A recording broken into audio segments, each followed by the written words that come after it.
lose myself. Everything I have found here, I'm not found by myself.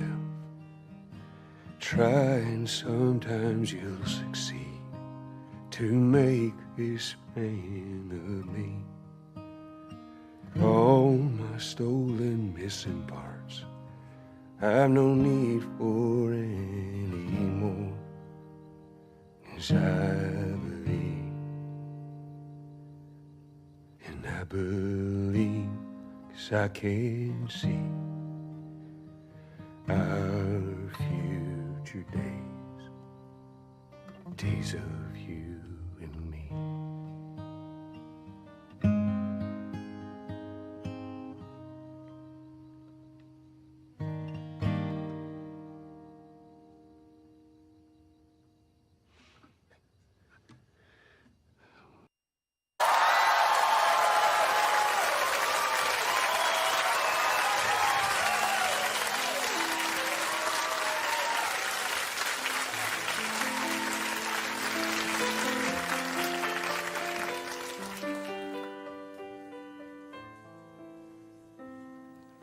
He doesn't have a problem with drugs. He just doesn't get them. He's fine that his mates have tattoos, but he thinks they'll regret them. He likes going to pubs, but he hates it when the music's too loud. He tends not to go to rock concerts 'cause he can't stand the crowds. But all he's ever wanted to be is a rock star on Rage or MTV. But he knows that it's not fucking likely. He just turned 30. He knows that he will always be a rock and roll nerd. He'll keep writing songs the world will never hear, and though they won't be heard, he'll just keep writing. Oh yeah, but you see the problem is he always dreamt of being a star, but he learned piano instead of guitar, which in the 90s didn't get you very far. So while the other kids were learning Stairway, he was the piano to their forte. But he was convinced one day he'd rock their fucking asses, be an icon for the disenfranchised masses, grow his hair long and rebel against the state. But just for now that'd have to wait, 'cause he's running late for his morning classes, and he will always be a rock and roll nerd. He'll keep playing gigs that no one knows about, and though it sounds absurd, he'll just keep playing. Oh yeah, but you see the problem is there's not much depth in what he's singing. He's a victim of his upper middle class upbringing, so he can't write about the hood or bling bling. So he sits and imagines his girlfriend is dead, to try and evoke some angst in his middle class head. But the bitch is always fine at 9:30 when they go to bed. And he's not spent a single night in prison. He has no issues with nutrition. He has no drinking problem and no drug addiction, unless you count the drugs they put in chicken. And marijuana always tends to make him cough. He doesn't look good with his t-shirt off, and when he tries to act tough, you can tell he's tricking.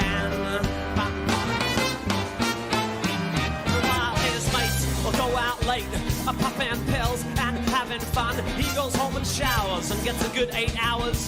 He gets thrills from his morning run, and while his mates will go on dates, taking speed and drinking cans of Jim Beam, he stays home and cooks, curls up with the book with the girl he's had since he was 17. 'Cause he's never really been part of the scene. Give him Guns N' Roses, he'll take Queen. He's more into Beatles than the Stones. He's more Stevie Wonder than Ramones. And he's never owned a panel van.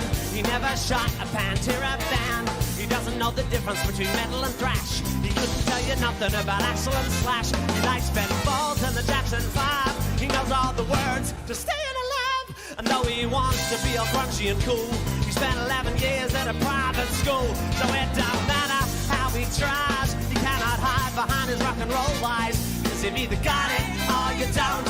Yeah, you'll either rock it or you won't. You've either got it or you don't. Rock it or you won't. You've either got it or you don't. He knows that his music lacks depth, but it just can't be helped. He has nothing interesting to say, so he writes about himself. But he doesn't want to seem self-obsessed, so he writes in third person.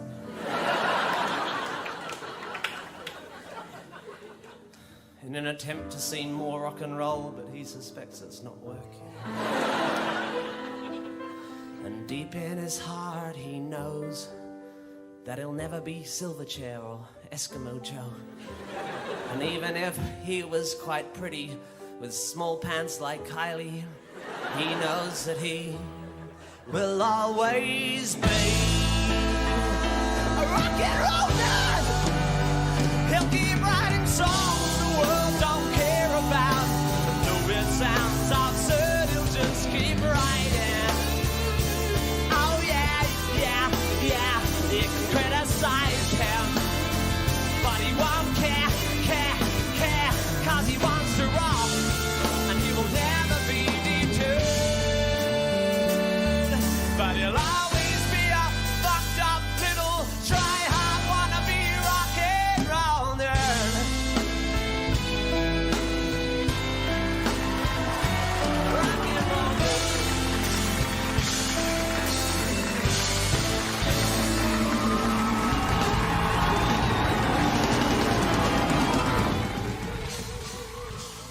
Good morning, ladies and gentlemen.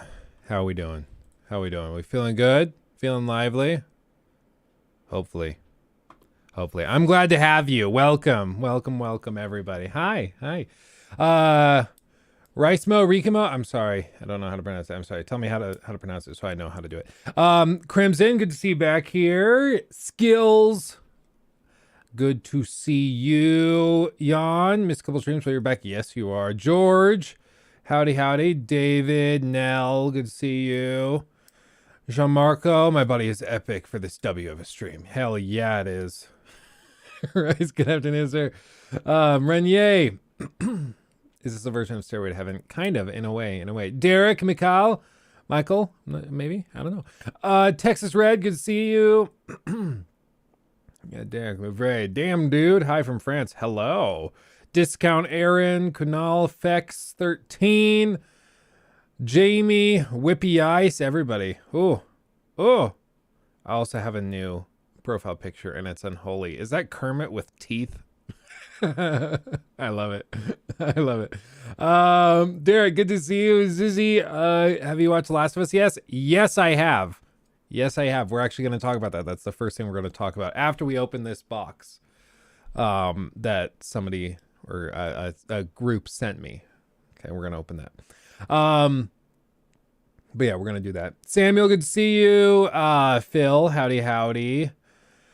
Ruffner, good to see you. Linus, Pranav, Akira, Isaiah. Howdy, everybody.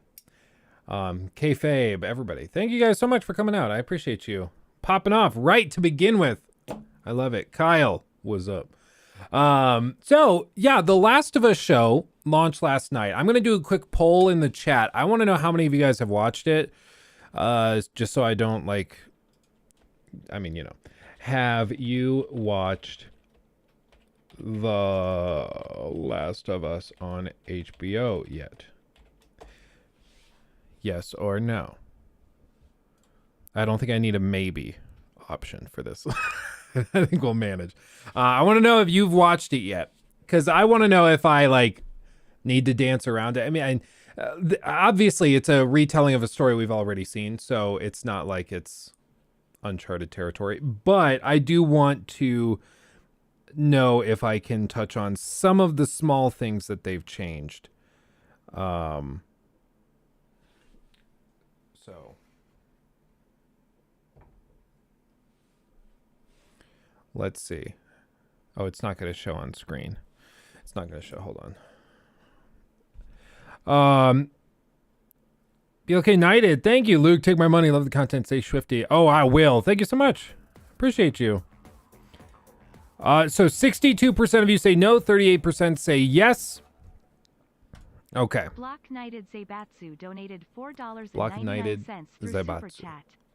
Luke, take my money. Love Okay. the content. Stay Twist swifty. my arm. I'm probably going to binge it when all the episodes are out in March. I don't blame you. That's how I usually watch this stuff. But I knew that if I didn't watch it the moment it launches, everybody's going to be asking me in stream and comment sections and stuff. Have you seen it? What do you think? What do you think? So I watched it. For one, the episodes are a little longer than I expected. Episodes come out to around like an hour and 20 minutes. We'll see if the next episode is like that. But you know, it's not a small episode. It's pretty meaty. You'll also notice they really take their time sort of expanding on a couple of points and building tension in a way that I think was really necessary. I talked about this like last week before, like on Friday before we saw this, because they do have to change some stuff. Like in the opening of The Last of Us, you walk around as Sarah. So, and the thing with video games is even when you're playing as a character, you absorb some of their personality and you start to relate to them. You get to know them in that way just by playing as them. And in a show, you can't really do that, right? So the opening of The Last of Us show, the first episode spends like half an hour to 40 minutes to set up what happens in the game in the span of like 8 minutes. And I think that that's good. Like they show Sarah going off to fix the watch. They do some lore building with the neighbors so that you are more shocked when you see what happens to the neighbors when everything starts to go to hell. They also did something way cooler than the car crash to cause Sarah's injury in the opening that makes Joel have to carry her. I will just say that. It's way cooler.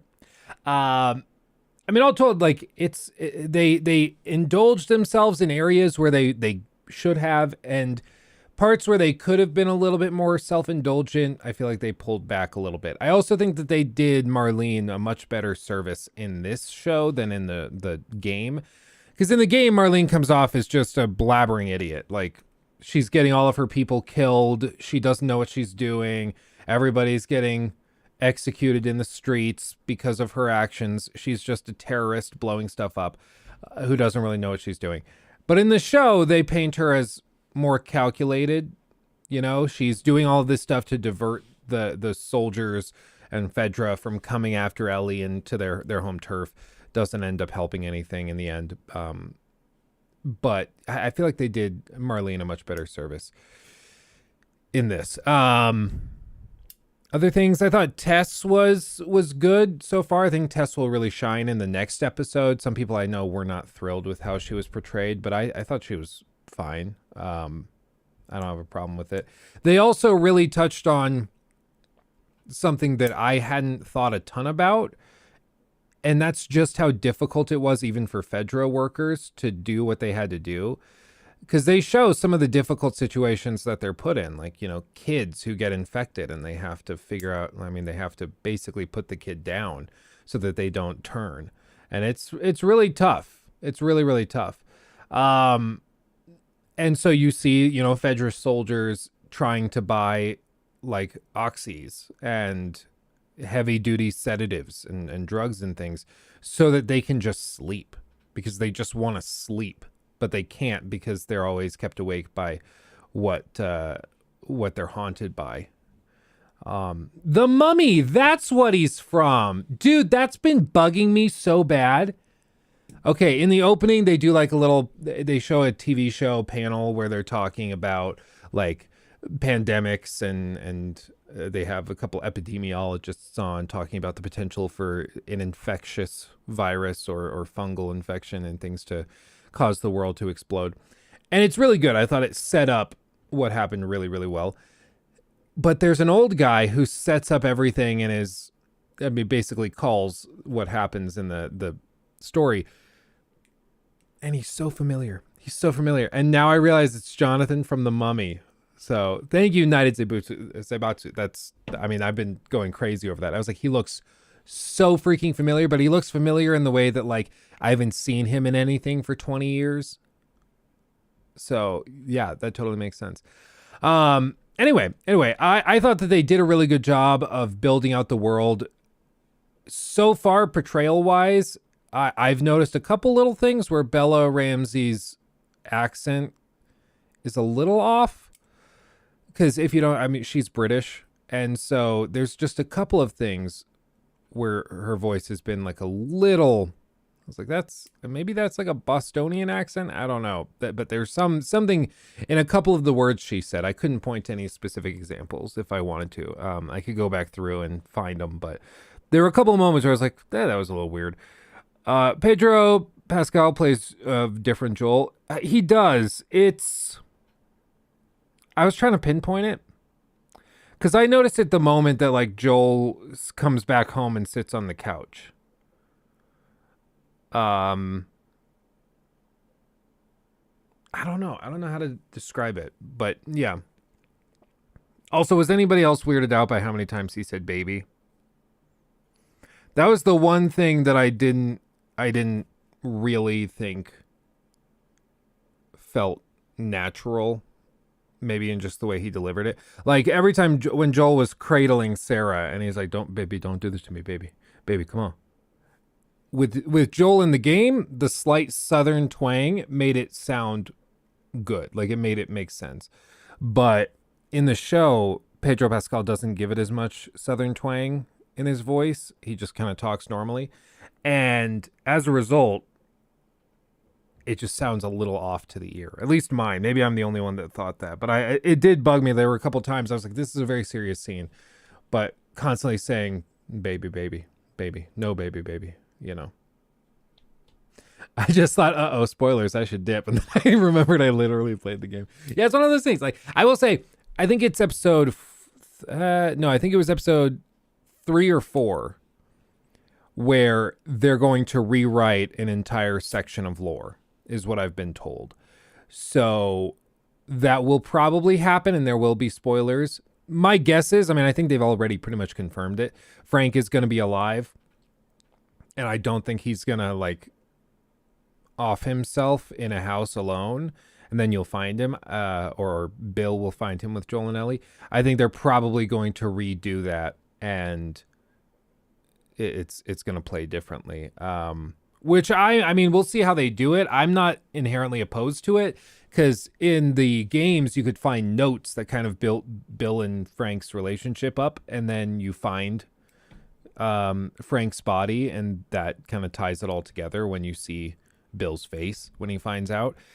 So I think it's fine that they reworked it and rewrote it, but we'll see how it goes. I mean, they can overdo it. It's possible that they overdo it. So the official podcast had some really interesting tidbits from Neil and Craig. They talked about why they made the changes they did and the differences. Really insightful. I'll have to listen to that because I still don't understand why they needed to get rid of the spores. I don't understand why they decided to do that.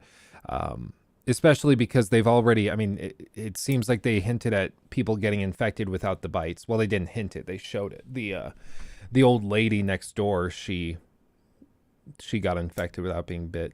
Renier, that's what I've heard people say, is it would be expensive. But I mean, come on. They have a ton of big budget scenes in this. So I don't know. Maybe. People said maybe it's because, like, they didn't want the actors to have to wear gas masks all the time. But I'm like, come on. I don't think that they would rewrite a huge section of lore just to avoid having helmets on or gas masks on. So I'm not sure I buy that. Jake says they said the spores weren't practical because in real life they would be everywhere. They would always have to wear masks. Okay, so they're saying, like, if you were in the basement of a building and there were spores in the basement, then those spores would seep outside of the building. So to be safe, everybody would just always wear it. I guess. I mean, you could just throw in a line of dialogue and just be like, yeah, the spores don't travel far from the bodies, but or they lose potency far from the bodies or something like that. But I mean, I guess, I don't know. There's a couple other little tidbits I saw. Oh shoot, what's his name? Here, I retweeted it. This Kurt Margeneau. Sorry, my booby cam is on. Hold on. That's from when we were building Legos. I swear we're not weird. There we go. He said, if you were wondering, as was I, why Joel and Sarah start watching a movie at 10 p.m., unlike the game, it's because, unlike the game, September 26th, 2003 was a Friday, which Tommy confirms in his jail phone call to Joel. And so they could justify that because it was a Friday. Now, I would say that there's another plot hole as a result of this, because in school, when they show Sarah in school, the teacher says, blah, blah, blah, your homework's due tomorrow, or something like that. But she says there's something due tomorrow, which would be a Saturday. And it's been a while since I was in high school, but I don't remember having homework ever due on a Saturday. So I think there were a couple, that was a slight oversight. But like, this is a really good touch. It's a really good touch. Even if there is a slight plot hole. Yeah, that Last of Us, oh God. If you guys didn't see it, again, I tweeted it out, so you should follow me on Twitter. Somebody made a mod. Every great story starts that way, right? Somebody made a mod. It is of The Last of Us Part 1. But they put Bella Ramsey's face, or they tried to, onto Ellie's model.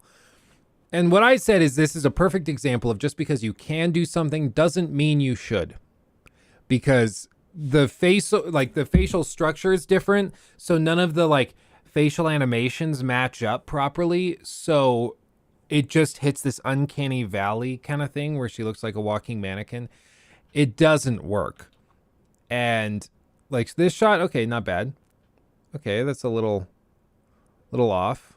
Okay, something's not quite right there.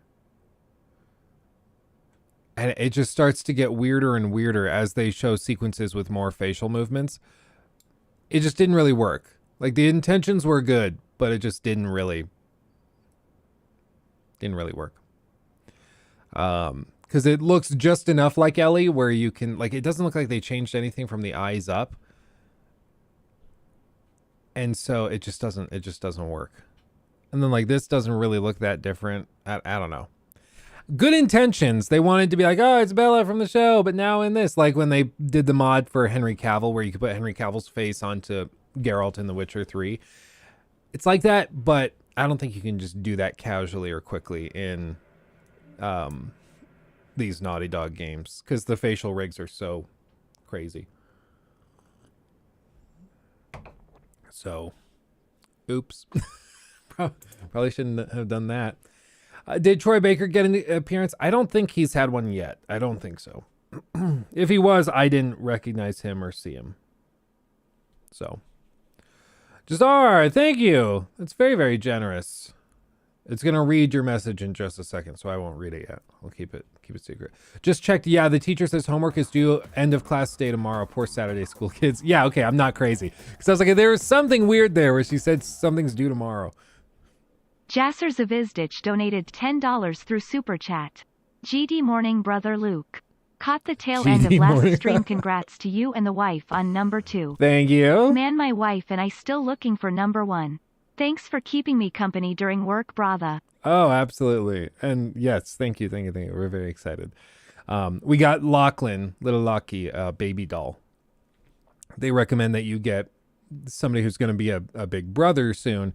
You get them a doll so they can start practicing how to treat a baby so that they're not throwing blocks at them and stuff. And he's been very, very sweet. He will set it up on his little chair. We have a little puffy chair that Locke sits in so he can have his own seat while we're on the couch. And so he sets his baby up there, and then he'll go grab his water or his Wawa, and then he brings the water and tries to feed the baby the water. And then he'll go and he'll make fake food in his little play kitchen, and then he brings it over and tries to feed it some to the baby. It's pretty cute. It's pretty cute. Papa Luke, when is the video with Raconteur dropping? Is it already out? Sorry for disrupting your tangent. Oh, no, you're fine, Joe Marco. We are basically waiting for approval from the sponsor, and once they give us approval, we can post it. The only thing, like, they approved the ad read on Friday, but we have to have them approve the description and comment that's pinned. And once they do that, then we can post it. But it's because they are taking like FTC compliancy very, very seriously. So they just have to make sure everything looks properly, looks right. So,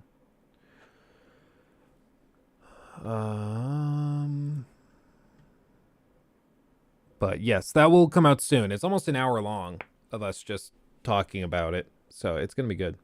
Why two keyboards? That's a good question, Riccioli. I actually get this a lot. The reason I have two keyboards is because one is for the streaming PC and one is for the gaming PC. This is a gaming PC, and then I have another one under the desk that runs the stream, handles all the cameras, the audio.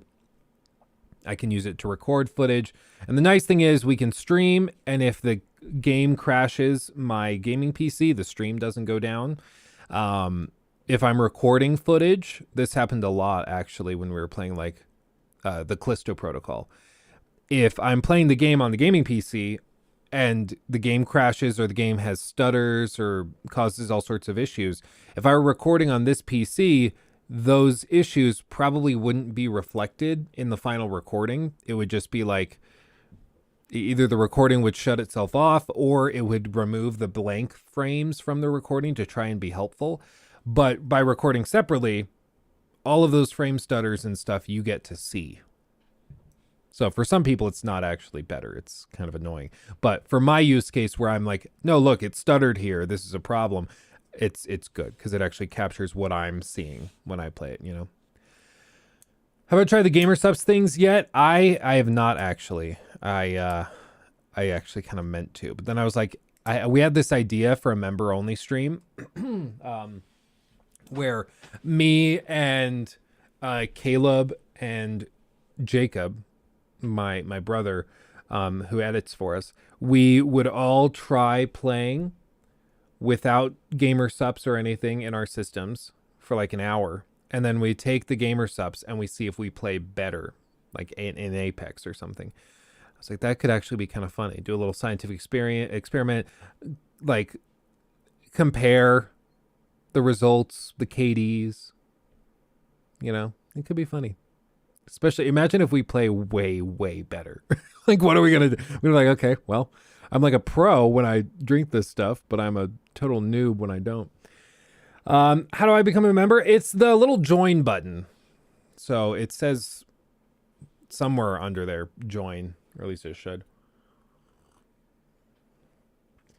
Could also be nothing, but cool to see either way. Yeah. No, and they sent enough of it, like including the emotional damage flavor, which I think they said is strawberry. Does it not say?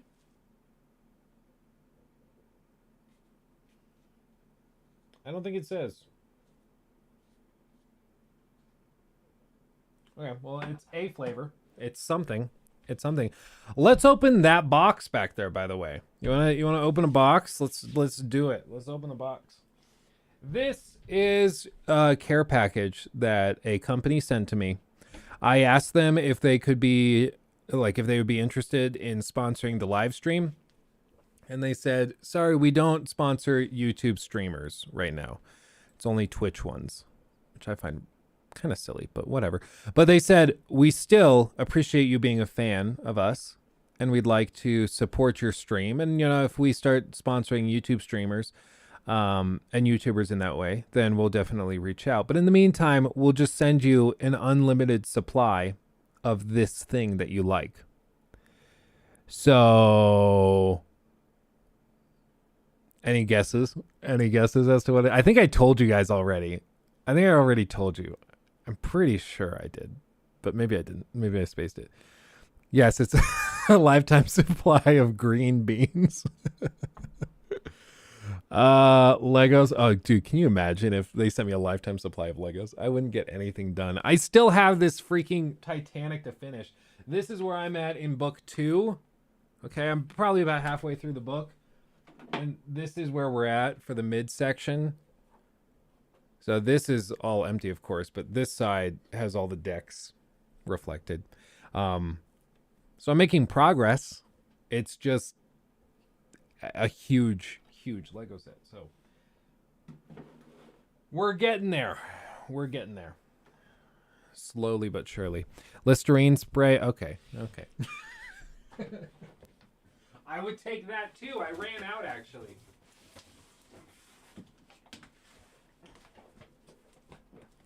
I already took off the shipping label. We're okay.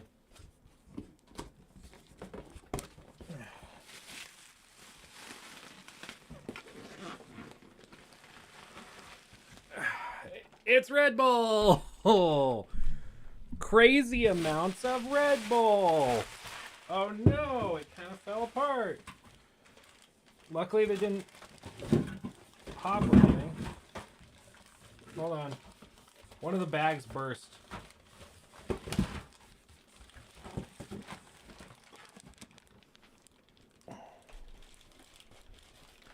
They just kind of tossed them into a box. Like they didn't pack it tight. They just kind of shoved a bunch of Red Bull packs into a box. I mean, I appreciate it.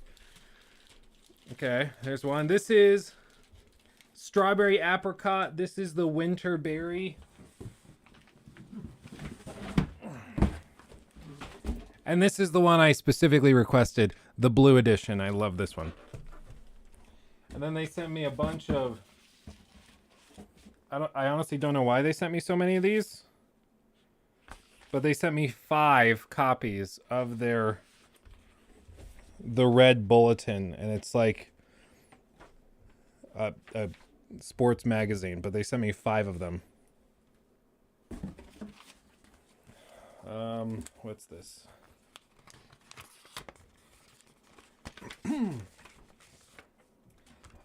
We hope the extra energy comes in handy. Please feel free to reach out when you are in need of some more. Your friends at Red Bull and Grace. Thank you guys. So I have lots of Red Bull now. Drink water. No Gambit. Oh, golly.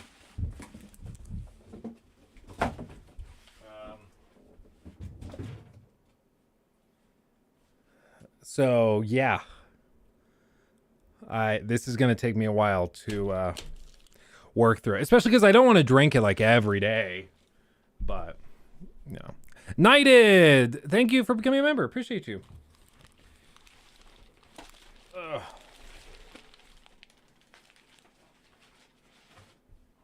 Okay, we'll set everything down. This one, see this is really densely packaged. That's fine, but these like trays kind of fell apart. Fig apple, that's what it is.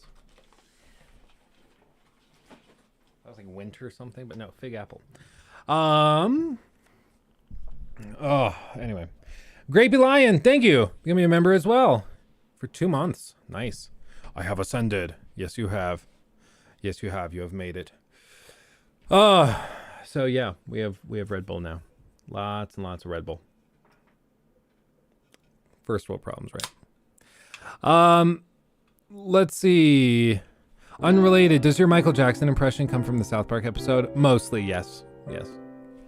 No, that's ignorant. That's ignorant. I see the face of God in children. No. And bear in mind, up until like a few years ago, when I had kind of a crisis of, I don't know what you'd call it, a crisis of self, where I like reevaluated every position, how I thought about absolutely everything. Up until then, I was like a hardcore Michael Jackson fan. There were times like when I was on this channel where I was like fully convinced, no, Michael Jackson did nothing wrong. It was all fake. It's all fake news. I also sort of thought that maybe Michael Jackson faked his own death because he had like 400 million in debt. Stuff like that. Like I was kind of low key a crazy person until somewhat recently, or maybe I used to be sane and now I'm crazy. But it's one of those things like Jack Sparrow. A crazy person doesn't know they're crazy, but I know I'm crazy. So if I know I'm crazy, I can't actually be crazy. But I'm saying that I'm crazy, so maybe I'm actually crazy. But since I know I'm crazy, I'm not actually crazy, which is crazy. And that's just generally how I feel. Yeah. Excelsior! And nobody's taking me super cereal. Everybody needs to take me super cereal. It's okay. It's me. Al Gore is here. It's so good. Yeah, the children's part. I don't know. Like I said, I kind of had a crisis of how I thought about stuff. I had to reevaluate everything because I realized at some point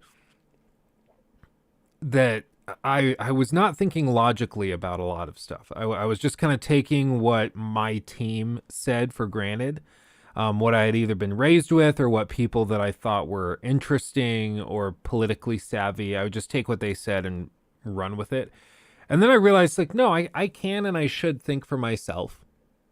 And it's funny because right around that time that I decided to do that, I started really pumping out critiques and stuff on games because that thought process shift reflected in my content, you know. So it was like a whole self-realization thing. But yeah, for like the MJ stuff, it was just, okay, put the shoe on literally anybody else's foot.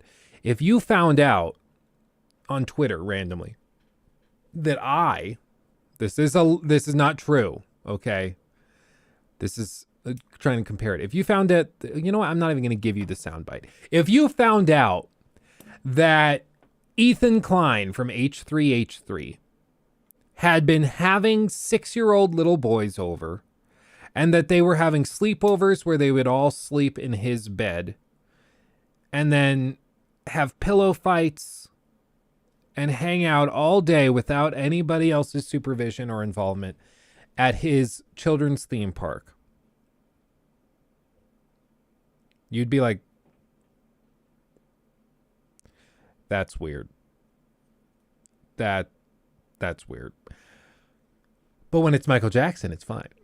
You know, but again, if literally anybody else were responsible, it would be really weird. If you found out that Joe Biden casually has 6-year-old boys hanging out and having sleepovers with him, sleeping in his bed, we'd all probably freak out. And rightly so. But when it's Michael Jackson, it's like, oh, no, but he didn't have a childhood. But he loves children. I'm like, that's the problem. Exactly. But like people just don't kind of flip it around and think about it that way. And once I started trying to like think about it more critically and separate myself from it a little bit more, then I was like, okay, yeah, no, there's, at the very least, he was a creepy and probably pervy dude who was obsessed with making himself appear younger to appeal to kids more. And that's freaking weird. Does that mean you cancel him? Does that mean that you don't listen to his music? I don't think so. But at the very least, that's what it was. And then you look everywhere else, and there are some very, very credible accusations. Nothing that's, of course, proven in court because he is passed on. No, he did not fake his own death. Younger Luke. No, he didn't. But, you know, at the very least, it's enough to be extremely unsettling and like, okie dokie.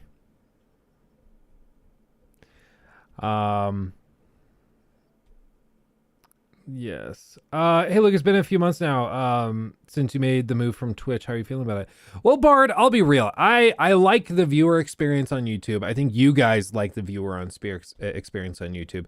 You can pause. You can jump around the VOD as it's replayed. If you come in 20 minutes late, you can just skip to catch up, or you can go back to the beginning, watch on double speed and catch up.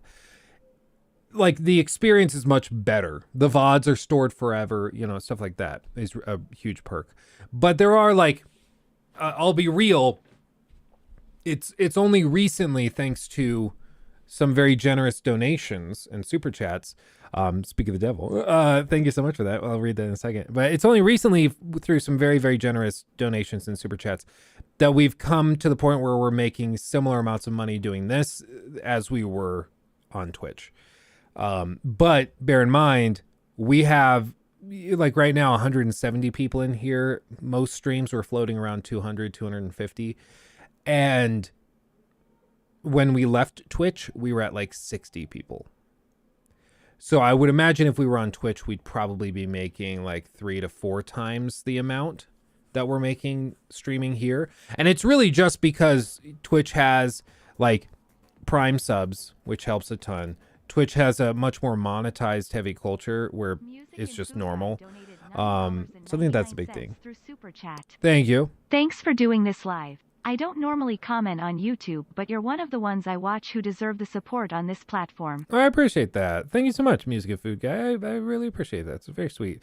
And never feel the obligation. Like, don't mistake what I'm doing now as like a pity party. Woe is me. I'm not making as much streaming. I'm just glad to hang out with you guys. Like, I really look forward to this. Like last night, I was kind of excited to just hop on and talk about all this stuff. So never feel like I'm like begging. Like, no, like if you are strapped for cash, if you are in that position, don't send me the money. I'm okay. I'll do okay. The main channel's doing okay. We're going to be fine. I appreciate all the donations and everything, of course, but never feel obligated or stressed to, never do that. But yeah, I mean, it's just very, very different. The cultures are different, and YouTube's like chat is way worse. Like not even close. The bot support for YouTube streaming is terrible. All of the support is on the Twitch side of things. So, as a streamer, I think I prefer Twitch. As a viewer, I think most people prefer YouTube. And for me, I'm at the point where I'm just like, yeah, I get that. And I think most people, like, if I were making $10,000, $20,000 a month streaming, then I would probably stick it out on Twitch and it'd be just whatever.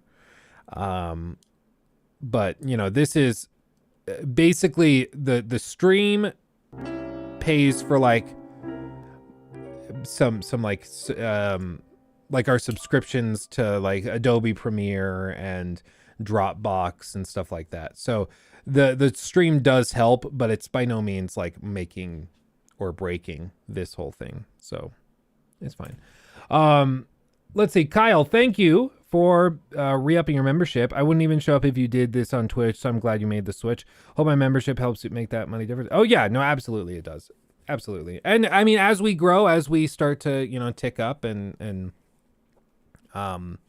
we get more people in here and it becomes more of a regular thing. And as the live channel starts to increase in subs and everything, it's only going to become more viable. So we're kind of playing the long game, especially because, like, let's be real. I fully expect that in a year or two, Twitch is going to have a lot of their biggest creators leave for YouTube because they're restructuring the payout structure. So, like I've said it before, like big streamers like Hassan, they don't give a crap about Twitch. They're in it for the money, so they're just going to move where the money is. So they're going to come to YouTube. Because why would they stay on Twitch? Twitch is like super toxic, inconsistent with rules applied. It's like a horrible platform in every way, except that it's the one place you're supposed to stream. And so they just have these people captive. And so a lot of the big guys are going to leave. And then a lot of the smaller and mid-tier guys are going to try to stick it out. But the little guys are all going to leave for YouTube because they want to just skip past that and follow in the footsteps of the big guys. And Twitch, I think, is pretty quickly going to just be taken over as like a softcore porn site, which seems to be, I mean, they don't seem to have a problem with that. They're doubling down on it. And I mean, if that's their prerogative, whatever, who cares? But I fully expect that that's what's going to happen in the next few years. So getting on YouTube, getting established here, I think is the long-term move.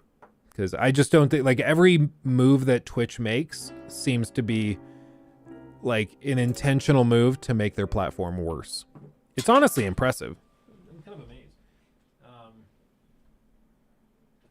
I dropped it. Where'd it go? Oh crap. I'm behind. Thank you, Big Z, for becoming a member 1 month. Ooh, yeah. Glad to be here for another month. Keep up the content. Yes. You're on your way to that streak. Got the gold badge now. And Daniel Young, thank you for becoming a member as well. Thank you. Well, Crimson, I think it'll be successful. I mean, it's just going to be like Amazon's version of OnlyFans. I don't know where this thing I dropped went. Am I just going crazy? I guess so. I don't know where it went. Okay, well, oops. But yeah, I mean, it's going to be profitable for them probably, especially like as they start to let some of the bigger creators go and they can let go of some of that infrastructure. But it's just, I don't know if that's part of Amazon's long-term strategy for owning it. I honestly, I don't think Amazon's paying that much attention to it. It seems to be kind of in its own bubble. Would you consider doing a critique of the South Park RPGs? I did like mini critiques of those back in the day. I haven't seen them in a long time. I would imagine they're kind of rough, but I did make videos on those back in the day. They didn't do very well, but if you look up like Luke Stevens' Fractured Butthole, you should find it. Let's see. The Bard, thanks for responding. Love your stuff. And I, along with others, probably wouldn't watch on Twitch because the platform sucks. Well, exactly. And that, like, for me, it comes down to, like, this only makes sense if the viewers are enjoying it. I think part of the reason we've seen growth on the streams is because you guys like the viewing experience here. And so I could move to Twitch for my own, like, selfish purposes. But if you guys wouldn't follow, if you guys wouldn't want to watch over there, then what's the point? You know, it just doesn't make sense. So I said, like, if Twitch figures it out and they add like the full replay value, allowing you to store VODs permanently, if they start getting competitive with some of those features, then I'm down and maybe we would move back. I don't know, maybe. But right now, like, they have zero intention on making the platform better. They're just actively making it worse. It's too bad. YouTube just needs better discovery feature and UI. Yeah, they still haven't really figured out how they want to delineate between regular content and live stream content. So they kind of just merge them together seamlessly. And maybe that's what their testing has shown is the most effective. But I don't know. I get recommended past live streams from other YouTubers all the time. Like, this was streamed 2 years ago. So I get recommended that stuff, but I don't really get recommended other people's current live streams very often. But who knows? What's my game of the year? Last year, it was Elden Ring. As for this year, I really don't know what we'll be looking at. I would imagine, like, I don't know. It's tricky because I could say, there's always the consideration, like, is game of the year for the best game of the year? Is it for the game that was the most phenomenal, like, in terms of creating a phenomenon? It captivated everybody's attention. Everybody was talking about it. You know, how do you do that? And in that case, like in 2020, clear game of the year, Animal Crossing. Like, lockdowns hit, everybody and their mom, in most cases, literally, were playing Animal Crossing. But was that the best game of 2020? Probably not. But it was, like, the most phenomenal in that sense of the word. So you just have to figure out how you define game of the year. And as for this, like, I would fully expect that Hogwarts Legacy is going to be the most phenomenal game of the year. But as for the best game of the year, I'm honestly unsure. It's going to be good. I'm sure, like, I would guess probably like a solid 7.5, 8 out of 10. I don't expect it to be perfect. I expect it to be a pretty lacking game in terms of, like, quest variety. It's going to be mostly fetch quests and stuff like that. But for a lot of people, it's going to be a dream come true. And they're not going to care, you know, which is great. But as for the best game, I mean, I'm really looking forward to Jedi Survivor. I'm really looking forward to see what Bethesda does with Starfield. Reports of the early testers say that Starfield is way better than they, like, any of the play testers expected it to be. So we'll see. Yeah, Forspoken game of the year somehow. Yeah, we're going to talk about Forspoken later in the stream. We're going to get into that because there's a lot. And I found the subreddit for Forspoken fans. It's a little sad. It's a little depressing. Un poquito. But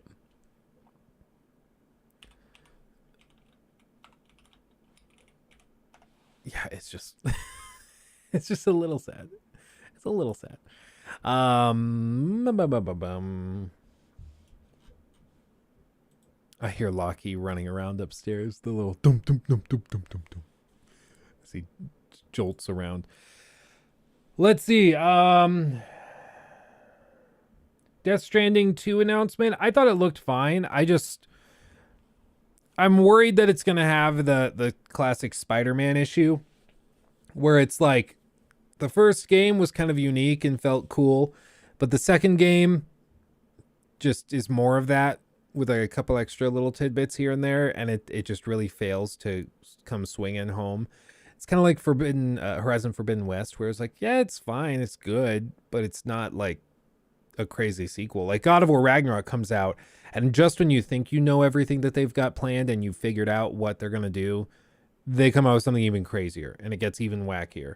And so I don't know what they're going to manage with this, but we'll see. I mean, I'm interested in Death Stranding 2, but dear God Almighty, I don't know if I can do another Hideo Kojima story and pretend as though it's coherent. I've told you guys, there was one guy, some of you guys probably would remember him if I said his name, but there was one guy who used to be very active in the streams when they were very small. Like there were 20 people in here and he was in here all the time, but all he could talk about was Death Stranding. And even though I made my video, my critique of it, that's 2 hours long, and I said, listen, I find it a good, relaxing, rainy day game. I kind of like to just run through the mountains and the hills delivering packages. I find it sort of weirdly relaxing. But there are huge problems with Death Stranding, and there's some stuff that Hideo Kojima did in this game that's just insane. And he needed an editor. The writing's horrible. Like, there's problems. And every stream he would come in and he'd be like, so I wrote you a Twitter DM and I think you should look at it because I think you overlooked something. I'm like, okay, what? And then I look at the DM and I kid you not, this thing's probably like 4,000 words long. Copy and pasted in like 15 parts to get it all in. And it's just like a rambling, crazy person's diary of why Death Stranding is actually perfect. And it mostly comes down to, I don't think this is a problem because I like it. Like, it was insane. And eventually I just kind of stopped responding because I was like, dude, the game's been out for like a year at this point. I'm good on going down this stuff again. Like, you know where I stand on this stuff. You're not going to convince me that those scenes that I've watched 5 times are actually really well written. Like, no, they're too verbose. They could be cut to 1/10 of the length and communicate the same stuff more interestingly. But he doesn't do that because he thinks he's a brilliant writer. And so he's not going to do that. And I don't know. He kind of disappeared. I don't know whatever happened to that guy. But I think once he realized that I wasn't going to keep talking about it, he just left. He's like, I'll go find another YouTuber to ramble to, I guess. But it's a joke of a game. Death Stranding is one of those games I do not blame people at all for being like, this is the stupidest thing I've ever seen. I don't blame people at all. In my words, like, the story is garbage. The narrative and like the dialogue is hilariously terrible. There's really, really weird ways that they structured like quests where you never see humans. So they're trying to convince you to save the world and the United States, but you never meet people except for very, very rarely. There's like 4 people that you meet in person in the game. Everybody else you meet, they're holograms, even though you could meet them in person. And they show wildlife in the opening cutscene, but then there's no wildlife for the rest of the game. There's just a lot of really weird, stupid stuff that they did, and that makes it feel like a great 6.5, 7 out of 10 game. But for me, like, as somebody who weirdly enjoys hiking through the mountains and delivering some packages every once in a while, I can enjoy it. Excuse me, I got like a frog in my throat. But I can enjoy it. But dear God, it makes it quite difficult sometimes. And I will say, I don't blame anybody for not wanting to finish the story or anything like that. The getting through the story was an actual like trudge. It was borderline miserable. It's pretty rough. Amazon Simulator, relaxing in a dreary day. Yeah. Yeah. I mean, talk about repetition. It's like repetitive gameplay simulator. It's pretty crazy, but Kojima stuff is written like how a child would in some ways, like no subtlety, even characters' names are so on the nose. Yeah, Imperium, it's like, I mean, comparing it to a child's writing is weirdly accurate. It's just, I've said it before in some videos where I talk about narratives in games, but one of my college professors, he would talk about writing and the quality of writing and how a good playwright would structure things versus a bad playwright. And the way he said it was like a new or a novice writer writes a lot, but a great writer writes enough.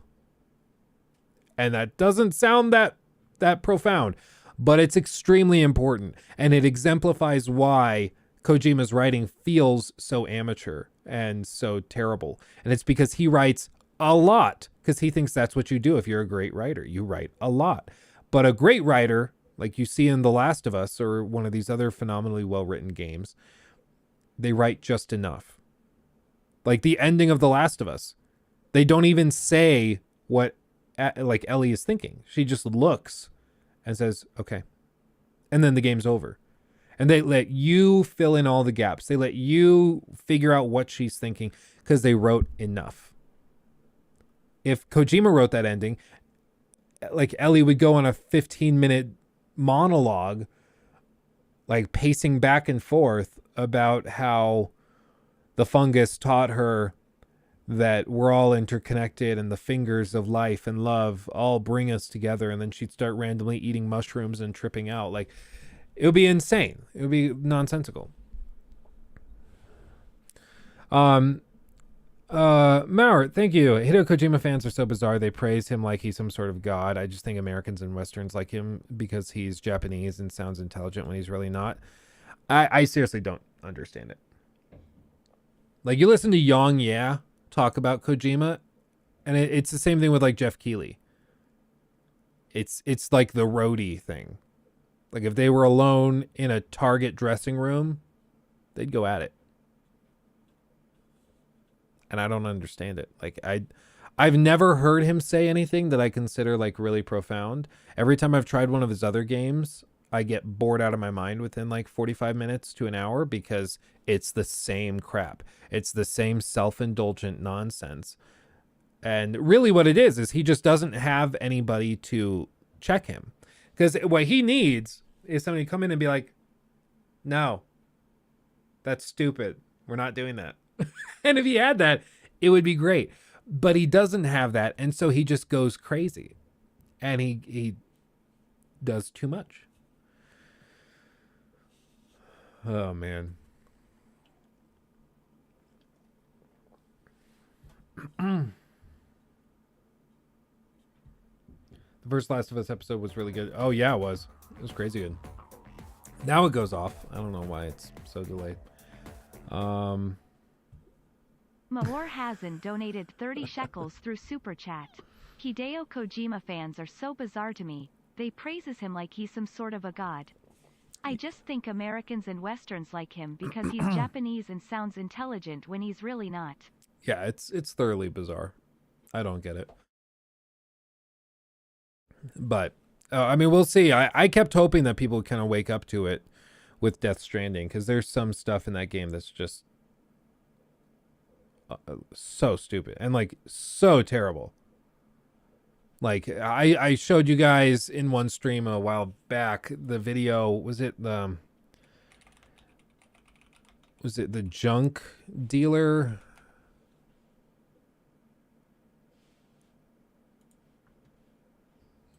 Yeah, this. So what I've been told is that this girl is like a Japanese actress who's relatively well known or something like that. But I don't care. Like, she can barely speak English, and the performance is horrible as a result. I can't speak Japanese. Don't hire me to do a scene in Japanese. I can't, but like, this shouldn't be controversial. It's not an edgy take.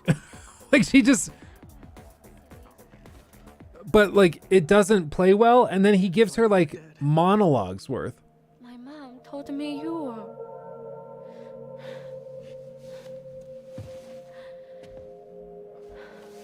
Bear in mind, this is supposed to be like a really intense emotional scene. I kept it close. Always.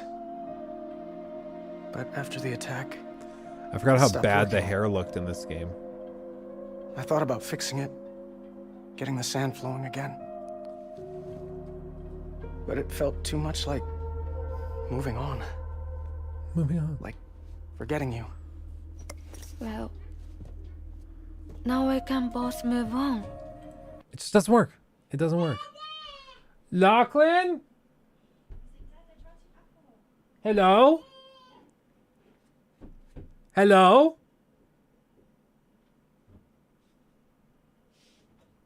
Hello? Hi. Hey, dude. Welcome. Hey, dude. They sent Red Bull. Ah. Yes, they have. They sure did. Sure did. But thanks for getting the door, dude. Thanks. Pretty good. He brought you apple. Oh, you brought Apple? He's only here for the Hogwarts castle. He does love the Legos. He really does. How you doing? Good. Yeah. Can you sit with Daddy for a minute so I can switch over the laundry? Can I hold you? Okay, Daddy, hold you. You want up? Yes!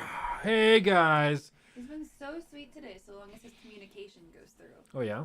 Yeah, as long You as I wanna can see this? understand him, he's like having a great day. Every time I don't understand him, we're having a trash day. It's horrible. Oh. Can you say hi to everybody? I just keep dropping stuff. I've got a problem. Do you want to see this? This is a toy that never stops unfolding. Chad, thank you. And Knighted, thank you for that too. Thank you all. I think I missed one as well. Did I miss one? Yeah, Rari. Kojima does, I mean, so he's got the Metal Gear series that's popular. And people love dearly. But I don't think anybody would say the Metal Gear Solid series has like amazing writing or anything. But I mean, I guess his fans probably would. But like, he's got a good track record in a niche, and then he thinks that he's like a savant. Because bear in mind, he said that Death Stranding would be a new genre of gaming. And that genre is just like Amazon Simulator, and that's it. Like, I really don't understand it, but...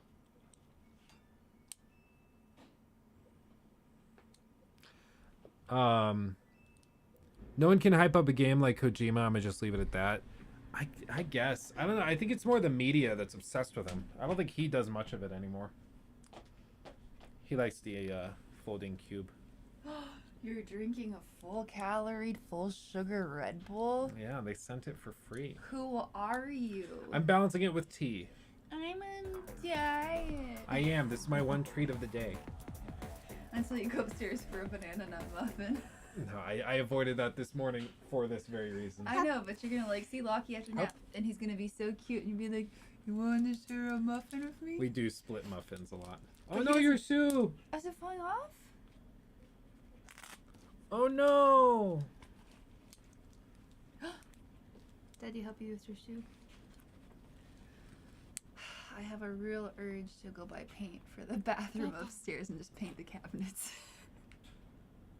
I'm gonna do it. That is a weird urge. I've had the urge for months. Months. It's Should you be time. around paint fumes? Probably not. I'll wear a mask. Yeah. I think you'll hyperventilate. Oh, you done? You done with Daddy? I painted that whole playhouse, sir. Yeah, you weren't supposed to. On a ladder. Yeah, you weren't supposed to. Don't tell me what So I this- can't do. Oh. He's trying to grab them through the plastic wrap. Baby, Oh, bye-bye. You going to leave me? baby, Bye-bye, baby. BB. Oh. Can I hang out with Dada for a minute? You've been dyeing door frames all week? Or all weekend? Oof. Was it Hey, fun? oh, he doesn't. Oh, yeah? What do you have? Whoa. It's the folding cube thing. It's a fidget. This little dude. Oh, yeah, no, he's a good dude. Good morning from Australia. Good day. Good day. Oh, no. Oh no! I don't, can't that's do all it. that's Yeah. all I've got. Yeah, that's all. There isn't much more. There are two types of children, saint and goblin. It depends on the type or the day or the moment. He has moments where he can go little goblin mode, but I think generally he's a saint. it's more like children are gremlins. Oh. And the water, that could be anything. It really could be anything. It could be the temperature of the room. Rari could be that you 2XX cut their donated apple $5 through the Super wrong Chat. way. Is it weird If I'm there is a intrigued wrong by way to cut an DS2 than the apple. previous one? Have And a that good makes feeling them combat will be become a added and it gremlin. being PS5 exclusive is a plus also. Yeah, Rari, that's a good question. I will answer that in a moment. Yeah, just make sure it's indoor paint. It's cabinet paint. It's actually like marketed for cabinets. Okay, make It sure it's comes for with the indoor cabinets. Deglaze. You can like deglaze it. The glass. Yeah, they made it so you don't have to sand them. Come on. Oh, Sophie, you had chaos happening in your household? That doesn't sound good. That sounds bad, dare I say.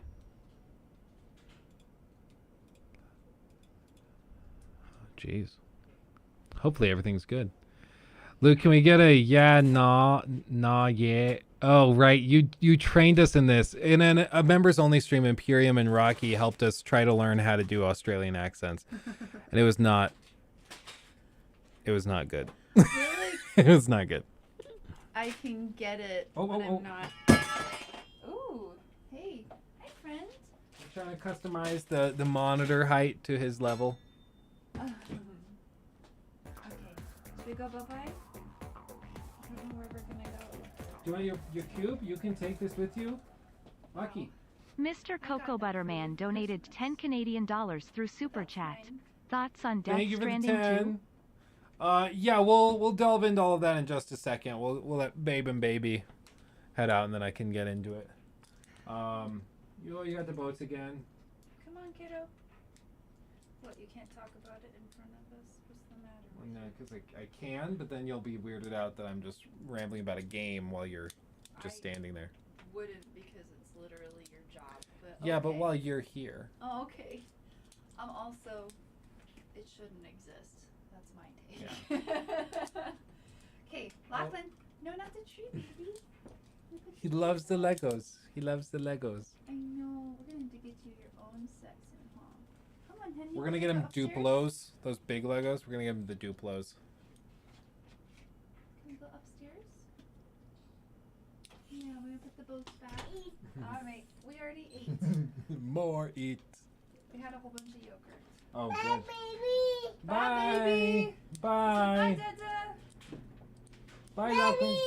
Bye. You say love you. Your eyes are all red too. His are? Yeah.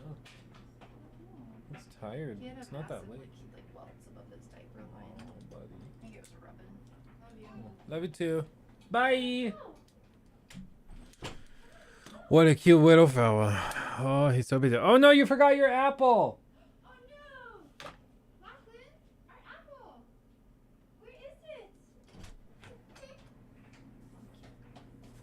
Bye. Nico, you forgot your apple. Bye bye, Lucky. What a cute little fella. Oh, anyway. So you should spec out your kid to be like Kojima, but actually visionary. I'll start working on it. So Rari and Mr. Cocoa Butter Man, thank you both for your donations. Appreciate that. Death Stranding 2, I can pull up the trailer for it. It's like I was saying, I think that there's the potential for it to be good. But all of my frustrations with the Death Stranding 1, I see no reason to think that they will be magically addressed this time around.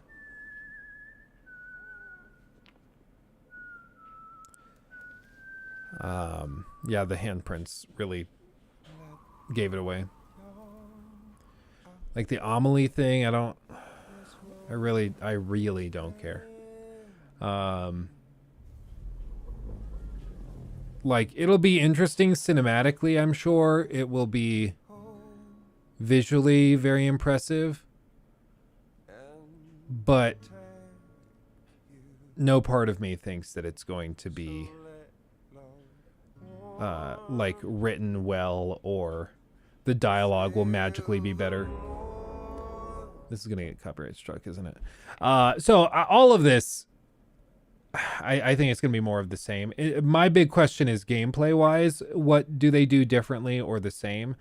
I would imagine it's gonna be the same thing. You got to deliver more stuff.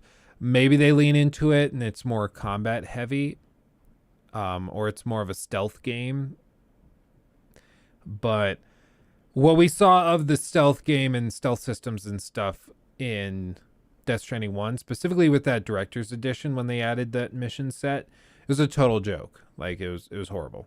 So I don't know if their AI was just terrible, but either way, what they have built before was not enough.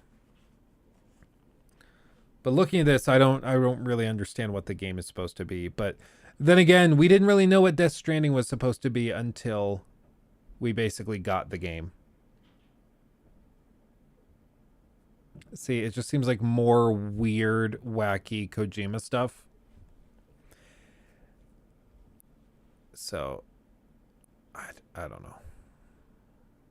Okay, and then she's passed out. Then the little bugs float around.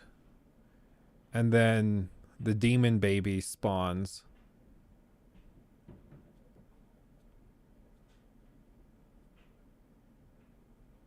Okay. I don't understand, but okay. Kojima's just different. He is different. I'll give you that. Very different. Special for sure. Very special. The hair does look better. I don't know what this implies. Like they're kind of maybe big vehicles. You can fly ships around maybe. I don't know. But they've got to do something other than just deliver more packages and connect more parts of the US together. Like, they got to do something more than that. See, that's like a big crane, so it makes me think that it's like bigger building projects. Maybe you can like build a base or something. I don't know.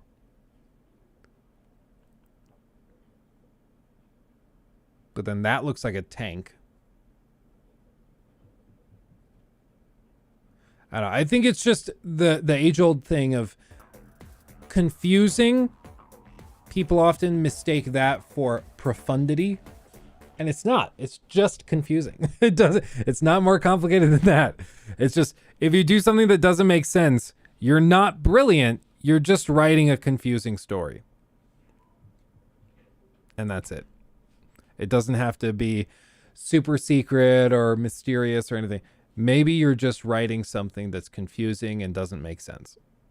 Because, like, if I made a game trailer and I showed a character that, like, stands on the precipice of a cliff, and then they look off in the distance as they survey a world that's burning, and then as the camera slowly pulls out, the arms go up, symbolizing Christ on the cross. And the camera pulls out even further to now you can see my entire body. And then you just steadily see my pants soil themselves. And then the camera, I'm not talking to you, Siri, please don't record this. And then the camera comes in back close to me after you've seen me soil myself. And then you see one tear drip down my eye, but it's made of blood. And then it forms into a gummy bear that I take and eat. And then it cuts to black. That's not profound. That's just stupid. Okay? Just because it's weird doesn't mean it's super smart or artsy. It just means it's stupid, okay? So like for the Kojima stuff, 95% of the time, I'm like, is this profound or is this just really stupid? And rarely does he give me reason to think it's anything but stupid. Sounds like an amazing game to me. Dude, what would happen? Like, if I decided to do that and I dropped that trailer under a mysterious studio, I would bet you every penny I have, people would start going on and on about how it was the new secret Kojima game. People would lose their minds. Like, this doesn't make sense. It's really weird and nonsensical. And there's weird tears. Okay, it's a Kojima game. And people would love it. Defending it crazily. Even though I did it from the beginning for the memes. Dude, maybe I should like get up. Maybe I should. Maybe we get on like Unreal Engine 5. We get the metahuman thing. We scan like a character's face. And then we do that scene, super simple trailer, using like all the free assets and stuff.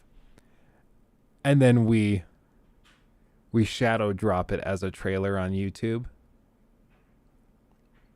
And then using some of my connections, I try to get some other big YouTubers to check it out and talk about it. And we see just how many people lose their minds. Because I bet you good money they will think it's Kojima. Dude, that would be pretty funny. Do you think it's a comment on how capitalist system and produce all built on the blood of its workers? Yeah, exactly. And then the gummy bear, yeah, it represents the American diet and how even the simplest things that we consume are poisoning us while also being built on the blood of the laborers. See, it's profound. I'm convinced Kojima has been microdosing LSD since the 90s. Oh, I wouldn't even consider that like a hot take. I think that that's almost like, yeah. Do it. It would honestly be pretty funny. I have Unreal Engine downloaded. I would have to learn how to use it, but that would be, maybe that's like every Friday we for stream, we work on our nonsensical Kojima trailer. It's like all the people that see these streams would know what it is when it drops, but like everybody else would be like, no, it's a psyop. It was actually Kojima paying Luke to do that. Because you remember when that abandoned thing was going on, people were saying that Kojima was paying abandoned devs, or the Hassan abandoned guy, to make that stuff to fake people out. They thought that Kojima was in on it and it was like a psyop. Just name the video Hills Are Silent or something and then you're golden. Or I could, underneath it in the background, we could have a really gruff person just saying, "The hills are alive with the sound of music." As like dissonant chords play. The hills are alive. Okay, we got to do this now. Oh. And then we just mix it in. The hills are alive, the sound of music. West Virginia, Mountain Mama. Mixing together random songs. Okay, this would be pretty funny. If anybody, unironically, if anybody has experience with Unreal Engine, shoot me like a DM on Discord or something. Maybe we try to do this. It would be really, really funny. Oh man, when can I pre-order? Kojima fans are gaming's conspiracy theorists. I'm convinced that Hideo Kojima is gaming's Alex Jones. Yes. He's insane, but very entertaining. And his fans would die for him for seemingly no reason. You're like, why? What's he ever done for you? Like, I don't know. What do you get for the collector's edition? You get a book with a wand floating on it. Take me home. Because all my exes live in Texas. It's just so nonsensical, dude. Is there a it's kind of like Poe's Law. Have you guys ever heard of Poe's Law? It's kind of like that, but I don't think there's a phenomenon with this in terms of fandom. But basically, Poe's Law is an adage of internet culture saying that without a clear indicator of the author's intent, any parody of extreme views can be mistaken by some readers for a sincere expression of the views being parodied. So what I would say this is akin to would be like an insane video game or insane trailer or something. It's clearly a parody of Kojima, but it's so insane that people can't distinguish it from actual Kojima. And so it can easily be mistaken for real Kojima because he's so insane. So the wackier we make it, I think the more believable it would be. Especially if we came out and it's like a half decent looking trailer and it's like pretty flashy and, you know, I mean, we just deck out the graphics in it and it's just like a 30-second thing. I think people would buy it. And then we could do like somebody throws in a line of dialogue. They've been decimated. Oh, they said decima engine. Oh my God. People lose their minds. Oh, yeah. We could get this to pop off. Yeah. When people are like, dude, this is insane. Like, you just don't understand. It'd be so funny. And then we could take, like, after all this, it goes viral because people are losing their minds. And then we post this segment of the stream up. And we're like, guys, it's insane. This whole thing was about teasing you over your insane fandom of Kojima. And you guys fell for it, hook, line, and sinker. I think we could get it to pop off. Oh, yeah, we have to have umbilical cords. We'd have to do that. Yeah. Yeah, if you guys want the Luke Stevens Death Stranding knockoff, then you make sure to like the stream and help spread the message, and we'll get the game made quicker. Yes, everybody like the stream. Do it. Speaking of fake games, thoughts on the day before? I don't know. Does anyone actually think that game's launching in March?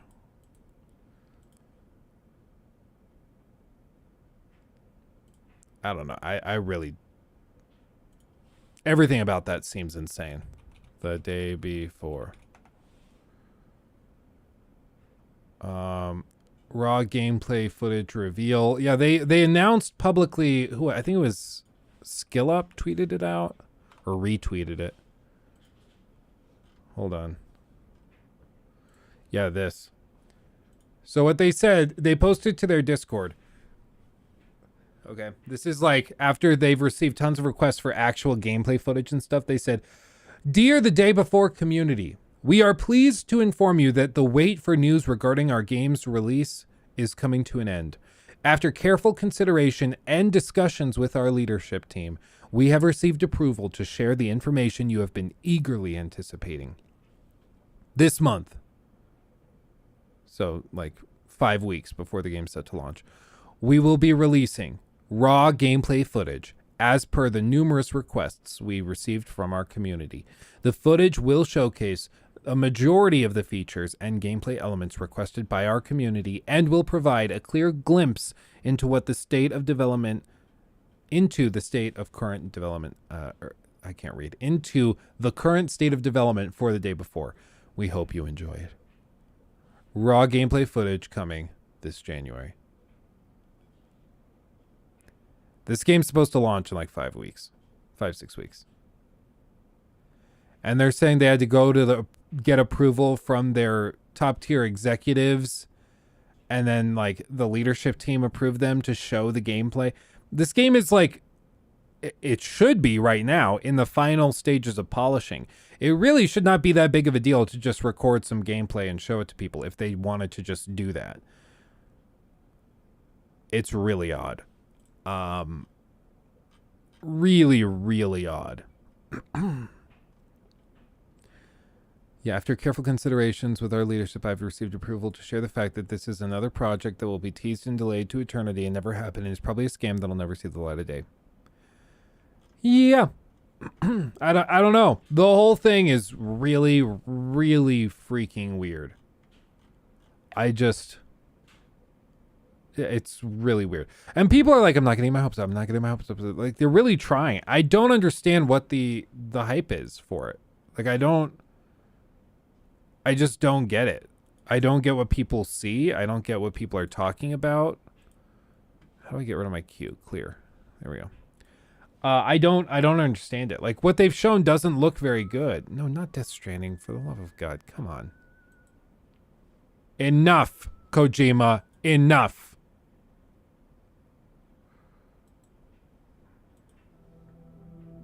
It's like they've shown this. So set pieces, okay. Bear in mind, anybody can make a beautiful set piece. It's making a good game out of that that's a little trickier. I think it's the promise of like an open world MMO zombie game that gets people excited, but I don't know, it makes me think if Naughty Dog can pull off theirs. Ooh.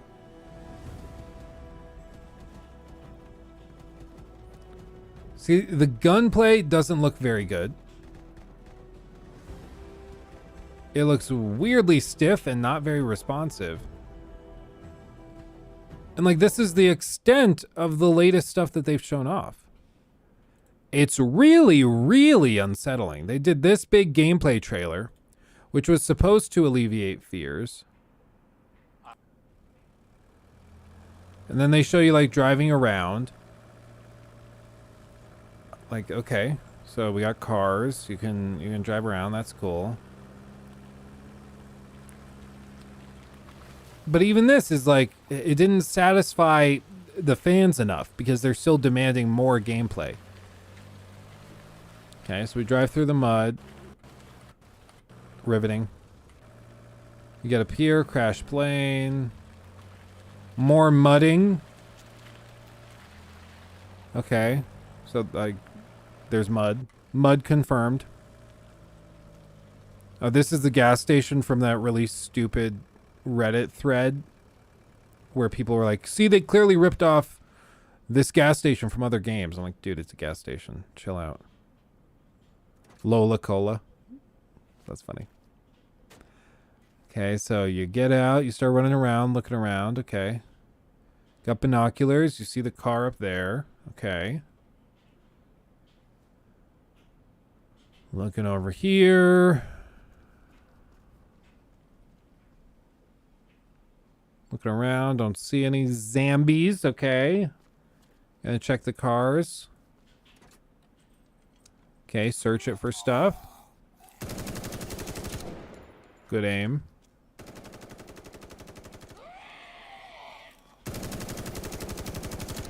See, like, the bullets don't seem to have a ton of impact, so...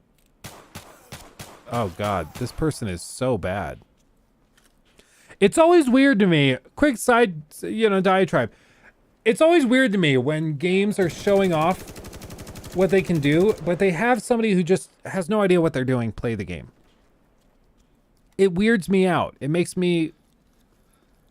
I don't know if it makes me suspicious, but it's strange, right? Because you would think you would have the guy that makes the game look really cool play. Like those segments of The Last of Us 2, Part 2 gameplay where people are like tossing smoke grenades and then they lob over a couple of arrows hitting people in the head, and then they go up swinging an axe hitting somebody but then duck at the perfect time. Like, you make the game look as cool as you can. Why are you having the intern who's never played the game before play it? From how terrible their aim is, it kind of looks like they're playing on a Wii controller or something. Does it not have any melee weapons? Is that like a thing? Is that a thing? I don't... You can't go in, it doesn't look like. Can you? No, you can. The glass just looks terrible. Hopefully that you can do melee, because in the zombie apocalypse, melee weapons kind of are the only thing that really makes sense long term.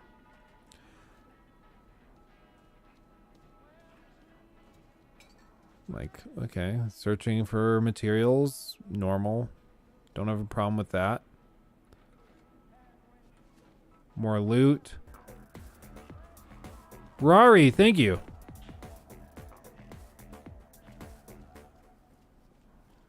Rari2XX donated $5 through Super Chat. Thank you. You're speaking facts on that. It gives a false impression to the audience. One false impression affects the future of the game, sales, awards, etc. Yeah, I think it's weird when you start to notice some of the little hiccups here and there. And the eccentricities about it. Like, that was cool. Being able to repair the car in real time. That's cool. I'll give him that. No shade. But it just starts to get really suspicious when there's no, like, when the transparency's so lacking, you know? Shekels through Super Chat. Thank you. I noticed that many devs been announcing games with statements, blog posts in the last 2 years, like Max Payne 1/2 remakes, the next Tomb Raider, Iron Man game, the Ubisoft Star Wars game, and many more. Yeah, it is weird. Now that you mention it, I think it's. I think a lot of studios have been frustrated that they don't have more stuff coming out. A lot of it's because of COVID, let's be real. So I think people are frustrated over that. So they want to let gamers know that they're working on stuff and that they're not just sitting around. So they announced that they're like working on a Star Wars project. So it's like, yeah, we're doing stuff. It's happening. We're working on it. And so they announced it a little too early. But they don't have, like, I don't think they even have concept art that they can fully release in a lot of cases. They certainly don't have a logo or a final title or anything. So they just say, we're working on this type of game. And that's it. And it's just a little, I agree, it's weird, and I don't think they should do it, because it just ends up announcing stuff too early. But, like, all told, I'm trying to get what the vision is here and why people are so pumped. And why this is the most wish-listed game on Steam, which it is, apparently. I don't think you can buy it yet. I think you can wish-list it, but I don't think you can actually buy it yet. Because I don't think Steam lets you buy it and pay money to pre-order until there's, like, a working build. That's been uploaded. But I don't know that for a fact, but I would imagine that's what it is. Because as of right now, you can wishlist it. I don't think you can buy it. But I think the appeal for this is that it's, like I said, a big open world MMO zombie game. With, like, I don't know if there's going to be PvP. But it might be like PvP, PvE, where it's just a total free-for-all across the board. But it's going to be, like, I get that appeal. Like, looking at this, I could see maybe playing and having fun with some friends if you get on, and maybe you can squad up to like 3 or 4 people and you go around trying to clear places. But, like, what's the long-term goal of this game? Is there a story? Are you trying to maximize your equipment to push into later game areas that have really, really good loot, and maybe eventually you can escape? Or I don't know. Like, is there something that motivates you to play? Because as of right now, I'm like, they're just running around like collecting loot from places, but I don't know why you would do that. Like, I don't get what the thing is.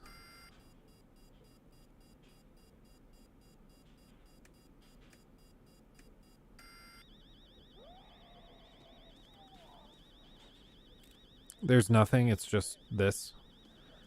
Yeah, in that case, I just don't really get it. I don't really get it. At least with, like, State of Decay, there was the idea of permadeath with the characters you had, and then you go around, you collect the gear, and, you know, you can upgrade your base, and then you can have more survivors. I think State of Decay was more coherent than this. Dude, their aim is so bad. You know, like, I just don't get what the thing is. I don't get what the hook is. Every game has to have a hook, if you weren't aware. Like, every game has to have the thing that makes it worth playing.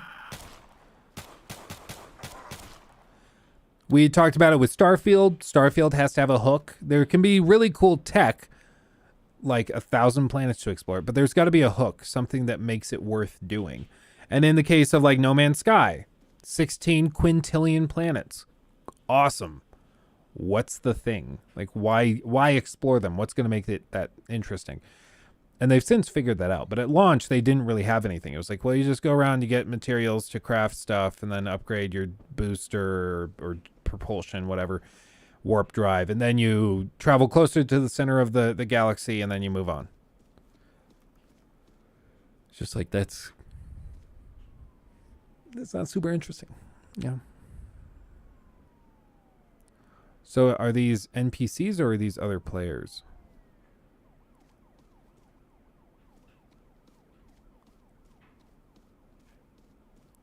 And more than anything, this just gets me excited for the Naughty Dog multiplayer game.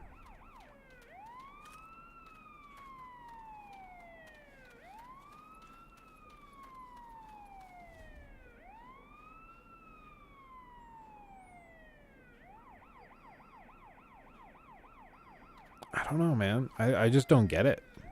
I really feel like I'm missing something.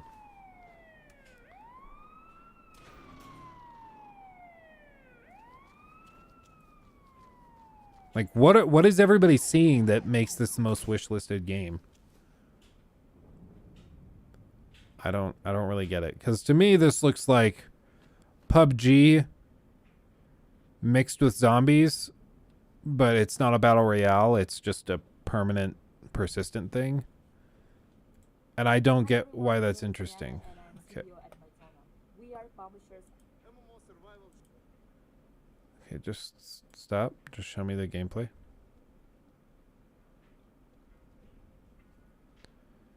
I know this is like, maybe this makes me a bad person. I always get like a little skeptical when the CEO of a company is less than like 50, 60 years old. I know that's weird, but I just associate like competent leadership with being a grandpa or a grandma. I don't know why. So whenever I see somebody young, I'm like, oh, FTX all over again. Here we go. Buckle up. Connor, I'm glad you made it. Glad you're having fun. Glad to have you. Good for her, 30 under 30. Yeah, I mean, Red X, that's funny. I love video game tweaks to established brands.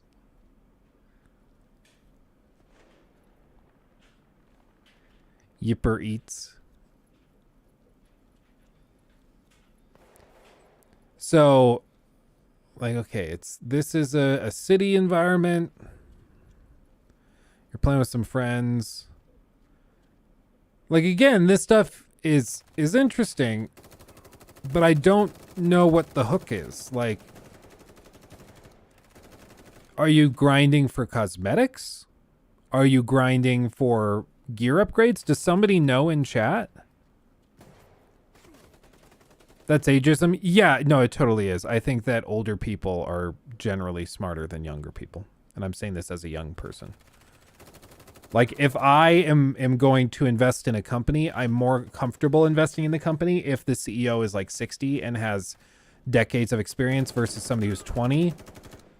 They could be a whiz, but I'd rather wisdom over anything else.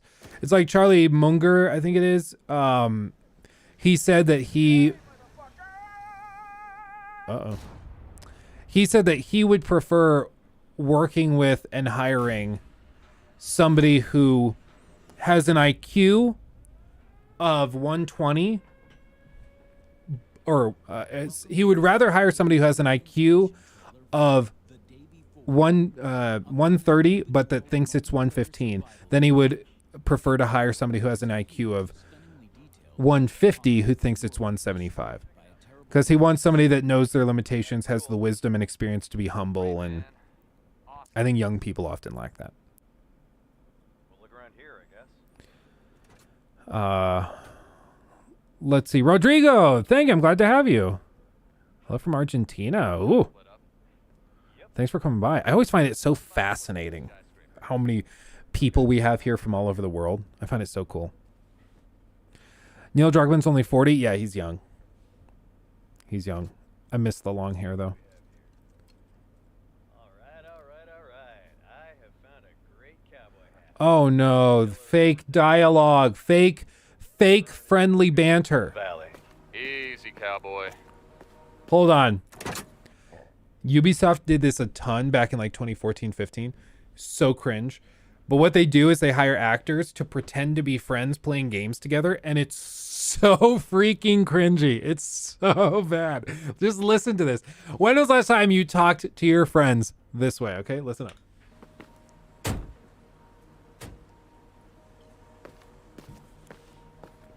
Shall we split up?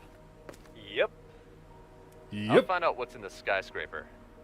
Okay, and I'll look around here.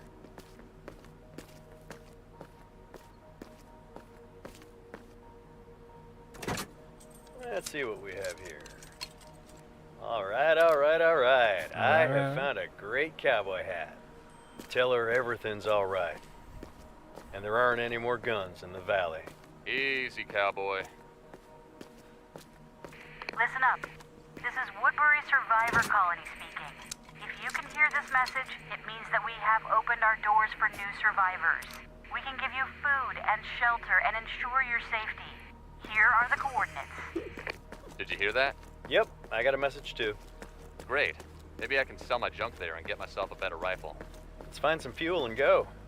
In the Survivor Colony, you can... Nobody talks like that. Like, we're like, hey, dude, get your ass over here. You're so slow. Oh my God. Like, if they were this trailer, but with realistic dialogue, realistic friendly banter, it would be way better and way funnier. Like, can you imagine if they actually did just record like a couple of friends giving each other total shit? It would be so funny. It'd be so great. But instead they do this thing, and it's a missed opportunity. It's a missed opportunity. Like, I won't use any names just to keep it non-specific, for sake of their privacy and everything. But I was playing games with a couple of gents recently, and one of them, who's really funny, likes to poke and prod and make people uncomfortable because it's entertaining. So he told to one of the people that we don't really, we play with sometimes, but like not a whole lot in that particular group. He's like, yeah, so-and-so.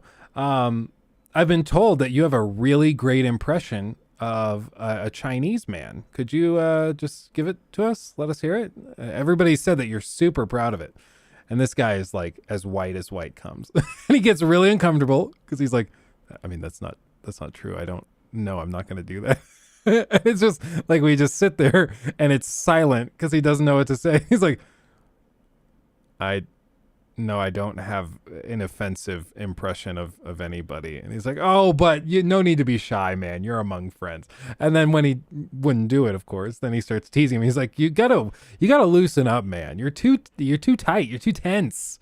You gotta have fun, man. Stop being such a loser. And, like that kind of weird screwing around is what friends do when they play games. They're just all maniacs and give each other crap all the time. And that's what makes it fun.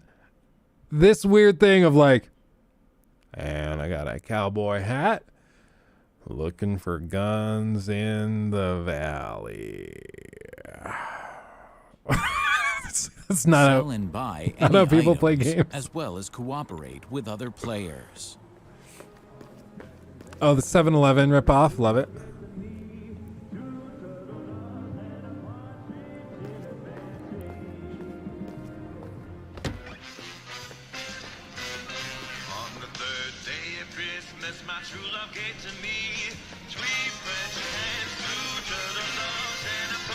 In The Day Before, you can enter abandoned buildings and take whatever you want. The main thing is to be careful, because not all players are friendly.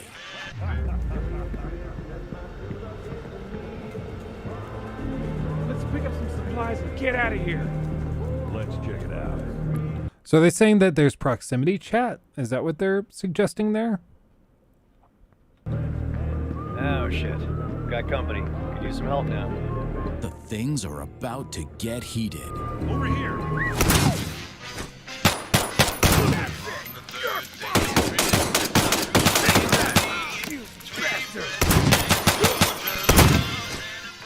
I mean, I would say already in the bit we just watched, which is newer than this gameplay, the gunplay looked worse than this. By like a lot. Dude, there's too many of them. I gotta go upstairs. Okay, I'm running toward you. The snowstorm is starting right now, and the temperature is falling fast. Remember that when you shoot and make unnecessary noise, it can attract unwanted guests even more terrifying than other players.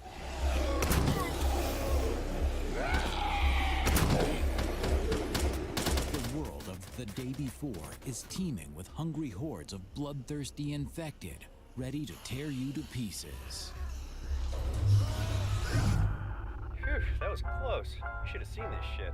It seems he Ooh, dodged that a was bullet. close. Now he's crafting a bandage so he doesn't die from bleeding. Hey, are you upstairs already?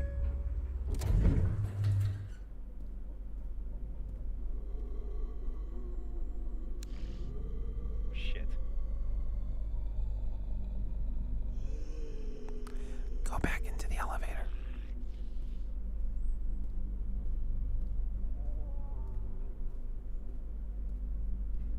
Psst, where are you? You know, it's moments like this. I get the vision of the big open world multiplayer zombie game. I can see why that could be fun. But you've got to have more than just that. Because you've got to have something that makes it worth playing. Because this, I could see playing for like 5 to 10 hours. If it works this way. And like it's a big city and lots of places to go. I could see that. I don't see like how you motivate the player to spend 50 hours or 100 hours in this. You know, what keeps them coming back? Because it could just be that, oh, well, no, there's endgame content. You can get really good weapons, or maybe there are entire zones locked behind it, or there's cosmetics you only get access to once you grind up certain levels. Stuff like that. But you just got to have something more than a gameplay system. Right? There's got to be something. Something. A hook. A tidbit. A toodly-doo. A dibble-dop. Something. And I'm also going to say it. I mean, I think it does look like they made some graphical downgrades. It looks like that to me. That's my opinion. I think the first clips we looked at looked worse than what we just saw. Lighting could be different. That could be it, but still.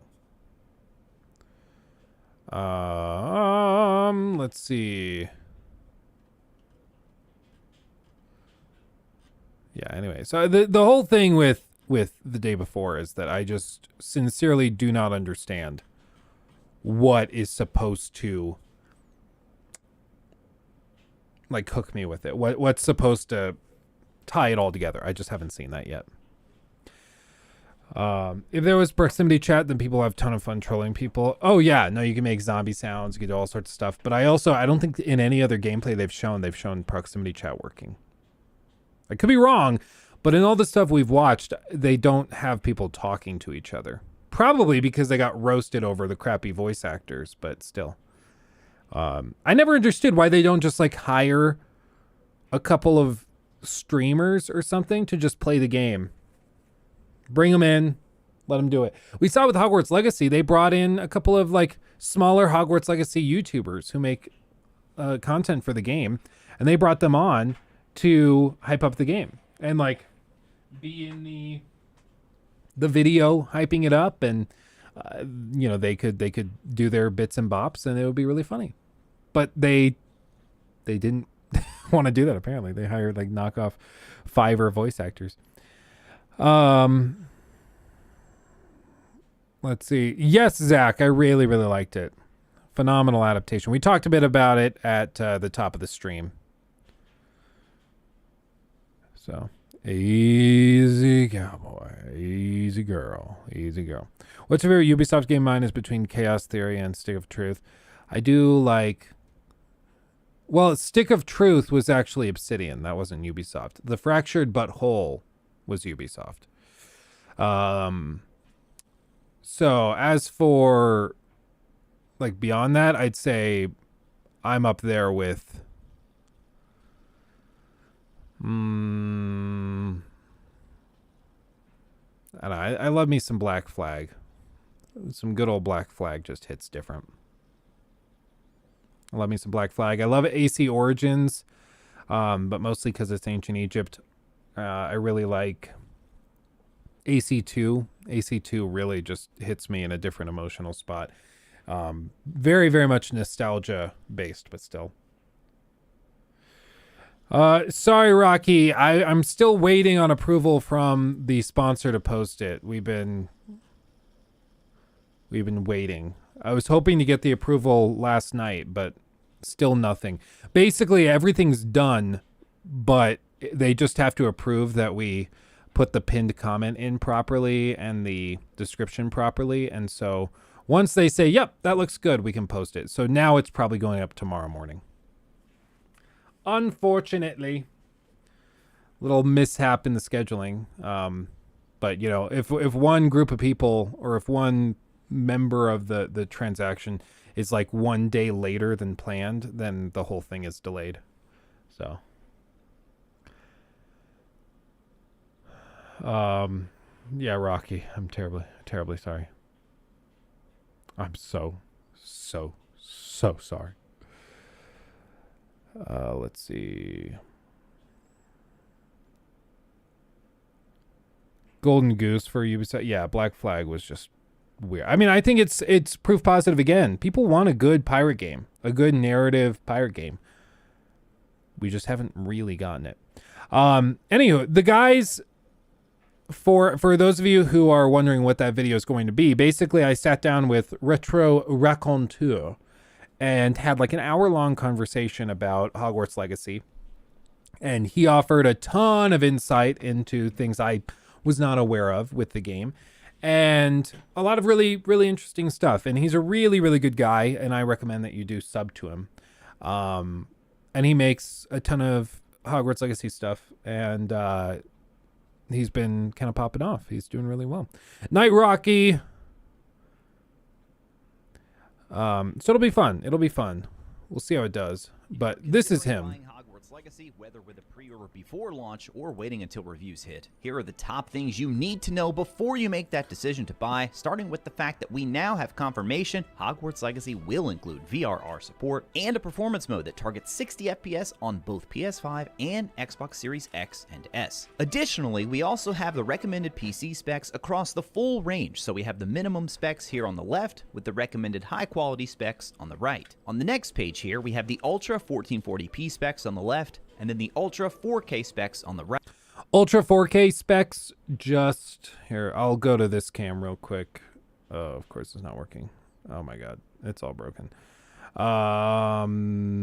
This camera. There we go.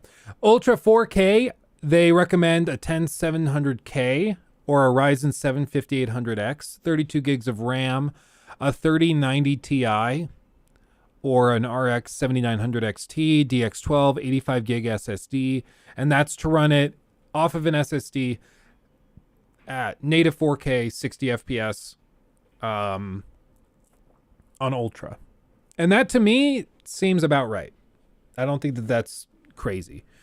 It's important to remember how demanding 4K is, and so that doesn't seem that outrageous to me. As for Ultra, they say 10700K, 5800X, so same CPU, 32 gigs of RAM is what they recommend. NVIDIA RTX 2080 Ti or a 6800 XT, and that's to run at 1440p on Ultra, 60 FPS. So, like, realistic, I'm looking at this. I probably, with this 4K monitor, I probably am going to be, like, running on high. I might not even be able to crank it to ultra. That's how crazy demanding this game is, or how demanding 4K is, rather. Minimum and low specs is an i5-6600 or a Ryzen 5 1400, 16 gigs of RAM, a 9060 or a 470, and then 85 gig on a hard drive. They really recommend and prefer you run off of an SSD, but they do support hard drives, and that's to run at 720p at 30.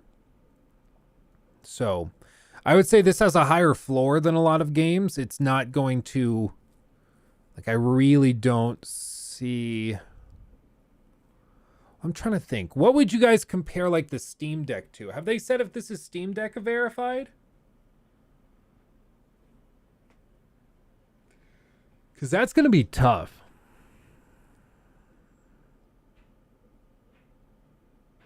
No DLSS? I don't know if they've confirmed that yet or not. I don't remember. But DLSS would help for sure. Because all of this, it just says straight performance. But DLSS could help a lot. Like if you run DLSS 3, if that's supported, which I'm not sure if it will be, but if you run that, you could probably hit 4K and get closer to like 100 to 120 frames off of like a 3080, 3090. So Steam Deck will catch fire. Well, like that's the whole thing. The Steam Deck runs at 720p.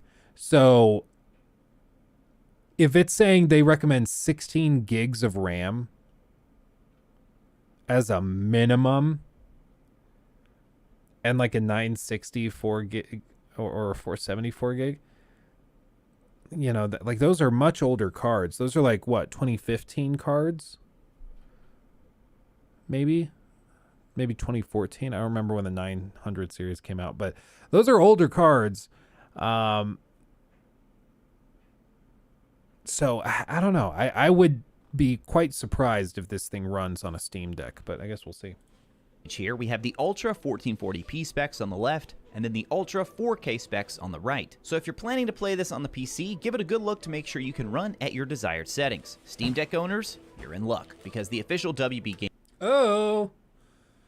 Hello, David. We reached out to the Hogwarts Legacy team for you, and we're able to confirm that the game will be Steam Deck verified on launch. Wow. That's surprising. Okay. I don't know how they managed that, but they verified it. No DLSS for the 30 series, sadly. So it's only, are you saying it's only DLSS 3, so only available on the 40 series card, and then no DLSS at all on 30 series? Or is there just no DLSS?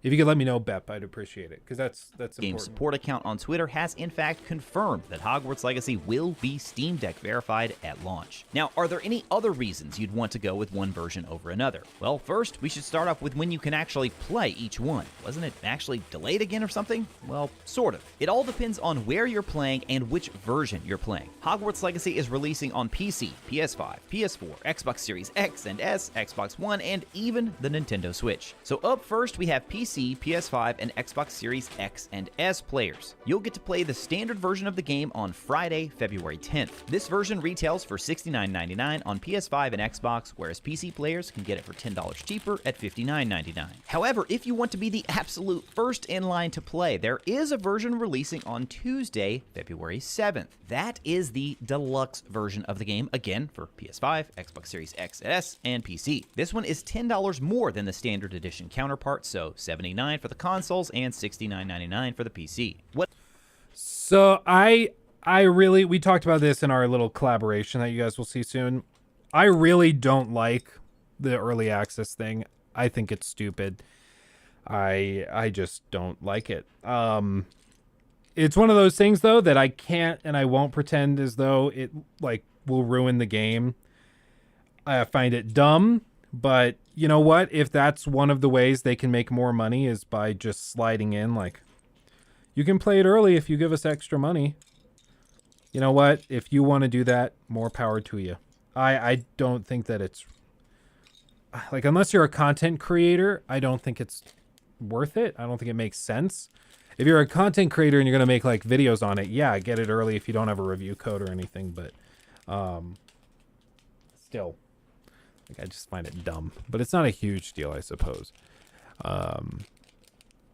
play the broken beta by giving us money. Well, that, or it's polished and is in fact finished, and you just get to play it early and be done by the time a lot of other people start. The problem with narrative games, and the thing that kind of bugs me about it, is, again, I've talked about like having two classes of players. I really dislike that, and I find it quite distasteful a lot of the time. And in this case, like, it really does start to feel as though there's two classes of players, because if you can't afford to pay the extra bit for it, then like you could realistically have the game spoiled for you. I dropped a piece right in my grundle. Hold on. Little stud. And it just sucks that you could have the game ruined for you because you can't pay the extra $10 or $20 to get the upgraded version. And that sucks. Like, if you're just broke and you just want to play the game, you might have the game spoiled because people will finish the game by the time you start. And that's just lame. What else are you getting in addition to that 72 hours early access? Well, the deluxe... Will you be streaming it on early access or the official release date? Usually, when we have access to this stuff, they will, like, if they send a review code, they say you can start streaming on the early access date. So we could stream. What we might do is just like the first hour, and I'll just be like, streaming the first hour of Hogwarts Legacy, and we just do that and leave it there. Not play too much. In my experience with games like this, even if I try to stream it, a lot of people just don't tune in because they just don't want it spoiled. So it probably isn't even going to be a particularly successful stream. So I wouldn't stress about it. I wouldn't anticipate it being a problem. I realistically, I find it, I think it's fairly unlikely that I will end up streaming it at all. At least within the first like week or two of launch. So what are you building? This is the Lego Titanic. You can see that part's built.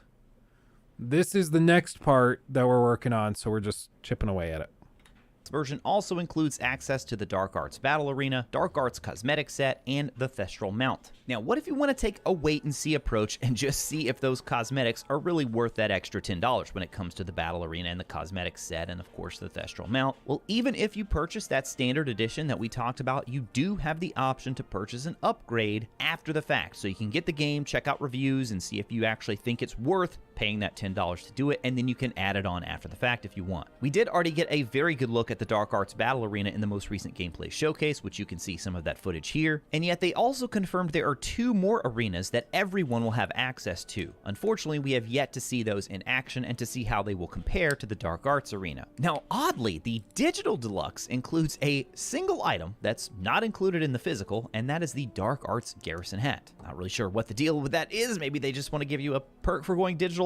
Not sure. Now, I also want to say I'm not here to tell you whether you should pre-order or you should not. That is totally up to you. Of course, you can pre-order all the way up until the actual launch of the game, so hopefully there will be a chance to check out early reviews or previews of the game once folks start getting their hands on the game, which we've yet to hear when exactly that's going to be. If you've been burned by pre-orders before and you take the wait-and-see approach, trust me, I get it. No harm, no foul. So to try and entice players to pre-order, though, they are including a digital item with any version of the game when you pre-order, and that is the Onyx Hippogriff Mount. Yes, you'll be able to ride standard hippogriffs in the game, but as far as we know, this pre-order is the only way you'll get to ride the Onyx one that we see here. As for the delay I mentioned, unfortunately, players on last gen, you'll have to wait until April 4th, as that is when Hogwarts Legacy will release on the PS4 and Xbox One. And finally, there's the Nintendo Switch version, which will release in the summer on July 25th, 2023. That thing's gonna run like ass. I mean, we're looking at these stats and we're like, how on earth are they gonna get this running on a Steam Deck? And somehow they're managing it. How are they gonna get this thing running on a Switch? It's gonna run at like 300p with 10-minute load times. Like, it's gonna be horrible. Like, dear God. But I do think it's good that they are delaying those versions to focus on the versions that we're actually I think most people are going to be playing on. I know some people, they only have the last gen consoles, and I understand it's kind of a bummer to have to wait for this stuff. I totally get that. And I will be honest with you. I think the PS4 and Xbox One versions, and certainly the Switch version, I think they will run like absolute donkey ass. And I don't say that to be mean or like a bummer. I'm just being real with you. I'm not going to lie to you. I'm guessing they delayed it because they run like donkey ass. And so they're like, okay, we're just not going to frame this as like one of the launch versions. We're going to let the game come out, have great reviews, and then we'll break it to everybody that these versions are really, really rough. And I can't blame them for doing that. You know, I get it. I understand it. So I would heavily suggest, like, if you've been considering maybe saving for that PS5 and you're like, maybe I'll wait till the end of summer to get it. Like, I would probably just go do it. I know that sounds crazy, but like, if this is the game that you really want to play, and this is going to be the special thing this year, and this is going to be the game that you've waited for years, I would say, like, I probably wouldn't play it on last gen stuff. I just can't imagine it running very well. I sold my PS4 and it paid for more than half of my PS5. Oh, that's awesome. I'm honestly surprised people are buying PS4s for that much. Wow. Okay. I will say I went into Target the other day and saw they have PS5s in stock sitting on the shelves. It was the Xbox Series X that was sold out, but the PS5s, they had a ton of them. Like, they had 2 out in the little display case where you could see them and see that they were in stock. And then they had, like, I think the guy said, I asked him, how many do you have back there? Because I asked, like, so you got 2 PS5s in stock? And he said, yep.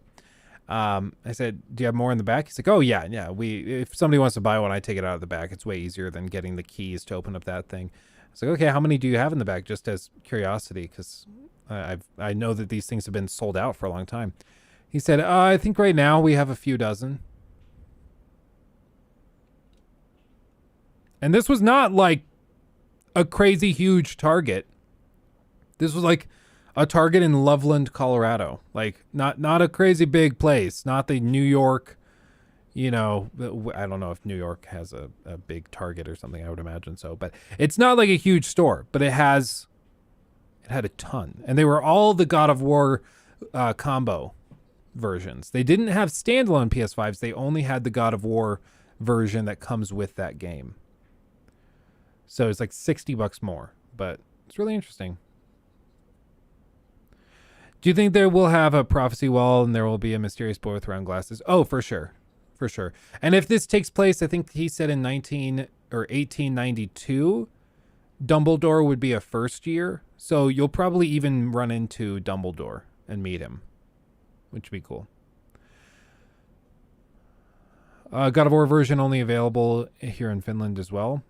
Yeah, I mean, it's not a big deal. Like, I still have this, a code for God of War Ragnarok. I think I'm going to give it away to members. So if you are wanting to get this and you need a copy of God of War Ragnarok, I think it's only for the PS5 is this version, but I don't know. It might be backwards compatible. I really don't know, because if I try to redeem it, then it's no good. So I think we'll give that away to members because I just have that laying around. But I think what it's going to do is it's going to make like secondhand copies of God of War Ragnarok dirt cheap because they're just flooding the market.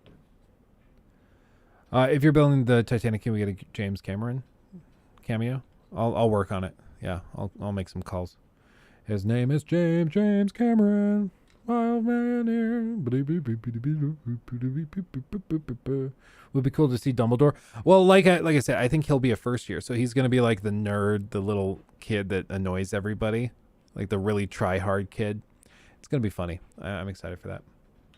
Another consideration you'll want to weigh in your decision on which platform is the timed exclusive content. That's right.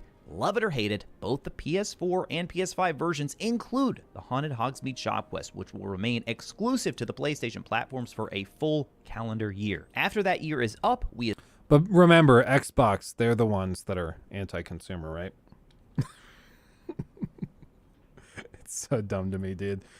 Oh, PlayStation. And then they go to regulators and they whine about it. And they're like, no, Xbox is being mean and they're trying to like take games away from PlayStation players and take stuff to make the experience worse for PlayStation players. Then they do shit like this. Like, I have zero sympathy for PlayStation execs. Zero. They've been playing this game for years, and now that somebody else comes along and says that they're going to play it too, they start throwing a fit. Cry me a river. We assume that the PC, Xbox, and Switch will also get that Haunted Hogsmeade quest. Now, if you pre-order on a PlayStation platform, you'll also get the Felix Felicis potion recipe. So again, love it or hate it, just make... If you pre-order Hogwarts Legacy, you'll be able to access the recipe for Felix Felicis, also known as Liquid Luck. Use this potion to reveal gear chests on the mini-map for one in-game day, resulting in a particularly rewarding journey as you explore Hogwarts and the surrounding areas. I would imagine that you... Well, it's a recipe. I would hope that you can still find the recipe in the game and just craft it. I would hope. I would think surely you can do that, right? Making sure you are fully informed on all the editions of the game. Now, this is one thing I do like about Retro, is that he's not saying, like, he's not the kind of guy, and this is why I asked him to do the collab. He's not the kind of guy that's going to be, like, hyping it up, and this is awesome, so make sure that you order this version of the game to get this. He's like, I'm not taking a stance. This does suck, but I'm just going to be real with you and tell you that this is what's in the game and this is how it works so that you know. Like, he's just trying to inform you. He's not trying to hype you up or pretend as though it's something that it's not. Regardless of which version you choose, you'll have a range of accessibility and difficulty options to play the game how you want to play. The difficulty options even include a story mode, which is actually a tier lower than the easy difficulty, so this will be for players who are purely there to experience the story. Now, if you are a Harry Potter super fan, Wizarding World fan, Hogwarts Legacy fan, whatever you want to call it, there are even more options for the super fans, including a 252-page art book, a strategy guide, and a collector's edition, which at most places is actually sold out now. I like I said in that video, that's done very, very well. In all that video's different forms, it's probably done close to 1 million views, because it went semi-viral on TikTok. It did really well on the Clips channel, and then it did like 600,000 views on the main channel. I said, if you see somebody with that collector's edition, a YouTuber, anybody, you should tease the crap out of them because it looks so stupid. It's so dumb. So I think you're going to see it become a meme if people have that collector's edition. I swear to God, if somebody sends me that thinking it's really funny, I'm going to lose my crap. The art book is going to be really cool. I'm really excited to see what the art book is like. That's going to be awesome. The official game guide, I actually have a collection of game guides down here on the bottom shelf. I never use them, so I really should stop buying them, but I do find them cool. And then, like I said, the collector's edition is ass. As far as the art book goes, you can get that just about anywhere books are sold, including on Amazon. I'll throw a link down in the description below. And we recently had a sneak peek of this art book courtesy of Sci-Fi, and as a pretty diehard Potter fan myself, I have to say it is looking very impressive, even though the price tag is a little bit steep. It's like $45 last I checked, but it certainly seems like they are packing a lot of content in that art book. That's honestly not as bad as I was expecting. I've paid too much for art books previously, so that's really not terrible. Remains to be seen on the strategy guide yet. It is much cheaper than the art book, so you would assume as far as strategy guides go, you're going to get a basic strategy guide there. Now, the collector's edition, I mentioned it's sold out in most places now. It was quite the disappointment for many fans, not necessarily for the items included, but really for the steep $300 price tag. If you are still interested in that one and you're looking around online to see if there's still any available, it does include everything from the deluxe, plus a steel book, the Kelpie robe digital cosmetic, and a life-size plastic book with a wand that hovers above it when plugged into a power outlet. Now, additionally, for longtime fans of the series, or even people who are just discovering the world of Harry Potter, you can actually get sorted right now for the game. Some of you out there may remember the old Pottermore website. We did this on It's Friday. officially known as wizardingworld.com, and you can set up a free account today and then link it to your WB Games account. Even better and even easier if you already have an account over there. So what's the benefit here of linking these two accounts? Well, you'll have a head start on the sorting and wand ceremonies because both your house and wand type will be brought over from the Wizarding World site into Hogwarts Legacy. That's right, if you've taken the quiz before, it'll all link up nicely. If you've never taken the quiz, you can go on. And that's cool because basically you'll play the game, and my understanding is you'll play the game, it will automatically sync up and look at what your house is based on the quiz you answered on the website. And then it will just automatically have you get sorted into that house without you having to like answer a prompt of which house you want to be in. So you'll sit in front of the sorting hat and then it'll just know which house to put you in, which is kind of cool. You know, that's kind of cool.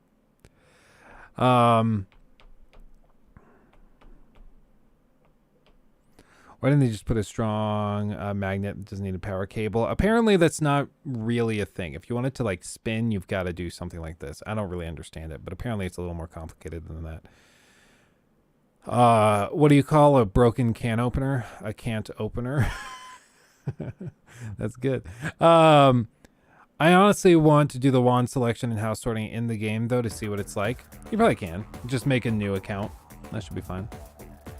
What if you are a Hufflepuff but don't like to huff or to puff, and so you want Ravenclaw? You can't change your destiny. If you are a Hufflepuff, you are a Hufflepuff. Get over it. Deal with it. Luke just doesn't like the book because he's bad at wire hiding. Dude, don't even start with me, Mike. You do. I am really bad. Dude, if you guys ever see the back of my desk, oh my God, it's an actual rat's nest. Okay, not actual, but a rat could call it home and would probably be very comfortable.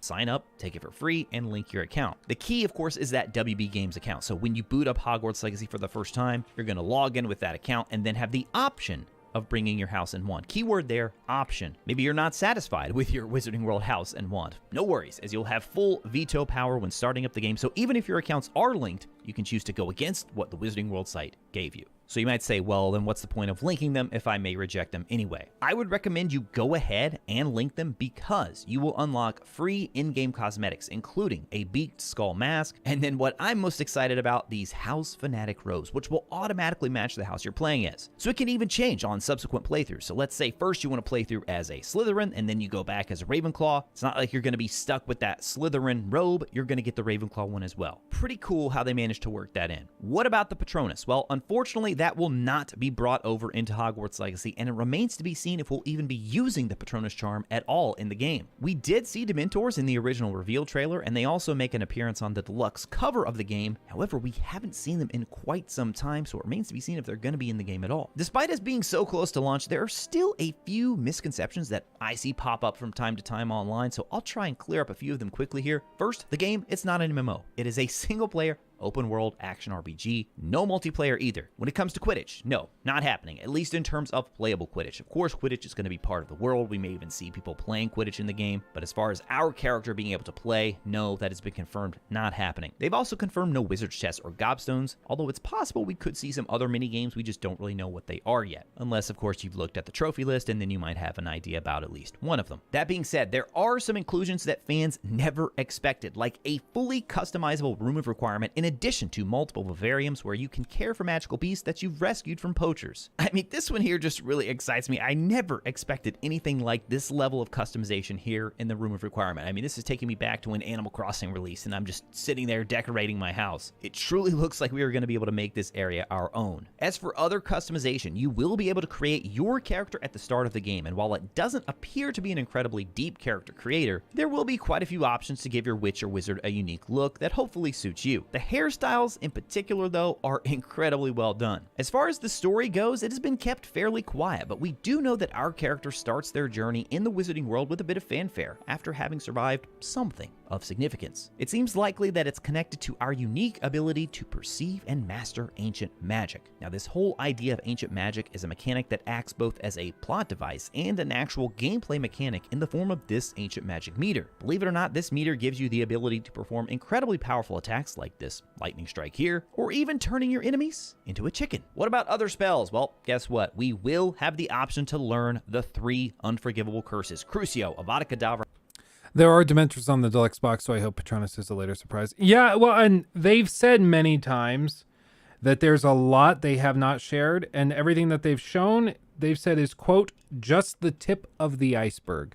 So who knows? I mean, they might be like doing a big fake out. They might, I mean, I don't want to get anybody's hopes up, but games have previously had bigger lies for sake of surprises than no Quidditch. So I just want to tell people, like, it would be pretty badass if they came out of nowhere and then it was like, yeah, we told people there was no Quidditch in the game, but then we faked them out and there is Quidditch.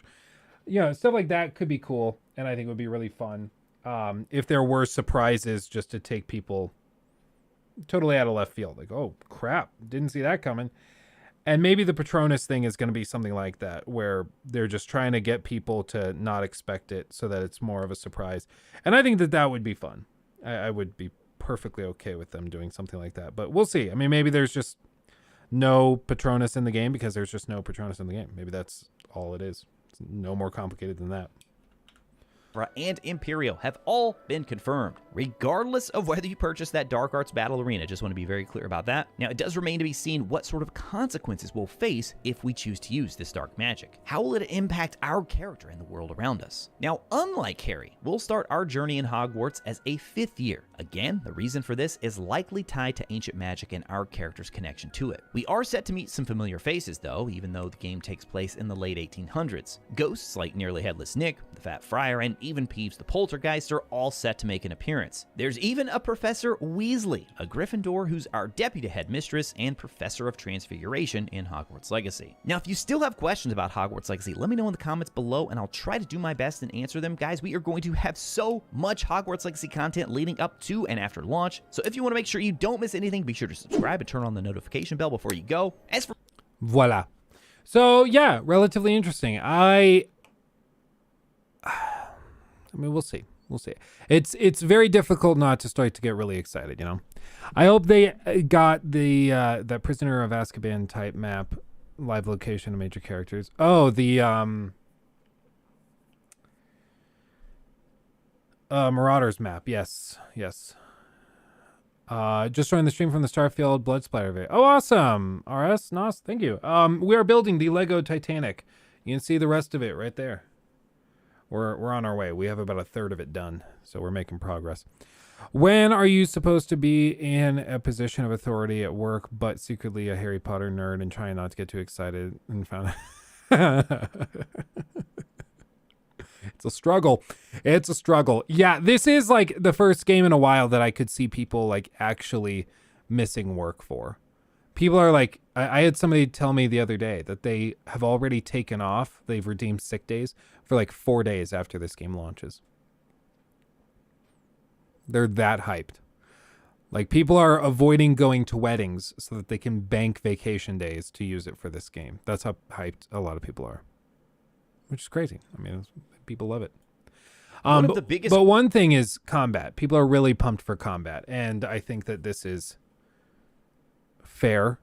Because I think the combat actually looks pretty robust. Questions many have had about Hogwarts Legacy is just how the combat will work. After all, in the State of Play trailer, we saw some pretty impressive combos and fluid transitions between different spells. Plus, there's a recent clip showing off the Incendio spell that revealed some spells will have multiple uses and aren't just for combat. Spellcasting and combat is one aspect that many of the previous Harry Potter video games have always struggled with. Take, for example, the console version of Prisoner of Azkaban, where there were actually quite a few puzzles and areas designed around the player needing to use different spells to progress. The only problem is you were limited to just 2 spell slots, which made switching back and forth rather tedious. In the PC games, spells were entirely contextual and based only on your surrounding environment, so you couldn't even choose which spell you were casting. It was only based on the objects you were aiming at. The console versions of Harry Potter and the Goblet of Fire actually took this same approach as well. Then Order of the Phoenix and Half-Blood Prince introduced a system where you would actually use the right stick, or actual hand movements in the case of the Nintendo Wii, to cast certain spells. And there were so many of those Wii games that were just horrible. Like, they were like, oh, and it'll be really immersive. You'll whip it around and then you cast your spell. And it just ended up being horrible. It's like, and it's just, it never responds properly. Did I see the Lies of P AK gameplay footage? I did not. We'll watch that right after this. We really don't even need to talk about what happened with Deathly Hallows. So one of my personal hopes for a really well-made Wizarding World game has always been if they could nail the spell casting in a way that's intuitive, not repetitive, and most importantly, fun. Well, after 2 gameplay showcases, we have a much better idea of how spell casting is going to work in the game, and honestly, I'm pretty encouraged by what they've shown so far. When it comes to spell casting in Hogwarts Legacy, everything starts with the right trigger. So if you tap R2, that throws out a basic shot. But that R2 is also your gateway to all of the spells that you might slot. So if you hold R2 instead, you can see how the diamond expands, and if we let go, you see how it contracts? Yeah. And so if you hold it again, it expands. By holding it down, button prompts appear on the 4 spells slotted in the bottom right corner. This reveals the face buttons, and pressing one of those 4 buttons while still holding R2 will activate the corresponding slotted spell, and these can be arranged any way you want. Now, just a bit further down, we see a D-pad icon with one section that's shaded slightly different from the others. This section represents the active set of spells that we see above. So while holding R2, if we instead hit one of the other 3 directions... The Deathly Hallows game was a travesty. Should we try that? Would that be funny to try that in a video or something? I'd be down to try it. What's it on? PS3? Probably. It's like 2010, 11. It's probably PS3. Maybe we could find it. If you guys are able to, while I'm doing this, would you be able to look up if there's a way to play it? Like, is it backwards compatible? Would we have to use an emulator? I don't have a PS3 laying around, so we'd have to find some way to do it. But if you guys could find a way to play it, that'd be super funny. On the D-pad, a new set of spells will appear. We haven't seen what the customization screen will look like just yet, but the basic idea here is that we'll have 4 sets of 4 spells to correspond with each button on the D-pad, which means we'll have easy access to at least 16 of the slottable spells at any given time. So all those combos and quickly switching back and forth between all the different spells that we've seen in the trailer, that's how they do it. As for how many spells are present, game director Alan Tuve has revealed there are more than 20 slottable spells. We also got a blurred look at what could potentially be the full... Okay, I might be able to find it on like GOG. That could be cool. It's probably on GOG. I'll look for it. List of spells during the second gameplay showcase, and of course, fans have already slotted many of the spells we know about into a spot with a list of the unknowns as well. You'll also note the color coding system Avalanche has in place to separate out different types of spells. We have damage spells, which are red, and so far we know about Confringo, Incendio, Defendo, and possibly Expelliarmus. That is, if you believe this icon here is Expelliarmus, which leaves one unknown damage spell. Now, as for the purple spells, you can think of these as force spells. And here we have Accio, which is noted with the hand pulling back and the arrow. We have Descendo, which is the hand pointing down, and the Depulso with the hand pushing forward. And again, that leaves one spell we don't know about in this category. Then we move on to yellow, which are control spells. Here we have the hand in the upright position, and this is the icon for Arresto Momentum. See this crazy like detective level crap that people do? Like, people go crazy with this. On Reddit, they're going like full detective mode, checking out like all the different blurred out versions, because basically in the showcase, the gameplay showcase, they pixelated the logos or the items and spells, so they changed it around, and now they're trying to reverse engineer it, which is super funny. Sean Dara donated 50 hey, Sean, Australian thank you. dollars through Super Chat. Get the little dude some Duplo blocks. I will do that. I will actually, like, right as I finish this, I'll pull it up on my phone and get them. Lockie will love that. Thank you so much. And Maurer, thank you. Imagine Warner Brothers announcing a VR2 mode for Hogwarts Legacy. Could be great. That actually would be cool. I would give them that, like a tour mode for Hogwarts Legacy where you could like tour Hogwarts in VR. That'd be pretty fire. Have you seen the map people made from the showcase? I've heard it just like discussed and referenced. I don't think I've seen the actual map.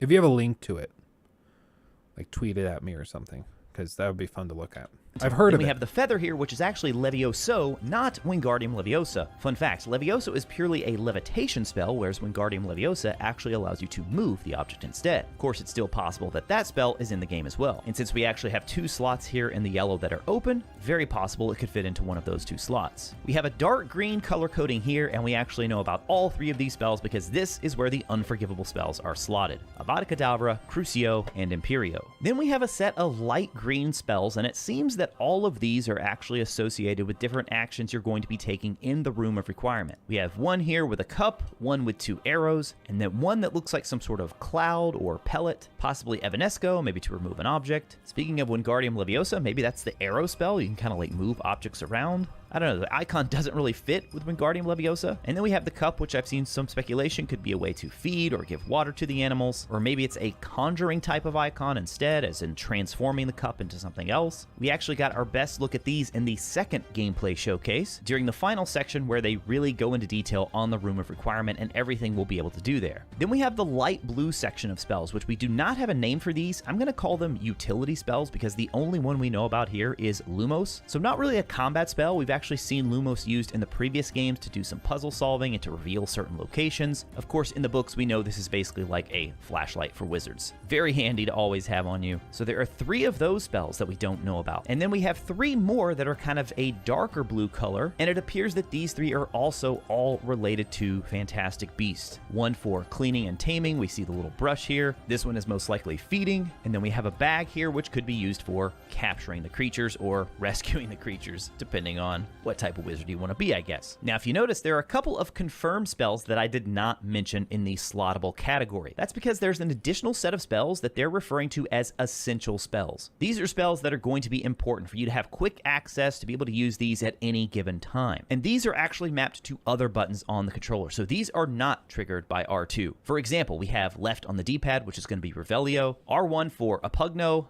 the ancient magic throw, apparently. Looks like that one has been changed, maybe due to a lore reason. And then another one we know about is Protego, which is the shield charm. This is going to be used by pressing triangle on PlayStation controllers, which means Y for Xbox controllers. Now, another spell that's been confirmed is Stupefy. And what's interesting about how this one is cast is it's really being used as sort of a counterattack, at least in terms of the way they described it in the second gameplay showcase. They said when you block with Protego, if you hold down triangle, you'll actually fire back Stupefy as a counter spell. So it remains to be seen if we'll be able to set Stupefy as its own separate spell. We have also seen Petrificus Totalis being used, specifically in this stealth section here, and so it actually appears on the square button, and it only appears here in this contextual situation. So when you're sneaking around, you sneak up behind this guy, and then you can push square for Petrificus Totalis. One of the game's biggest mysteries continues to be the ancient magic and our character's connection to it. You can even use the mysterious, powerful magic your professors do not understand to obliterate your strongest foes.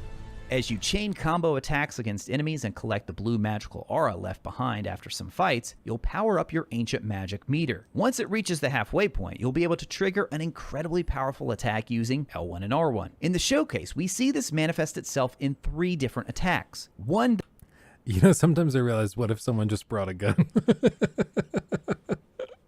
Dude, for real. That was my whole thing in Star Wars that always made me, it kind of took me out of it. Because in Star Wars, they're shooting these blasters and they don't seem to really do anything. And people just, they get hit and it kind of seems to burn them a little bit, but they're not too bothered by it. And I was like, what if they just, brought a 50 caliber sniper rifle and they just, shoot somebody's leg off? That'd be way more effective. But no, I'm the weird one for bringing that up. I can't help but notice that this crazy imperial empire that's building an actual planet-sized spaceship, they don't they're opposed to just using actual bullets, which are going to be way more effective than these stupid lasers. It's infuriating. It just doesn't make sense. Harry Potter America. Can you imagine if they that's J.K. Rowling's next thing, is she's going to bring Harry Potter to the States? And then it just turns out that it's basically just a bunch of gangs, Gangland Chicago, but they're all just using spells. That would actually be relatively entertaining. That could be interesting. Lightsabers can deflect blasters. Also, there's high energy blasters that some bounty hunters use when they go up against Jedi. There's some in Jedi Fallen Order. Yeah, why doesn't everybody just use that?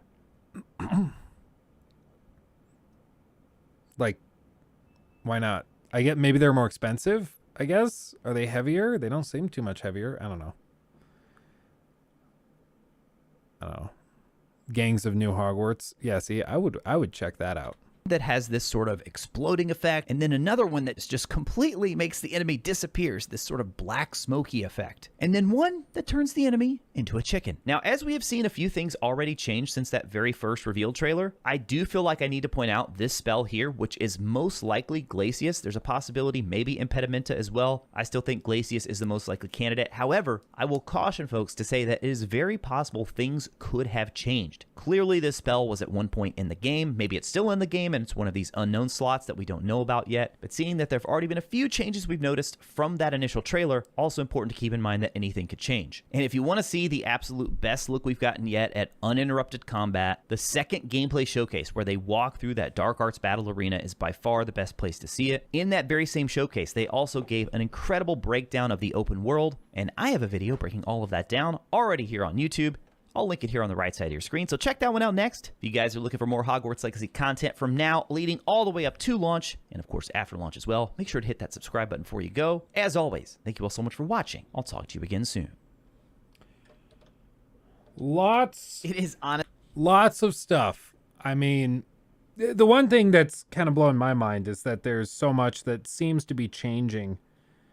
Because I wasn't aware, but apparently they like straight up have changed entire character placements within the game. Like in the first trailer, they show one person in a cutscene participating in a conversation, and in a later trailer, they show the same cutscene, but it's a totally different character. Like they've rewritten scenes, redone characters, moved characters in and out of different scenes.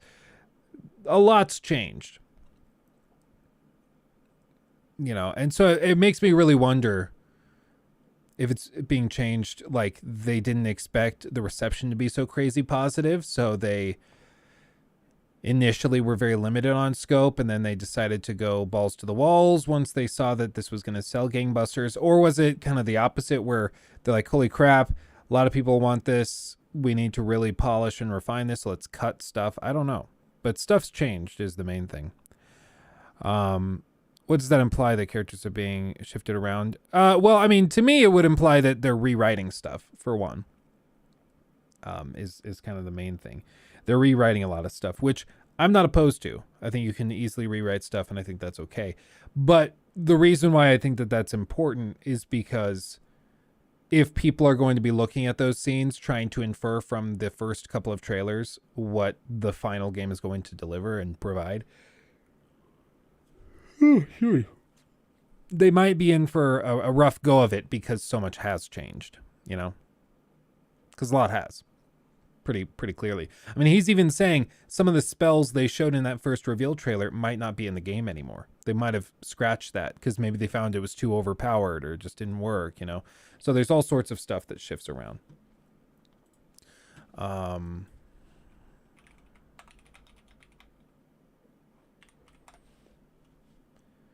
Let's see. Lies of P 8K gameplay. Jeez, dude. A Radeon RX 7900. Oh, so basically, like, AMD went to them and said, "Hey, can you give us a chance to record 8K gameplay?"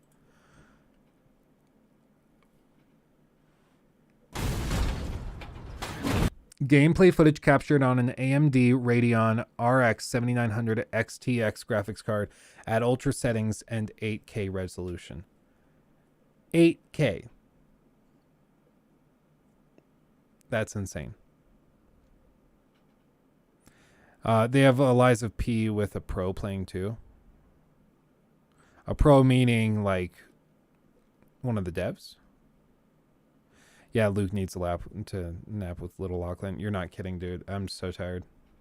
Well, I decided to pretty late last night. I was like, okay, let's watch The Last of Us. Let's watch that episode. And so we started it pretty late. And I don't know why, man. I just haven't been able to fall asleep really recently. Excuse me. I'll be tired. I'll lay down. I just can't get my brain to turn off. So I just end up laying there for like an hour.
I mean, the good news is this thing has got to be pretty polished and optimized if they're able to run it at 8K. Like, Jesus. That's insane. I don't know. So, for one, I could say that the sound design initially sounds really punchy. I could see it getting really annoying really quickly because every hit has like the same sound, and I could see it getting a little annoying. I might have to tweak that, but...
I'm so ready. It looks good.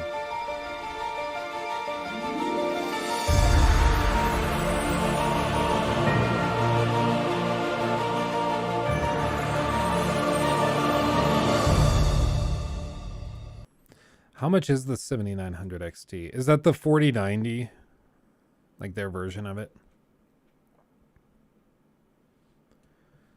7900.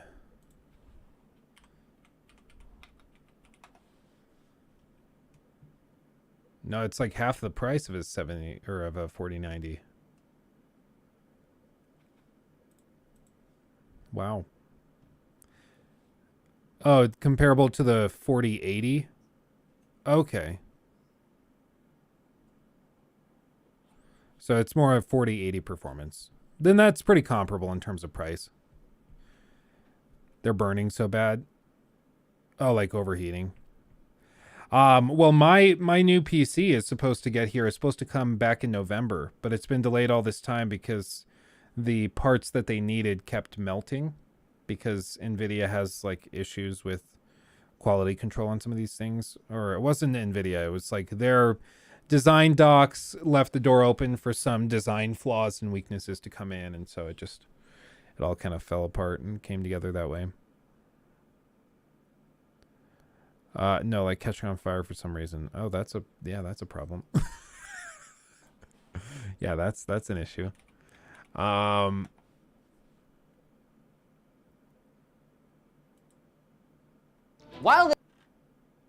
Oh, Linus. I used to watch so much of their stuff. He's looking shaggy.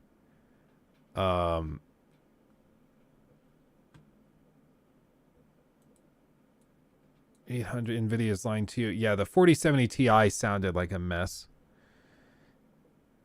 I don't know. They've got so many channels at this point. Look at all this. It's crazy.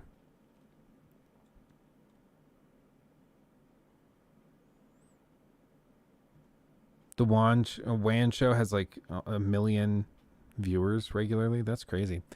J2 Cents addressed it. Oh, why the double cam? Sorry, we're building Legos at the same time.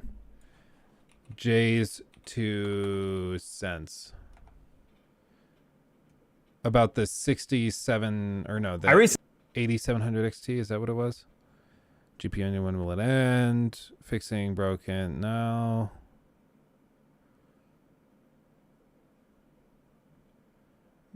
Huge recall. Oh, it's because of the melting. Probably. I don't know. We're just getting to the point where like these GPUs are using the same energy as like space heaters. And so they're just like melting because like no joke, they are basically space heaters that also compute stuff for you. Like this thing gets so freaking hot during the day. It's insane. Like that's why these streams tend to cap out at about 4 hours because this room gets to be like 85 degrees Fahrenheit, and it's just miserable in here. And so I have to leave and turn on the AC, and like, it's a whole thing just because this gets so freaking hot. You know, first world problems, I get it, but hold on, I gotta light the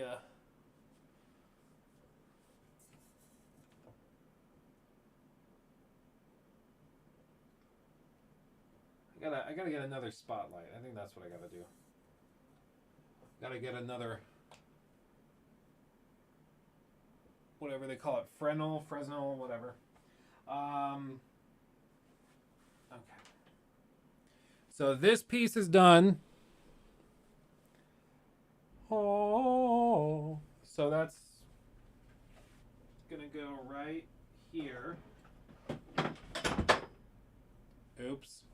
I'm quickly running out of space.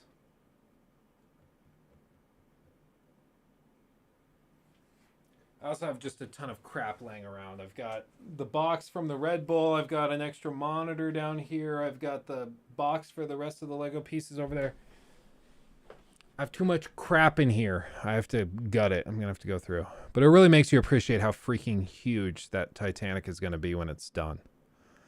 Because that's about half. Should be exactly half. So it's going to be twice that length when it's done. Little excessive. I am not compensating. How dare you suggest such a thing? Yes, it's a reasonable inference, but no. Yeah, it's going to take the whole thing. Well, we were saying I think we might need a dedicated shelf, but what I might also be able to do is move the Hogwarts castle onto a separate little stand over here. So a little piece of furniture, and then it sits on that.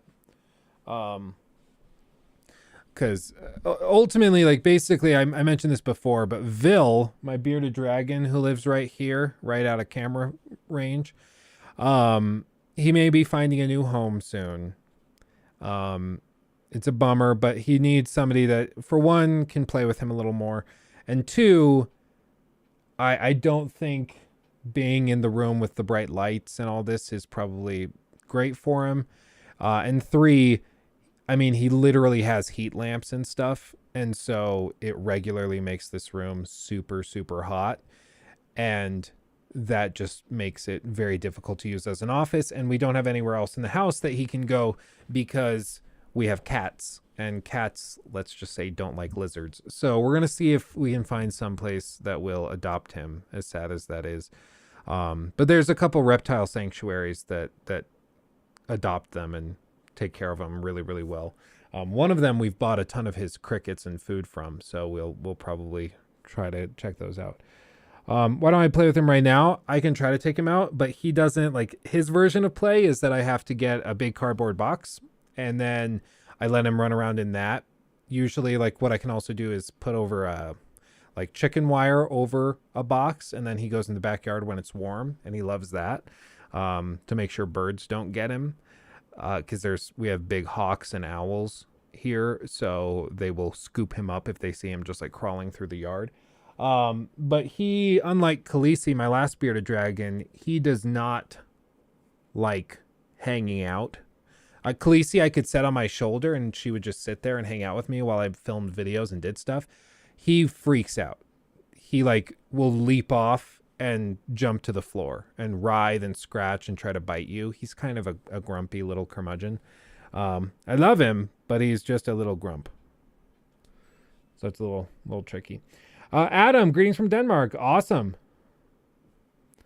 Only if I could take him. Yeah, it's just... I just feel bad for the guy, but I'm trying to figure out what is best for him. And I know, like, being in a place where, what I think he probably would most benefit from is, like, a really obsessive middle schooler who just loves lizards and is just going to kind of force him to get out and do stuff. So, yeah, we might do that. But if he ends up finding a new home, then this place will probably rearrange slightly. All of this will move over to fill that space. That'll probably make it a little more doable. We'll also find a new display case. By the way, I mentioned that I have a crap ton of random collector's edition items, and I'm starting to run out of room. So, like, we have this freaking... Hold on. Ubisoft sent me this, which is the flamethrower from Far Cry 6. I have no use for this.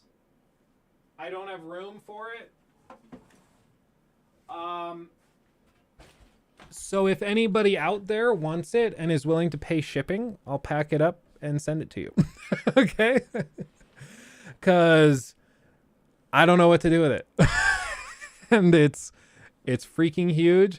I appreciate them sending it, but like collector's editions, I love them, but I love them when they fit in my glass cases. Then I'm happy. They fit there. They're protected. They don't get dusty. They stay clean. I like it.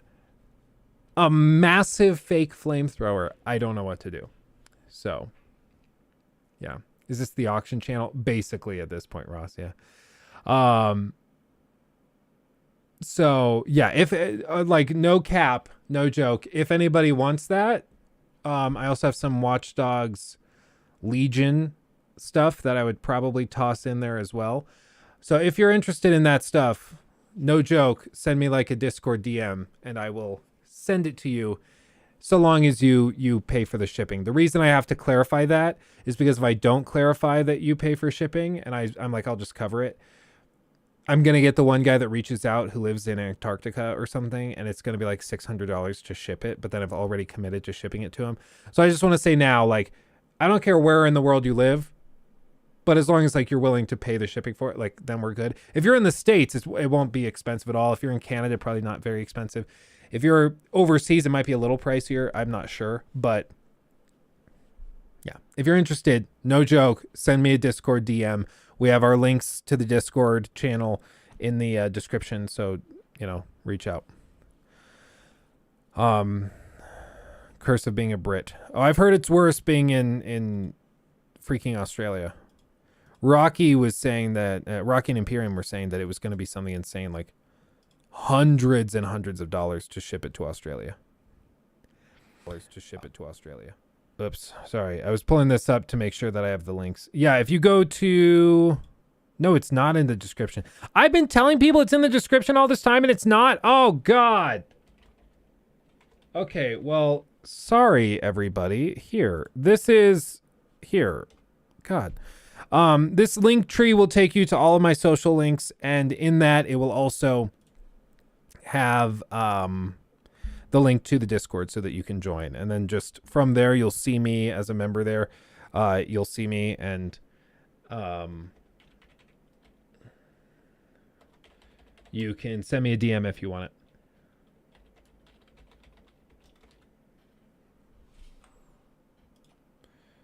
And there we go. Okay. Yeah, Talk Gaming.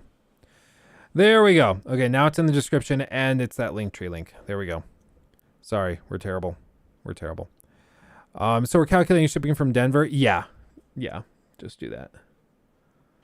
Probably rounds out to pretty much identical. I'm further north than Denver, but that's going to be close enough.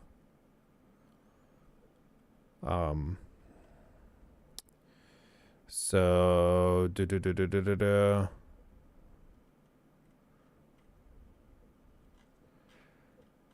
okay, what else is there? Liza P looks amazing as usual.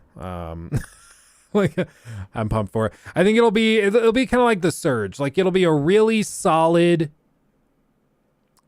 probably like 8.5 out of 10. And then we'll be, I'd call it there. And that works for me. Oh, should we see Maddie's top 5 worst games of 2022? What are our worst games of 2022? I would say my worst games of 2022 are Saints Row, Gotham Knights, Saints Row, Gotham Knights. What else do we play that was horrible?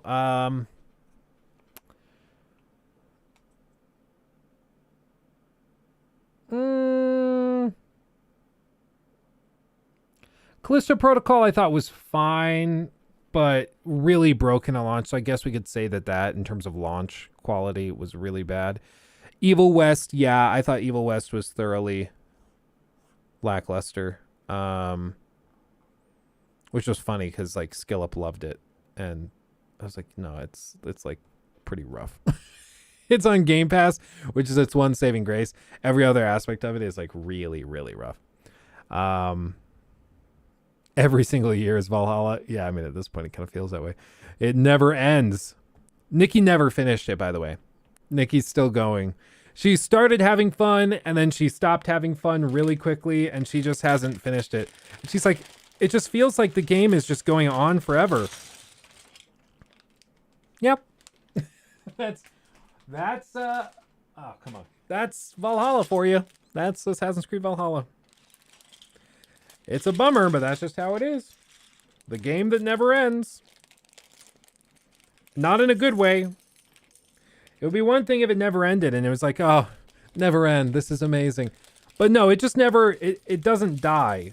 Even when you're like, it's like that old dog that you're like, dude, you're 18 years old. You can't see, you can't hear, you can't smell, you can't taste, you can barely eat and walk. It's time to move on. Go towards the light. Like, I love you. We've had amazing memories, but for your sake, die. That's what Valhalla's like. It's like the dog that just doesn't die. It's amazing. Now somebody's gonna clip that and be like, Luke wants dogs to die. Oh my god. Hammer in the garage. Oh my god, Pitch Black. Jesus Christ. That's way worse than what I said. I'm like, no, go to sleep and just don't wake up. Nice and peaceful. Jesus. What, like, so our dog that we had, I don't know if I ever showed her on camera actually, Mistletoe, way back in the day. Because, I mean, last time she would have been in a video was when I was living at home. So, like, you know, early days. And Mistletoe, super sweet dog. She was an English brown lab. So sweet. Just loved to play, loved to snuggle and cuddle, tennis balls. She was love that dog. So sweet. But she started to get really like sickly. Her joints got screwed up so she could barely walk. She kind of hobbled around everywhere. She would just lay and like, she had like dog psoriasis or something. So like she would aggressively itch herself to the point where she would go bald in the spots where she itched. So she looked kind of like a crackhead as a dog. Once she got to the age of like 11, 12 years old. And we'd take her to the doctor and they're like, there's not much we can do. You can try to douse her food in olive oil and stuff and see if that helps, I think is what they recommended. It was something like that. And so we did that and that helped a little, but she was just like towards the end, she was just barely functioning. But they were like, well, she still like cuddles with you guys. She still seems happy. I'm like, yeah. But she like has to go down these 2 steps to get to the backyard to go potty, and she can barely do that. Towards the end, for the last few weeks, my parents had to like lift her up. This big, probably like 70-pound dog, 50 to 70-pound dog. They'd have to lift her up and then take her down the stairs, those 2 steps, so she could go out to pee because she couldn't, like her joints were so screwed up. So eventually, like there was one morning where she just couldn't stand up by herself. Her body had just given out. She couldn't stand. And that was the day that my parents, I wasn't there. I mean, this was like maybe, I think it was early last year, maybe late 2020 or something. But they took her out to the vet, and then the vet was like, yeah, no, if she can't walk, she can't go feed herself, she can't use the restroom, like she's done. Yeah, we'll let her move on and we'll put her down. So very sad, very, very sad. But she was a beautiful, delightful dog. And it just towards the end, it got sad because you're like, I want you to be happy and live as fulfilling a life as you can. But it gets to the point where like their bodies are giving out. And it's the old problem of like, are we playing God by putting her down, or are we playing God by going and getting her tons of like medicines and prescriptions that she wouldn't have in the wild and then giving it to her so that she can like artificially stay alive for longer? Like, which is actually playing God? And it gets really tricky. But the point is, she lived a wonderful life, and she was amazing and beautiful, and I loved that little puppers so much. She used to sit under the desk while I was making like those early videos. I think like probably around the time I was playing The Witcher 3 for the first time, I remember she would sit under the desk, and she loved it if you would put your feet under the desk, and then she would kind of half lay on them and roll over onto your feet to make you stay there with her. It was super sweet. And then you occasionally pet her with your foot. She loved it. She's a beautiful little puppers. And she had a good long life. It was wonderful. I feel bad seeing pups in pain. Yeah, it's kind of like the responsibility that you take on as a dog owner, that you're going to make sure that they live a happy life, a fulfilled life, and that they're loved and cared for. And when the time comes, that you're going to make it as painless a transition, let's say, as you can. I think that's the responsibility you take on. The Killing is definitely playing God. Not that that's necessarily the wrong choice. Yeah, I guess it's tricky how you define it. Like some people just say, well, playing God means that you shouldn't do that, full stop. It's like, well, I don't see a problem with ending misery. Like we could have hooked her up to some sort of doggy feeding tube and force fed her and done stuff like that, but is that actually more loving? I'm not so sure, I want to give my pup Morris the best life. Oh, and you can. As long as you love him, that's all you really can do. And, dogs have evolved at this point to be like man's best friend, just loving and caring and sweet creatures. And then there's cats who just love to watch you suffer, and it's really funny. That's part of the reason I love cats. Let's see. So, shall we pull the tone up off the floor and discuss Shadow of War? Oh, man. Probably at this point. I mean, probably we should. Shadow of War, I'm still blown away that people are surprised to hear that I call that game, like, terrible. But, like, it was really, really rough. Should we check out, like, let's go back in time. Let's go back in time and look at Shadow of War, the review from IGN 5 years ago. Because Shadow of War was one of the most heavily monetized predatory games that probably ever launched. Just truly dreadful in all the worst ways possible. It embodied everything that was horrible about 2017 AAA gaming development. And yet people still are like, no, it's actually really good, bro. It's actually really good. I tried it recently, still just as terrible, except now there's like no coherent through line to the end game. So it's just grind for the sake of grind. It used to be grind for the sake of getting you to pay them money to skip the grind. But now it's just grind for the sake of grind. And there really doesn't need to be. It's like actually terrible. Yeah, is this actually going to be like more depressing? We're going to watch this and you guys are like, can we keep talking about dead dogs? That was more interesting and more upbeat than this. Like Shadow of Mordor before it, Middle-earth Shadow of War is so much more than just another open-world action game with Batman's combat.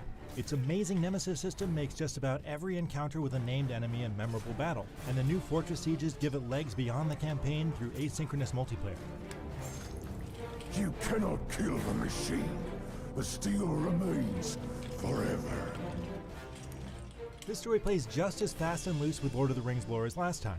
It picks up after the conjoined spirits of ancient elf lord Celebrimbor and Aragorn's stunt double Talion forge a new ring of power, and immediately lose it. Their beef with the Witch King feels drawn out, with lots of clunky derivative dialogue, but there are some strong moments. Flashbacks to the Ringwraith's corruption, battles with the Balrog, and even the founding of Minas Morgul are all standouts, if you can stomach the non-canon version of events. It goes to interesting places, visually at least. Each of Shadow of War's 5 zones looks markedly different, giving it a good variety. There is I will say, like, the zones were cool. I just really wish we were able to explore, like, the lands between. I get that this was in a weird time, like, it was running on now last-gen hardware, but the way that they designed the overworld felt very, very outdated to me. Like, it felt like a 360 game, in the bad way. Because it was all these small maps that are supposedly joined together by these big like rocky fields and places that you could run between. but you couldn't do that. You just had these overworlds that you would go to that felt different. And even then the maps were, I don't know, the maps were weirdly, like, as you see on the mini map here, they were not very open. They were very tight, and they weren't designed in like a leveled or stacked way. It was just really bad. I just really did not like it. A lot of running. Battalion's moves make that quick and fun, except when you get stuck on a ledge. On the other hand, all of the locations are functionally identical and inhabited by the same types of enemies and wildlife, and their beauty is sometimes disfigured by Thank you, some Jay. nasty pop-in that can leave. JTCU donated $4.99 through Super Chat. So I just finished The Witcher 3 for the 12th time and am clueless on what to do with life. I know the feeling. That's funny. Yeah, I feel you there. I mean, it's honestly, I think you could go and probably, and I know this sounds insane, you could try something like Assassin's Creed Odyssey, and you might actually really enjoy it, because it does have a lot of the same narrative, side questing. That was their direct inspiration. They were basically trying to just do The Witcher 3. So you could try that, and that's going to give you 100 hours. There's a lot there. I mean, it gets a little aggressive and tedious towards the end, but it's pretty good. Beyond that, like, other badass open world games that scratch the Witcher itch, I mean, you could go back through Red Dead 2 or Red Dead 1. Those would be good. But I know the feeling, like, you play The Witcher 3 and you're like, okay, well, what now? And everything else just kind of falls. Oh, jeez.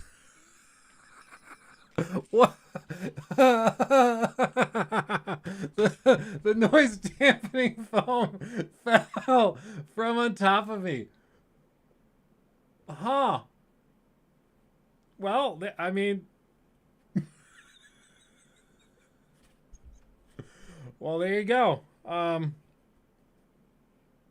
don't know why it fell, but there we go. Oh. I was like, what on earth just happened? Okay, anyway. It's saying clean me. Yeah, room's too hot and loosen the adhesive. Yeah, see, I'm not lying when I say the room gets toasty. I'm not lying. I'm being honest. I'm being real. Andre, thank you. Just wanted to say thank you for all the content and entertainment, for advocating critical thinking at a time when it's sorely lacking. Cheers. Thank you, my friend.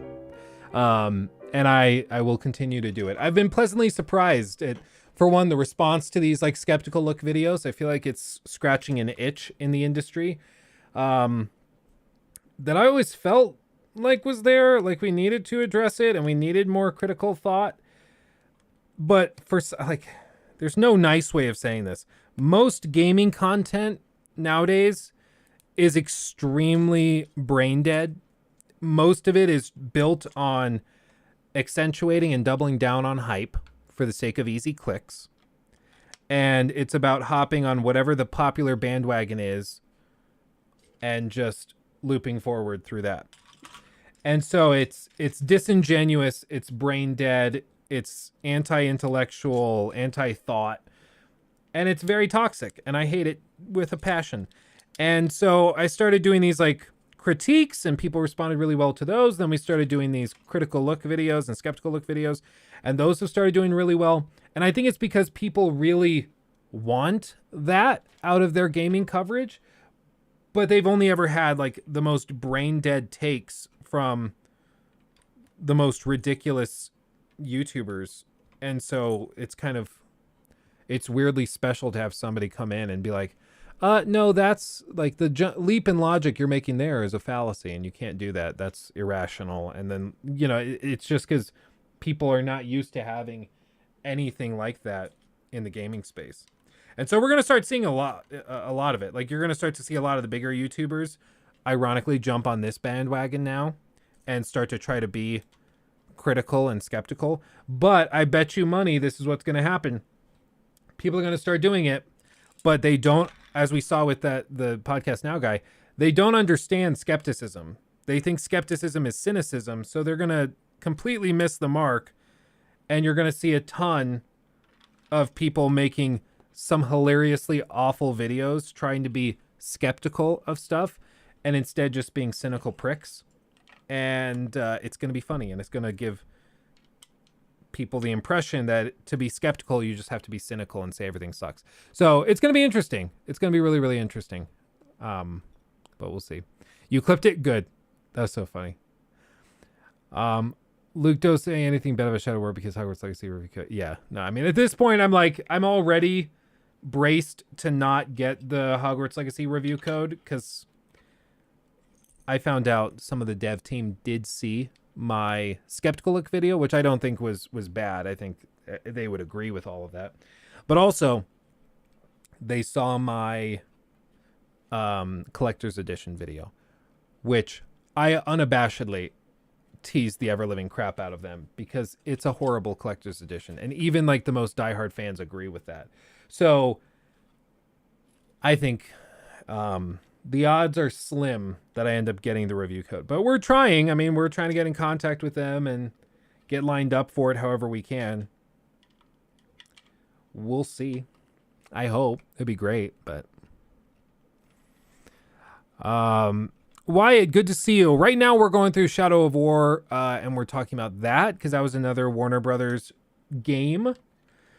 And they have a little known game called Hogwarts Legacy set to come out quite soon. So we are going to see that whole thing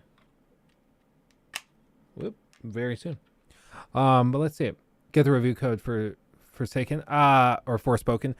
I have been trying. I've been trying for Forspoken. I have not heard anything yet, though. That's a similar thing. I've been very outspoken that I think that game looks like ass. And maybe they just have like a horrible demo and the demo just makes the game look bad. Maybe that's what it is. A lot of the people I mentioned earlier on the stream that I went and I found the subreddit dedicated to Forspoken, and most of the people on that subreddit say that the demo actively worked against them. The demo actually made the game look worse than it actually is. That's what they say. And I don't know if that's true. I mean, we're going to see when the game comes out if the game's better than the demo made it out to be. But the fans are not thrilled with the demo. So maybe the game ends up being great and the demo just made it look bad. I don't know. But I've been trying for a review code for that as well. But either way, I think we're going to do like a Luke or I tried Forspoken so you don't have to video. So we'll do that.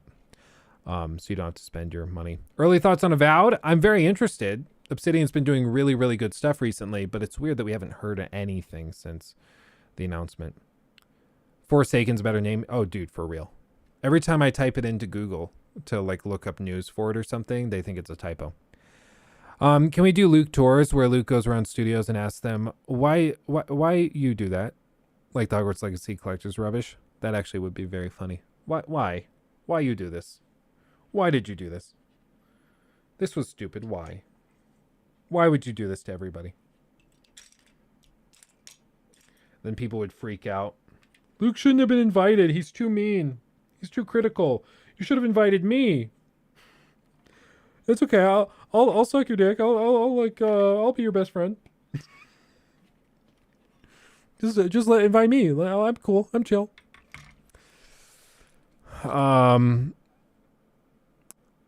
Let's see. Have a great scene. Thank you. Hit the synth. Appreciate you. Can I talk to the person who thought this was a good idea? Please. You are mean and we love you for it. Yeah, I mean, I think a lot of it is just I don't want to like it's a balancing act. I understand these are real people, so I try not to be like a jerk to the developers, because a lot of the time it's not one developer's fault that something ends up this way. It's not the team at Monolith's fault that Shadow of War ended up the way that it did. It's the business guys and the executives at the top. So I think as long as we make it clear that we're not causing issue with those guys, then we can be, clear. But often that gets mistaken and people think that we're just being mean to the devs. It's like, no, we're really trying not to be. It's just we're critiquing a game that has a lot of horrible elements. And so the devs might have their feelings hurt. I get that. And I understand that. but it's not personal. We're just breaking down why this game doesn't work. It's honestly critical thinking. No one improves if the feedback is not honest. That's kind of my thought. Like I really don't understand why people think that pretending as though games don't have problems helps anything. Like the whole thing with Death Stranding. I'm like, Death Stranding 2 is coming.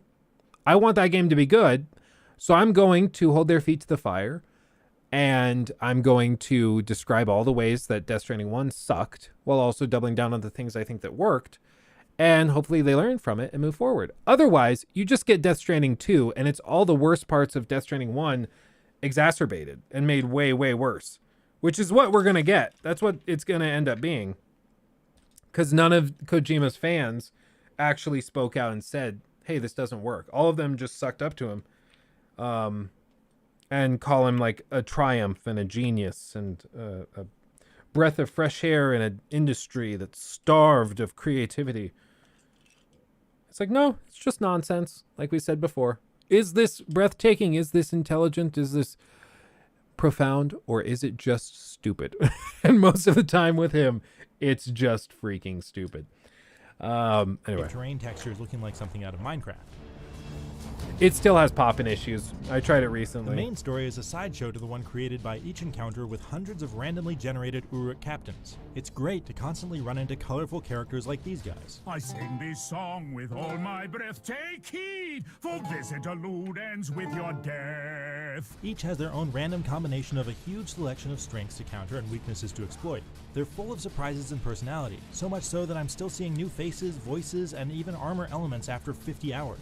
It's almost a shame to lop off their heads and limbs with spectacularly animated, slow-motion finishing moves. There are also meat pinatas full of potentially game-changing loot. That makes it an interesting trade-off between killing an Uruk captain instead of brainwashing him and recruiting him into your army. Plus, each piece of high-end loot comes with a challenge to unlock its more powerful traits. So there's always something new to do as you fight, and there's always another reward. Some of those challenges are built around the absurdly forgiving stealth, but most are active and interesting. Just like in Shadow of Mordor, individual Uruks are so non-threatening that they're basically health pickups. But when dozens of them flood the screen at once, they're a force to be reckoned with. When a captain enters the fray, it's like a scene from a movie where two opposing heroes spot each other across the battlefield and cut a swath through their armies to fight. It is easy to get overwhelmed, even when Talion is leveled up with ridiculously powerful abilities. Knowing when to back off and heal up is key. But even then, Shadow of War is much better at keeping the pressure on than Shadow of Mordor, so its fights never get quite as easy toward the end. Considering it's actually impactful and sort of fun to die because of the way the enemy Uruks rank up, that's a very good thing. It's true that I will say that is the really cool thing about the Nemesis system, is that they actually made death something players will casually and occasionally pursue and choose to like enact, because it allows these orcs to level up, which makes them more interesting, gives them better gear, better loot. And so players will willingly die, which is something that normally like a game does not want you to do. A game doesn't want you to die because that means something went wrong. But in this case, sometimes it means something's going right, because it's so fun to watch how things change after that, that players are willing to do it, even though it's I mean, they're dying, you know? It's really interesting. You could count the enemy types that didn't appear in Shadow of Mordor on one hand, but they do have a major impact. The hulking Ulags make quite an impression, and when a drake flies overhead, its fire breath changes things up considerably. The biggest new features of Shadow of War are its fortresses, which you can conquer with a large-scale invasion force of brainwashed Uruks. The process of breaching the walls and holding capture points tends to be pretty easy. You've got a whole army backing you up, led by your fiercest captains and upgraded with everything from mounted cavalry to siege artillery. But the battle at the end with a local overlord and his henchmen is no joke. Once you've taken a fortress, you get to appoint your own forces to defend it against invasions, both as part of the story and the asynchronous multiplayer where other players can basically download a copy of your Uruks to fight. This means Uruks are essentially loot themselves, with epic and legendary captains presenting a huge potential. Leveling them up by sending them out on assassination missions or AI versus AI pit fights gives them an almost Pokemon-like feeling. But there's not enough control over your armies in either fortress invasions or defenses to make them feel really strategic. A quick word about the controversial microtransactions. Ignore them completely. They're just a way to get loot that isn't killing Uruks, which is the best thing about Shadow of War, so you'd basically be paying to have less fun. Similar to the way Batman Arkham City built on the foundation of Arkham Asylum, Middle-earth Shadow of War is bigger and more ambitious in scope than Shadow of Mordor, with great results. The way it expands on the excellent Nemesis system with far greater variety and fortress sieges makes even better use of the standout generated characters, and its battles with... Gave it a 9. That's insane. They just kind of blow past it. But the reason why this is such an important thing to touch on is the same reason why we talk about like Ubisoft and their XP boosters. Because when a game developer puts something like this into the game, what happens is that they tend to balance the game around it. And the reason that's a problem is because when you balance the game around these types of microtransactions, you're balancing the game off of paying to win. And so when you don't pay to win, everything else kind of falls apart and the game ends up extremely bloated and miserable. So with Shadow of War, the grind to reach the true ending was horrible. It was like insane. Does anyone remember how many hours it was to actually grind to the true ending of it? Yeah, see my 3-year-old video on Shadow of Mordor.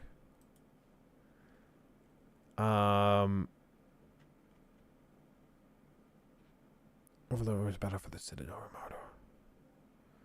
Yeah, some of these people went hard at it. But I've not really checked those out.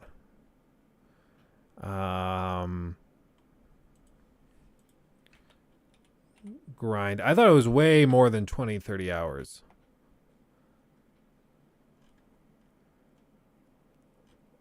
Yeah, whenever a game has an unlimited gem and money farming spot, that's concerning to me. Like, I don't think games should have farming spots. It was one of my problems with Elden Ring, too, is that players felt the need to grind. 5 years. Okay, this will explain it. 5 years ago. I thought it would be all too easy to just waltz in here and claim this fort. And it is! Hello, Johnny from Eurogamer here with another reveal about Shadow of War, this time concerning the endgame. As you almost certainly know by now, your goal in Shadow of War is to take over Mordor, conquering fortresses and making them your own in order to combat the forces of the Dark Lord Sauron. But what happens when you've done that? What happens when the final mission is over and all the forces of Mordor are under your heel? Well, Sauron tries to take it back, of course. There's a previously unannounced endgame mode called the Shadow Wars, which you're looking at right now. In the Shadow Wars, Sauron's forces mount assaults against your fortresses to try and take them back, and it's your job to defend them. Here you can see Talion's army preparing to defend the region of Saragost. Swine! That fort doesn't belong to you! But this eye gouger has your name all over it! In gameplay terms, it basically means getting to explore the flip side of the coin when it comes to fortress assaults, setting up your army, defending your capture points, and trying to kill the waves of advancing enemies, enemy war chiefs and all, before the fortress falls. Whoa! They're quivering in fear, boys! And soon this fort will be ours! It's a pretty frenetic assault. While the Dark Lord's forces are separated out into waves, they won't wait patiently for you to fend off one wave before starting the next one. They just pile in, meaning you can be thoroughly overrun if you're not careful. If you successfully defend the fortress, congratulations, it's yours to keep and you can carry on customizing and upgrading it as normal. If you fail, however, let's just say for the sake of argument you get killed in a surprisingly long and brutal sequence involving a crossbow, things get rather interesting. I'm going to miss splattering your blood all over the place, but now that I'm a war chief, I'm going to make this place run red with this stuff! For one thing, the fortress and region are both lost. The orc that killed you, in this case Zuka Weapon Master, becomes the overlord of the fortress. He also earns himself a shiny new title out of the bargain, becoming Zuka the Conqueror. Obviously, having this fortress back under the control of the Dark Lord won't do, so you'll need to retake it and claim Zuka's head in order to progress. More pressingly, however, the overlord of the fortress you just lost has been captured by the enemy, and you'll need to mount a rescue mission in order to get him back. So it's really interesting, right? Like, doesn't sound terrible. You know, you're going to defend your fortresses. They're going to launch counterattacks. Then you'll go and take your captains back and try to rescue them. And then you overthrow that guy. And that creates like this dueling thing. It's a cool idea. The problem was that in order to see the true ending of the game, you needed to do this. And it would take, like, I remember it being anywhere from 40 to 100 hours. And that was to max level your, like, all of your orcs, your top level legendary orcs. And that's insane. Whereas you could just buy them, you know, to properly defend the high level stuff. And you had to survive like 7 waves of defensive attacks. Like you had to defend 7 times or something like that. And it was just crazy, intense. So much stuff involved with it. But a lot of people got to the end of it and just walked away. Oh yeah, this is the Maddie era. Maddie has had different, like, what would you call them? It's like different arcs, story arcs, but they're all related to his production value. And it's always really funny because he'll have like a 6-month period where his camera white balance is screwed up, so he looks super orange in all of his videos. And then there'll be another 6-month period where, like, it's better, it's in focus and the white balance is proper, but then like the lights are slightly off. It's thoroughly entertaining. I love the guy to death, but it's very funny. Oh god, are we gonna do this? I think we have to, because Yong's the only person with a video popping up. I knew it. I fucking knew it. Last time we talked about I'm Shadow so sorry. of War, we discussed an interview that design director Bob Roberts did with website Eurogamer. In the interview, when asked about concerns regarding game balance and progression due to the implementation of loot boxes and microtransactions, Bob claimed that the game has been balanced so that the game could be enjoyed without them. He said, "We're working our tails off to make this massive game, and as a designer, I focus on balancing it. We do a ton of playtesting to make sure it is tuned to a setting where people can enjoy it. We kept all of the loot boxes and the economy of real-world money turned off in playtesting, so we know we're balancing around an experience which is rewarding without any of that stuff. Hopefully, when it is out there and people are able to talk about their experiences, then the balancing question will be answered, hopefully by people you trust to play through it and see that." Sounds reassuring at a glance, but to me, these words rang hollow from the moment I heard them, because we have been there, done that. Time and again, developers and publishers have claimed the exact same thing, only for the final microtransactions and loot box infested product to not live up to those words. And unfortunately, as it turns out, Shadow of War is no different. The following information comes from various reviews that have been making waves across the internet. For the most part, the game has been fairly well received by critics, praised for an excellent combat system, an expanded open world, the introduction of fortress sieges, and improvements to the unique nemesis system that the series is best known for. Most reviews also agree that for the most part, microtransactions and loot boxes can be ignored without too many adverse effects, as the game does grant you weapons, armor, and orc followers aplenty. That's not to say that they aren't distracting. As website Eurogamer described it in their review, the fact these chests aren't necessary, however, does little to diminish the awareness that they're very much a part of the game, especially when you're reminded of the market's existence by way of an announcement carousal every time you pause the game. One point of contention, however, is the main campaign story. Numerous critics have said in their reviews that the story is just not very good. Yeah, the story is pretty nonsensical. I find it painfully uninteresting. And maybe that's just me, but I really... If you ask me what it's about, I mean, Sauron's attacking forts and has forts, and so you fight them for the forts, and then you take over. It's like the generic, we have to reclaim these lands to further our fight against the bad guy, and like that's it. That's all there is. With outlets like GameSpot calling it mediocre and Eurogamer going as far as calling it dreadful.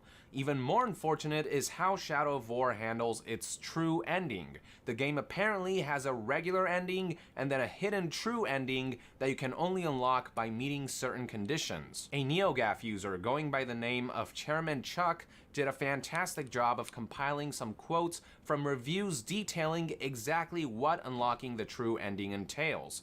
Let's begin by reading this excerpt from website Polygon, which scored the game a 7.5 out of 10.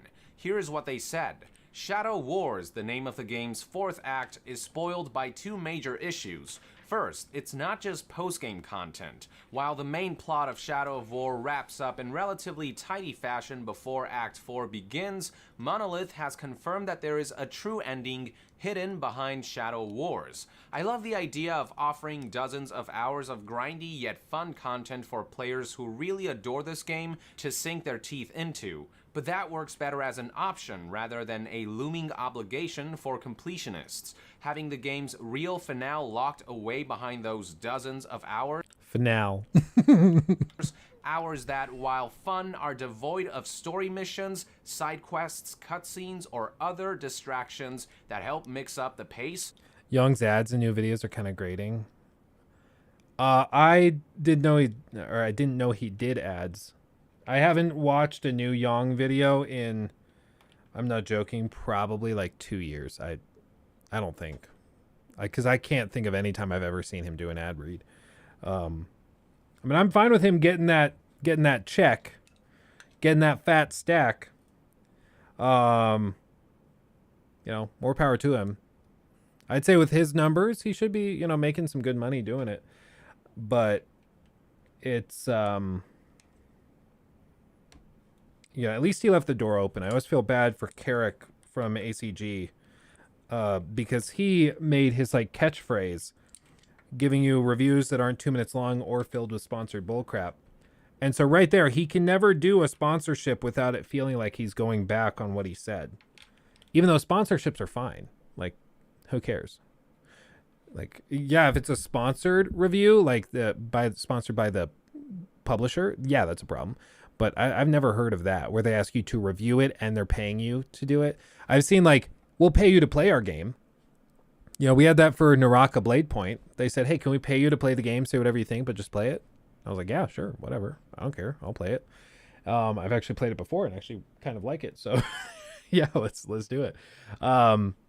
But I guess, some people are more opposed to it than others, I suppose.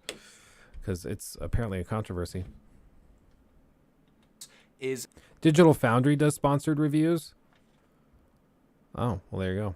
A disappointment. When you run out of in-game money, you have two choices. Make a huge time investment by hunting down orcs in your game world and earning chests via vendetta missions, or spend some real money to get the more powerful orcs you need now. Does the game ever force you to spend money? No. I'm sure you can get to the end of Shadow Wars without spending a dime, as long as you're patient and persistent. But locking progress through this mode, and again toward the game's true ending, behind either spending more money or doing tons of tedious busy work, feels at least greedy, if not predatory. Here's another excerpt from GameSpot speaking to that effect, stating, in the game's actual final act, you cycle through the 4 fortresses you explored previously for a total of 20 more defending siege battles. If you haven't upgraded the orcs you met early in the game, and up until this point there was no reason to, you have to replace and upgrade your entire retinue of orcs to match this more powerful invading force. The enemies you face level up with each encounter, so you're also forced into upgrading each castle over and over again, either by building up your current orc army or finding new fighters and replacing the old. This Sisyphean quest has no corresponding significant characters to keep you company or explain why it's important to tackle the defense missions in the order you do. It's not even clear exactly why you want to do them at all. More than once I felt like giving up on this quest, thinking I'd stumbled onto some optional side content that was clearly only made for obsessed completionists, but enduring on, I found that finishing every stage unlocks the final cutscene and credits. it did not feel worth it. The next excerpt is from Games Radar explaining some type of workaround that allows you to influence the rarity of the orc followers that spawn. Like, if you have to get to this level just to finish the game, it kind of sucks. Like, yeah, you reach the end of the story, and a lot of people will be like, yeah, that's fine. Because this is like the one saving grace of Shadow of War is that when it launched, the issues were pretty much mostly relegated to the end game, like to get the true ending. But most people, I think, got through the 20-hour main story and then probably were done. I don't think many people pushed, like the majority of people would have pushed on after that. Because I remember I like when I went back and I forced myself to finish Shadow of War, I reached the story ending and I was like, that was thoroughly underwhelming. Like that was hilariously bad. And then I realized, oh, now we're in the final phase of grind where we have to go through these waves of fighting orcs trying to overthrow these things. And it just was kind of tedious because it is like you'll recruit orcs and then you have to send them off on assassination missions. And then those guys go off and they, you know, whatever, they try to assassinate somebody to level up or do this or that. And it's just not very fun. I'm going to swap lenses so you can see the Lego set a little closer. Okay. I know you're not supposed to do this. I know. I know.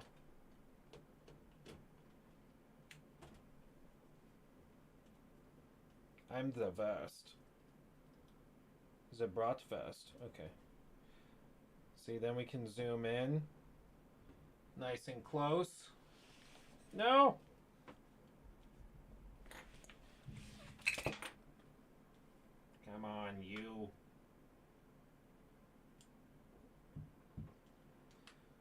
Hold on, I have to adjust this thing.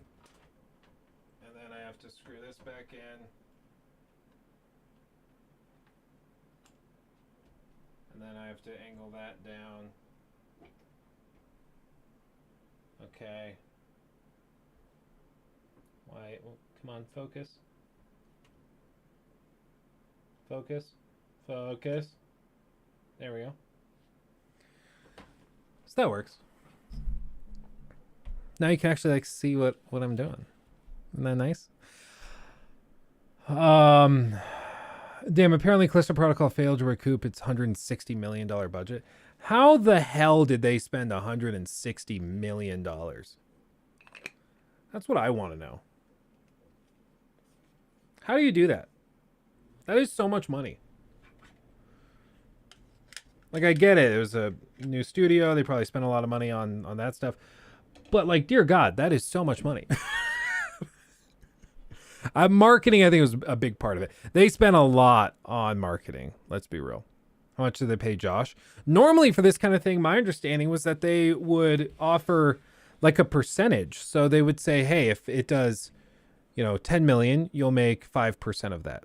So you'll make, you know, 500,000. So, yeah. So, normally they do that kind of thing. But I guess maybe they paid him a flat rate. I don't know. Frankly, I don't think he was worth whatever they paid him.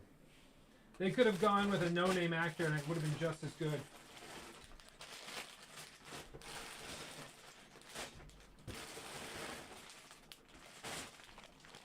Dude, we're so close. We're so close to finishing this whole box. Oh, we're getting there. Too many celebrities. I just don't like... for these games, I don't see why it's necessary. I really don't. I get that in a lot of cases, they think that it's going to like validate the story. And I think that's most of it. They think that it will like make their game's narrative be taken more seriously if they have an actor, like a well-known actor or a B-list actor involved. And I just don't buy that. I don't think that's true. I think gamers don't really care. Maybe some do, but I really don't. Like, I'm not going to go... There's some cases like Far Cry 6, if it's a big name actor, like Giancarlo Esposito, like for him, I saw he was in that, and that makes me like, okay, I'll play this. I'll give that a shot. But for some of these other games, like it's not going to get me across the finish line. What's up, Billiam? Are we talking about Phantom Liberty right now? Oh, by the way, random. Phantom Liberty. I just got reached out to by CD Projekt Red about that. I can't say anything beyond that, but I did get reached out to with regards to Phantom Liberty. So I know something you don't. I know something you don't. What am I building? Lego Titanic. We are on our way. We're almost halfway done with it. I think actually we're halfway done. I think now we're leading into the second third. Or yeah, the second, closing out the second third, maybe moving into the third quarter. Or the third fifth, if that is helpful at all. You're getting your own NPC? No, nothing that exciting. That would be really funny if that's what they ended up doing and just didn't tell me. But yeah, that would be funny. Look, I need the release date. I cannot tell you anything. But I use the word workaround loosely because the process is still a pain in the ass. I'm not blowing I won't this. read the whole thing, but it involves gaming the Nemesis system by purposely allowing an orc to kill you and rise through the ranks while having to get lucky with the system's random number generator. So yeah, still not ideal. Moving on, we have a quote from Waypoint, which just quotes Polygon's review, so let's skip that.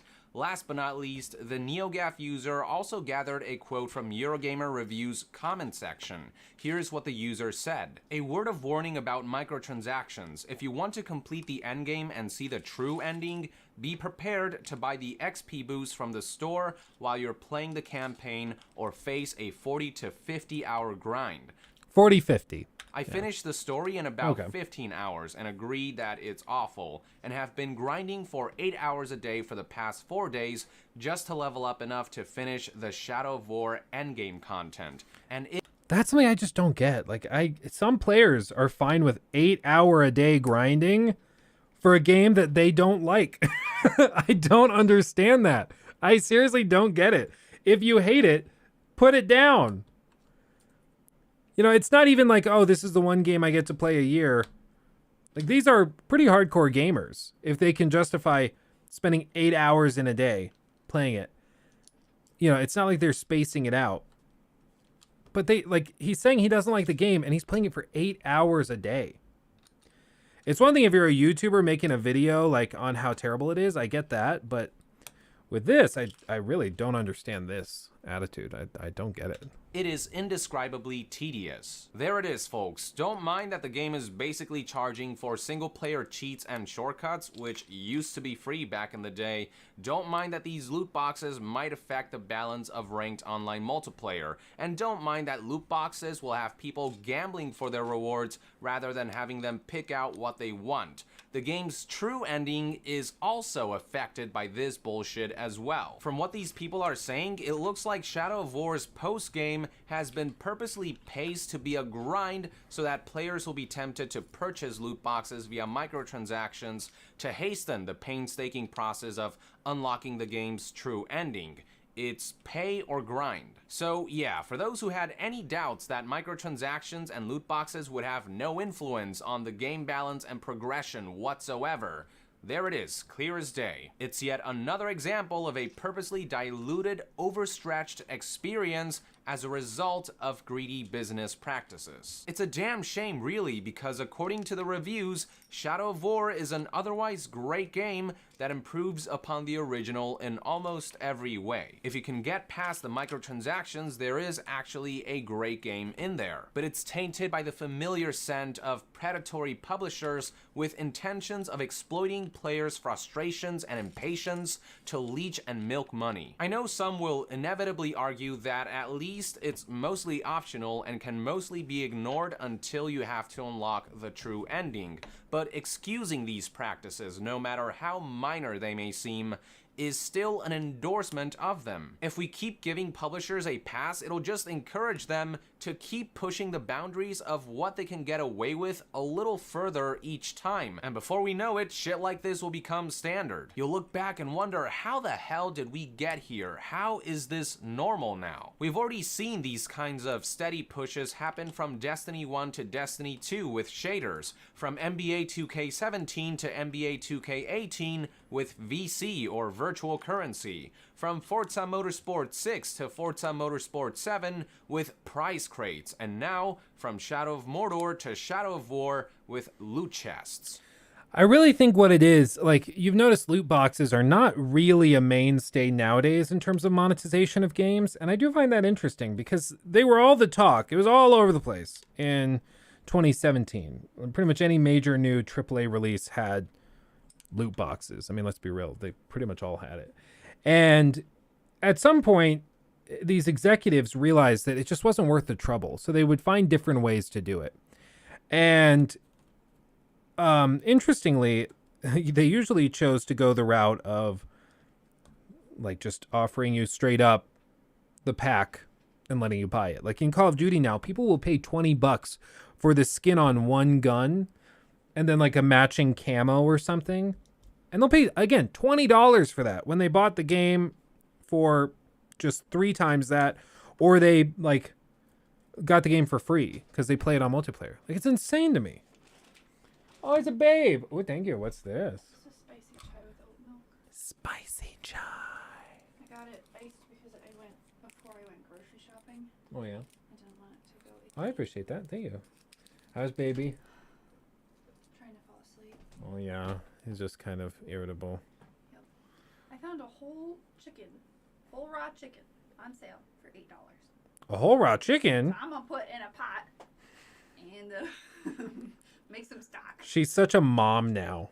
Like, I found a chicken, so I'm going to make stock. I think it goes bad, like, store-wise tomorrow. Yeah, probably. It's like a $16 chicken. We're so old, guys. We get it, like, excited over chickens. We found a pork shank that had a bone in it, and we got giggly. Yeah, we did. Like, oh, we can make some real good stock out of that. We made a massive pot of stock out of that. We did. It actually was quite good. Did you tell them about the cows? No. No, I did not. I spaced that, yeah. We live somewhere where there's like a couple of big farmers' fields nearby us. Not to be too specific, but or too vague, but we live close to some big fields. And these are like farmers' fields. It's nothing like it's not an open pasture or anything. They're like intentionally plowed and catered fields. Yeah. And we normally hear coyotes every night. Yeah, we hear coyotes every night, loud Fall asleep to howling. Coyotes and howling. Mm-hmm. And then the other night, we were trying to go to bed. It was midnight, and we just hear very loud, like loud. Chorus. We had opened the window because it was hot in the room, so we were letting the cold air in.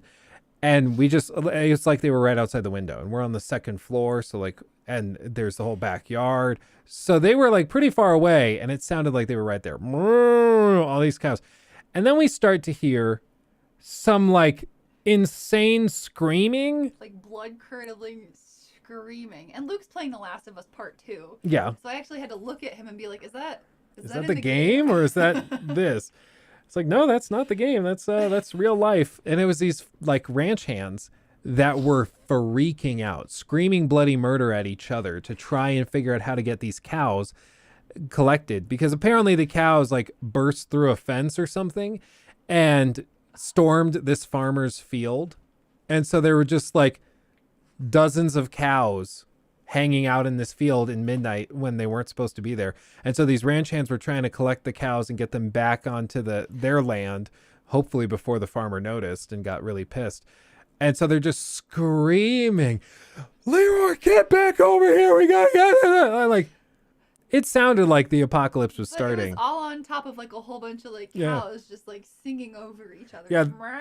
They would scream and then it just, it was quite funny. It was weird, but it was scary at the time. I honestly thought the zombie apocalypse might be starting. Yeah, I'm like running through Seattle as Ellie, and there's just all of a sudden, I was like, I don't remember this in the game.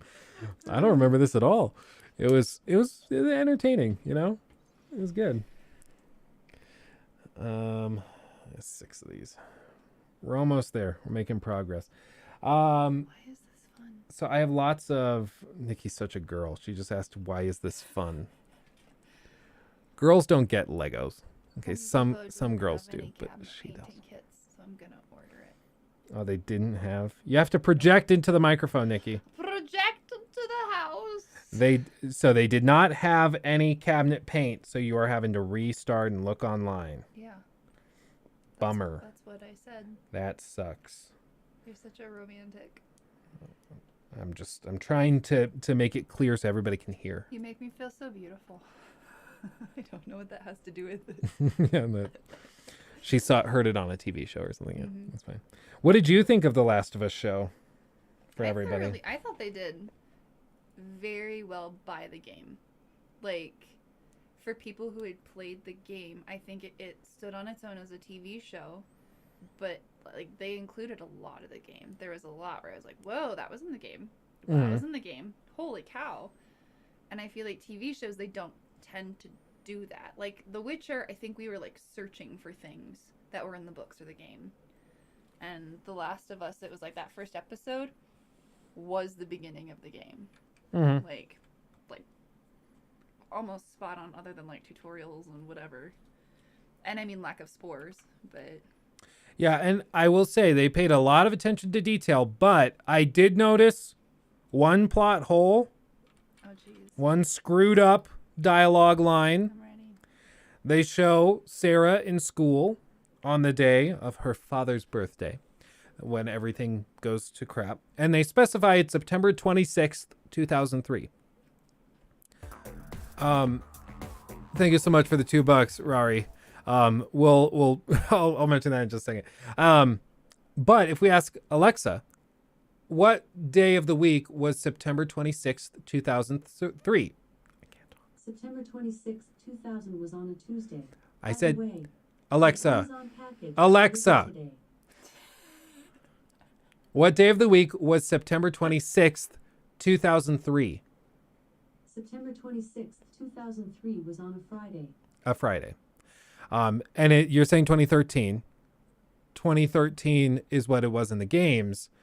They changed it. They changed it for the show. So that day was a Friday. And that's why they justified Sarah and Joel watching a silly movie late at night, when they wouldn't have normally done that if she had school the next day, right? Oh, they paid attention, good attention to detail. Well, when she's in school earlier that day, her teacher tells them all about homework that's due the next day. And I've never heard of a school that assigns homework that's due on a Saturday.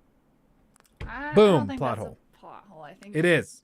Next class. It is. What she said. No, she said next day. Somebody in chat checked it earlier. So they did make an oopsie. I don't know. I've had many teachers make that oopsie then. I have never had that happen. Big deal, because you were homeschooled. No, I went to Ridgeview Classical Schools, and we never had, and they were particularly robust. To graduate, you had to write a 25,000-word essay on what constitutes the good life. And so they were pretty hardcore, and they never had anything due on the weekends. So I don't know. I find it an oopsie, though. But all told, I mean, it's very, very well done. They did a great job. And I'm still not totally sold on Pedro Pascal. He's a little stiff so far, but I would be too if I had my daughter murdered in front of me. I think that's the character. Well, it's different than the Joel of the games. Because he's not Troy. Yeah, no, and that's what I'm saying is that he's different. So I'm open to it, and I like what he's doing so far, but I'm not totally sold on it yet. You know. I love the attention to detail with the Arab pawn shop owners. The lady said in Arabic, "My sister said some shit's going down" or something.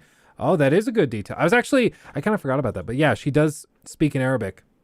And I didn't look up what she says, but that's a good detail. Because she starts to freak out. And I really think, he's 55, he should be safe. I really do think that it was good of them to really take their time setting stuff up with Sarah instead of just opening it like the night of. Because I think it hits all the better when you've seen Sarah a little bit more, and when you, she just remembered the old lady. That's what just happened. You get the whole before, which you don't get in the game. Yeah. No. There's a moment where there's an old lady sitting in a chair, and she's gonna become infected, and the camera is looking slightly off. This isn't really a spoiler, though. It's a piece of cinematography. But they keep everything out of focus, super blurry. and they really play around with how they frame stuff, and it's really, really cool. And they've also made moments in the games that were like, oh, that was kind of cool, but in the show they make it like, okay, that was badass. Okay, that was way cooler than what happened. What was it? They replaced a car crash with a plane crash. Yeah. And that was. Whoa! Spoiler! No. Okay. All right. No, that was in a trailer. So we're good. But no, they swapped a ton of stuff out, but it never felt as though they were trying to like redo it. It always felt like they were trying to add to it in a good way and like add context and make it bigger and badder. Right. It didn't feel like they were mocking or trying to like play the story the exact same.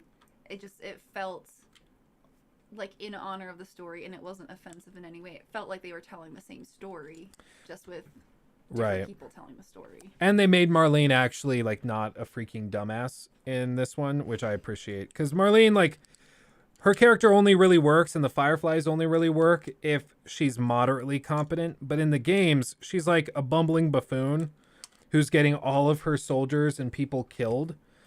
And so it's like, yeah, I don't really feel bad for her. She's a moron.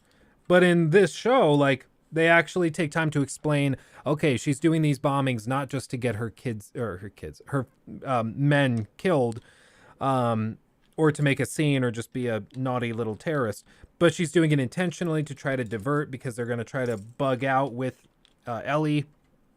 And they do all this stuff to actually explain her actions in a really good way that I appreciate much more than what they did in the games. Because in the games, they just make her look like an idiot. But in the show, she actually comes off as competent while still trying to do her best to juggle a very difficult situation. What are you laughing at? I'm just thinking about the ear line. Oh, yeah. There is a funny line. We won't spoil it, but there is a funny line that Marlene says. Yeah. I'm going to go make some stock. Okay. Have fun with your stock. The baby's asleep and not trying to climb out of the crib. Yeah, he's close to doing that now. I don't want to put him in a toddler bed yet, though. Yeah. Like, if he starts climbing out of it, I'm just going to put him in the pack and He's still a baby. The walls in the pack and play are higher. So if he starts climbing out of that, he's going back in the pack and play. Yeah. It is what it is. Lockie's trying to climb out of stuff now. It's a whole thing. I love you. I love you. Thank you for the chai. Are you gonna paint the cabinet with me at some point? Probably to keep you from doing it. Ooh, that's good. Nice and spicy. Is it good? Yeah. Good. Actually, it's zing. We'll tell people, like, give me a spicy chai, and they give us, like, mud water, and it's terrible. People really like mud water. It's a real thing now. Yeah, now that's not even a joke. Now mud water is, like, an actual thing people order unironically. Love you. I don't get it. It's like mushroom juice or mushroom water. You guys know what I'm talking about? The mud water stuff where it's like mushroom powder. It's like an actual thing. I thought people were joking when they told me about it, but no, it's a real thing. People actually do it. Anyway. Sounds terrible. Yeah, I don't know. I don't really find it tasty. I find it pretty tasteless. And I haven't heard anything that makes me think that it actually is, like, good for you. People are just like, well, it's weird and kind of gross, so therefore it's healthy. And I'm like, I'm not sold on that. This little note in the instruction says, the ship's hull was held together with over 3 million iron and steel rivets weighing over 1,322.7 tons. Jeez. Yeah, the whole thing was riveted. Of course, the one that I placed down is not right. Oh, speaking of the Titanic, we should do this. Oh yes, the Rari super chat. Rari. How is it living in the countryside? Seems peaceful. It's nice. I am bummed missing out on or being close to like anything. We're pretty far from anything and everything, so that's a bit of a bummer. But all told, like it's not a huge issue.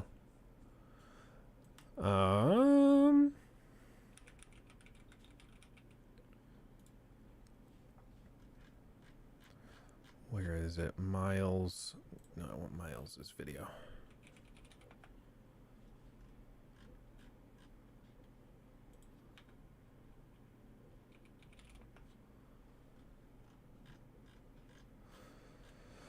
Oh, damn it. Where is this thing? Does he really just not show up in anything? That's upsetting. Speaking of the Titanic, let me show you this. How's the internet line out there? It's sucky. I asked my company I have a business plan with, and I said, hey, can I get gigabit Ethernet out here? And they said, oh, yeah, no, we can look into that. Let's run the numbers. I said, great. They ran the numbers. They said, okay, it's going to come out to like 1,800. I said, okay, so 1,800 split over a 2-year plan. You know, like that's okay. I mean, that's pretty decent. I think we could do that. And then they said, no. That's $1,800 every month for 24 months for 2 years. I was like, oh, yeah, we're not doing that. So, because basically this whole neighborhood is old tech. So they wanted me to pay like $40-something thousand to basically run the expansion for them. And then pay to like run the cables under the street and all this stuff. I was like, yeah, no, I'm not doing that. Nope. You guys can figure it out. I'll deal with whatever the best business plan you have, which I think mine is 325 down and then like 40 up, which is the best that money can buy here without paying for business, like basically a whole corporate expansion to a new neighborhood. It's pretty ridiculous. How much? Like $80 a month. And I'm locked into a 2-year plan. So in June, I'll be able to like renegotiate, but probably they're just going to raise prices on me. But that is literally the best internet you can possibly have at this house without spending $40,000. So I looked into like Starlink and those things, but the speeds are pretty inconsistent. And for streaming, we can't have it drop out for 10 seconds. We can't have it drop out for 30 seconds randomly. If you're downloading a show or something, that's not a huge deal. It'll just buffer through it. But for streaming, it just doesn't really work. Wow, man, my plan is 1.5 gigabit per second, 450. Yeah, no, it's insane. It's pretty horrible. It's one of the reasons, like, living in the countryside has its perks. It's quiet. We have space. We can move around. You know, it's nice. Good privacy, but it's kind of infuriating that some of those creature comforts and techie stuff is not a thing here. But as for like, you know, where we're going next, we're seriously considering moving to Florida. So we're going to travel out there probably early next year and spend like 2 weeks staying in Airbnbs and kind of bouncing around Florida, seeing what cities are like what and seeing if we like it. And people are like, no, don't move to Orlando or Tampa or Kissimmee or any of those places. It's too expensive. I'm telling you, a house that costs $1.5 million here in Colorado, that's not even very good, in Florida is like 500. Like if prices are inflated in Florida, prices in Colorado are ungodly. Like it's ridiculously expensive to try and get a house here and do anything here. So we're just looking at probably trying to go to Florida and do that. They have a lot of good infrastructure over there. I got 1.2 gigabit with Verizon for 4-year contract. Maybe what I'll do for them or do starting in like May when I get closer to my contract expiring, I'll start talking to some of the other guys and see if in the last 2 years they've gotten some infrastructure figured out, because it's ridiculous. It's horrible.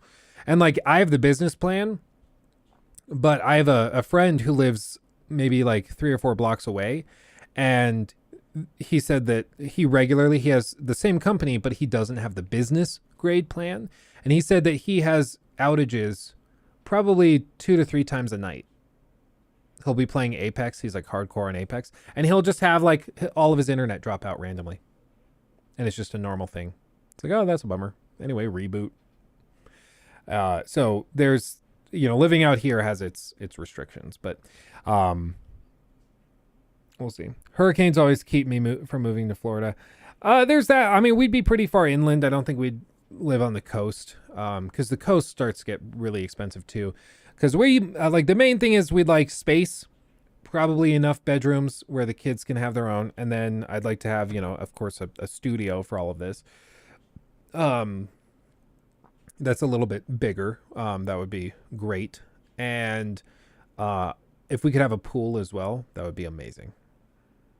That'd be great. So, you know, we're looking at all that stuff, and we've just been blown away. Like, we'll look at, like I said, houses that here would be classified as mansions are like lower middle class houses there. And it's just weird.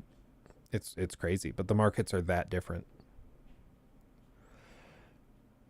Didn't you think of going to Europe for some time? Yes, we did, and we still want to do that. The tricky thing is we'll have a newborn baby in June. So it doesn't, like, it's probably not the time to backpack through Europe, you know? So we might end up doing that kind of thing. I don't know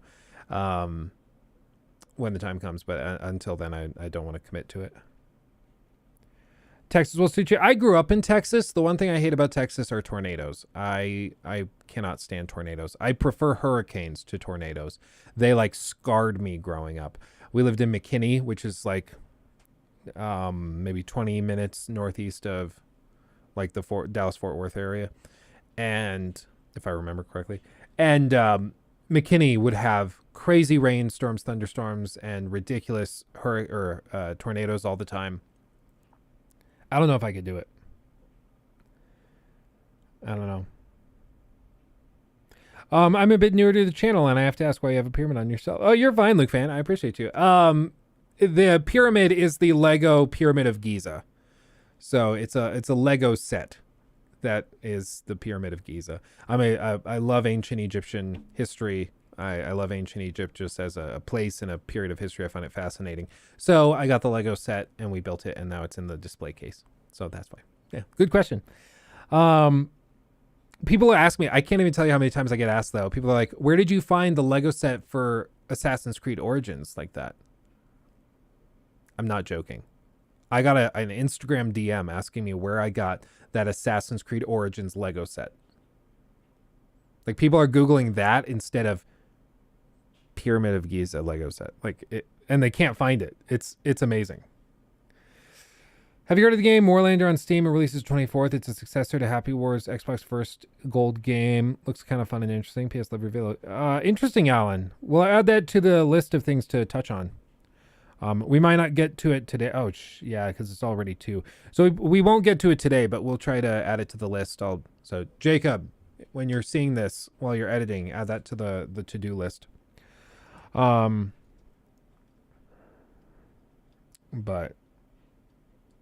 yeah, I like the Lego movie. I think it's fine. I like the Lego Batman movie because that with Zach Galifianakis as the Joker, that was freaking hilarious. I really like that one. Let's see. There are people who don't know the Titanic was real and she sank on her maiden voyage. Yeah, there's a lot of people that think that it was just a movie. Unironically, they think that it was just a movie. But I have a video pulled up here from one of my favorite YouTubers that I actually watch a lot whenever he uploads new stuff. And so he goes through the conspiracy theory related to the Titanic, and it's pretty funny. AC Mirage soon, anytime soon? They've got to. I mean, surely. But if they really have delayed it to the fall, then we're probably not hearing anything until E3, unfortunately. Is it Cobra King? No. Oh, King Cobra. I love King Cobra.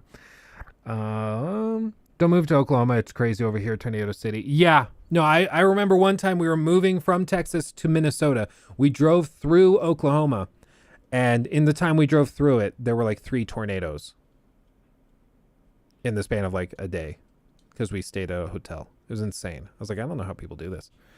For me, it's like scarring. It like actually really upsets me. What mixer do I use for the RE320? Well, this is the RE20. So just the RE20, not the 320. But for both of them, they work fine. I use a Go XLR, and then I use a cloud lifter. So you put the 40 volts into, or 48 volts into the cloud lift.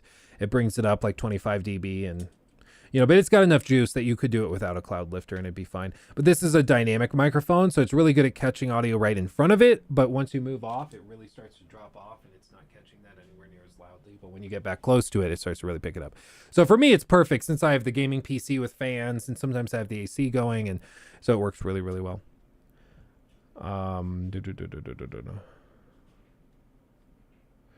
That was just a Tuesday. Yeah, I don't. It's insane. I couldn't live in Oklahoma. The people there are very nice, but I could never live in Oklahoma because I'm just mortified of tornadoes.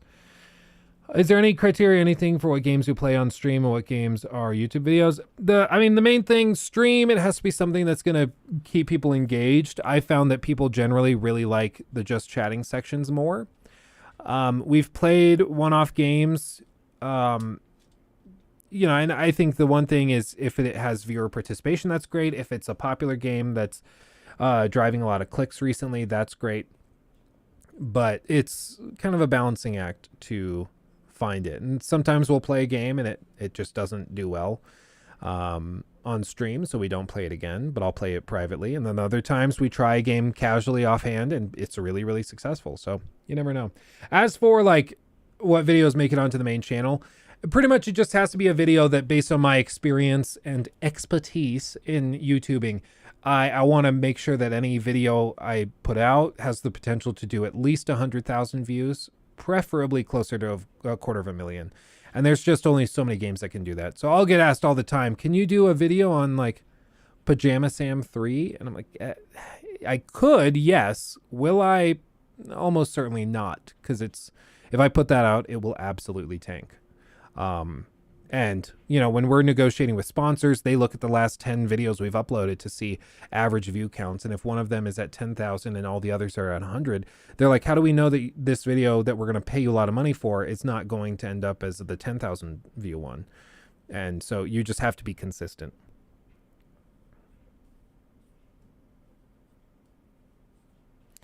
Yeah, Adrian, Austin seems to be in a good spot where you kind of miss most of the terrible weather, which is probably why everybody moved there.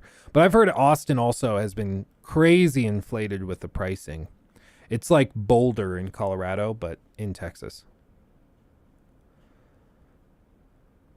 Yeah, Suicide Squad, Kill the Justice League. Yeah, I will be doing videos on that. I'm a little scared to make the first one because I'm going to be putting the word suicide in the title, and we all know how YouTube responds to that. I showed a clip of Kratos jumping off a ledge in the opening of the first God of War game, and they flagged that video as being mature content because it showed Kratos leaping from a ledge to unalive himself, and they considered that promotion of self-harm. So for me to put, like, I know Suicide Squad is a popular enough term, but I don't know if it's going to get automatically flagged or something, and I don't want to be on that YouTube watch list, you know. But I really think that's why most creators haven't done a lot of videos on it yet. And I'm not even joking about that, unfortunately. Jammer Dude, congrats on the newborn from a fellow Coloradian. Oh, awesome. It's good to have another Coloradan in here. But I mean, yeah, it's weird. We're closer to Cleopatra's time than she was to the pyramid builders. Yeah, no joke, Gavin.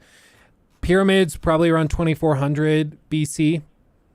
Cleopatra like 50 BC, 30 BC, something like that. And so we were closer to Cleopatra than she was to the people that built the pyramids. That's how old those things are. That's insane. Like those pyramids were ancient to her. So they're like uber ancient to us. It's crazy. But okay, let's finish this last panel here. And then I want to show you guys this conspiracy theory video on the Titanic. It's not really gaming related, but it's quite funny and entertaining. So we'll watch this and then we'll do it. Are we on section 2? Well, we finished that one. So I think we're technically in the second half at this point, because this will have the third smokestack. And then after that, we just have the stern of the ship. So we're getting there. We're getting there. Adrian, thank you for going member. Awesome. Awesome.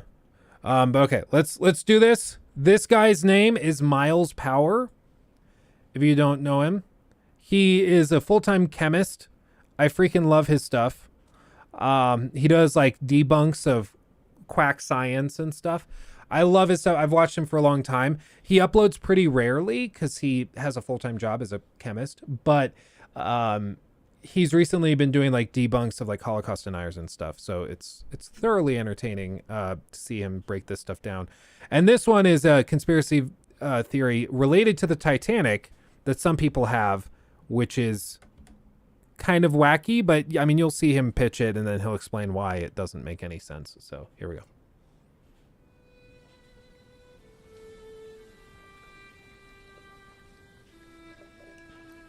Look at that beauty. In the early hours of April 15th, the British passenger liner RMS Titanic, owned by the White Star Line, collided with an iceberg on her maiden voyage from Southampton to New York City. At the time, some believed the ship to be practically unsinkable because of her system of watertight compartments, of which 4 could be flooded and she would still remain afloat.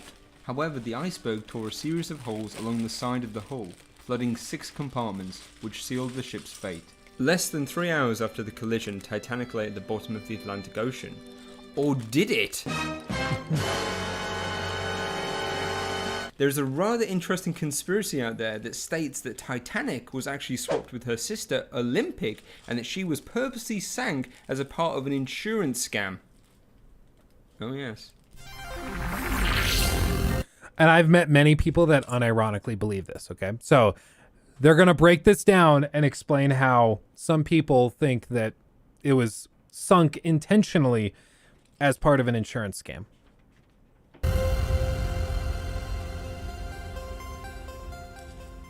Hello there Internet, it's Miles here. Now, as I've previously said, no event of any significance takes place in the world without generating a flutter of conspiracy speculation, and Titanic, one of the most iconic ships ever to sail, with its tragedy known worldwide, is no exception.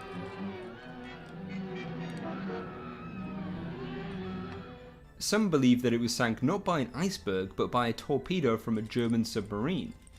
I've heard that one too, yeah. I'm pretty sure one of my brothers, thinks that that's what happened. Others, and this is my favourite by the way, believe that a cursed mummy that the Titanic was carrying is responsible for the collision. According to folklore, the artifact, which acquired the popular nickname the Unlucky Mummy, has brought nothing but misfortune to those who come into contact with it. Funnily enough, there's, if you ever saw the movie Titanic, there's the lady, Molly Brown. She's played by that lady. She did Kathy Bates. That's her name. She's played by Kathy Bates. And the character's nickname is the Unsinkable Molly Brown. But she was just kind of like a rambunctious, bombastic socialite who was very wealthy. Didn't really fit in well with the other wealthy passengers, but she survived and lived out the rest of her days. I think she ended up dying broke though. But she was actually like a Denver native. So she is actually from Colorado, and there is this whole museum in Denver, Colorado, dedicated to the unsinkable Molly Brown. You can go visit her house, which is kind of cool. I've never done it, but I've always wanted to. 1912 German torpedo. Yep. People think this stuff. Doesn't matter if it doesn't really make sense. I mean, you'll start to hear like the common thread with all these conspiracy theories is just that somebody thought maybe, and then that's it. There's like no evidence. It's just maybe. I thought that this could happen, and then that's all they've got. However, the British Museum say not only is there no truth to this, but rather than resting at the bottom of the Atlantic Ocean, the Unlucky Mummy, which actually isn't a mummy at all, is currently on display in their Egyptian section. But by far the most popular... Yeah, like that whole thing. People think that it proves Egyptian curses. I saw a TikTok from a guy who thinks that this like confirms that mummies can carry curses. It's like, no, it's for one, it's not a mummy, and it's not even like with the ship. It didn't go down with it.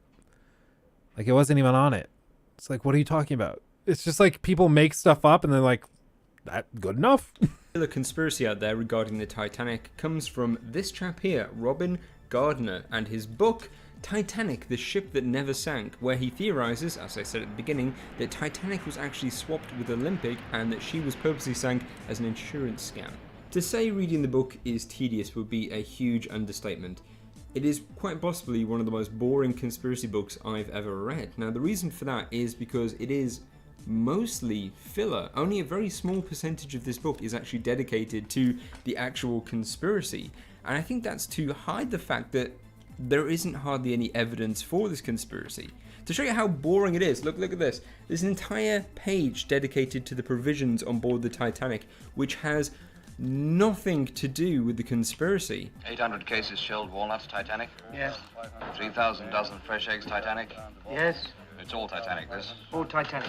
The book theorizes that a switch took place after Olympic was damaged in 1911, when it collided with the HMS Hawke. The collision happened as the two ships were sailing parallel to one another, when, according to the subsequent Royal Navy inquiry, the Hawke was pulled towards Olympic due to her large displacement.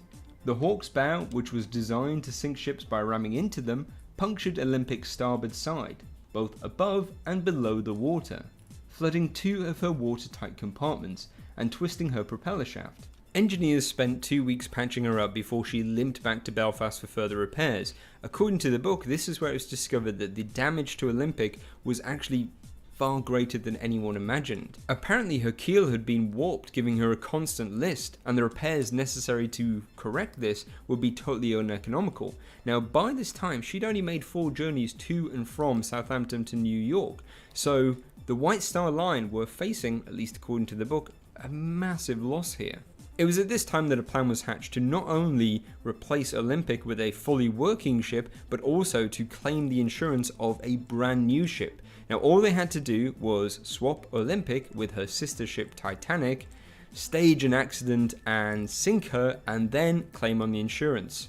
Genius. Easy. Olympic and Titanic are almost identical, with the majority of objects being standard White Star issue. The very few items that bore the name of the ship they were on, like lifeboats, bells, and nameplates, according to the book, could easily be removed and swapped with one another. Once the swap was complete, the plan was then to sink Olympic disguised as Titanic on the way from Southampton to New York. Close to the site chosen to stage the accident was the SS Californian, who was tasked with picking up survivors. However, whilst faking the sinking of Olympic disguised as Titanic, apparently they accidentally sank her.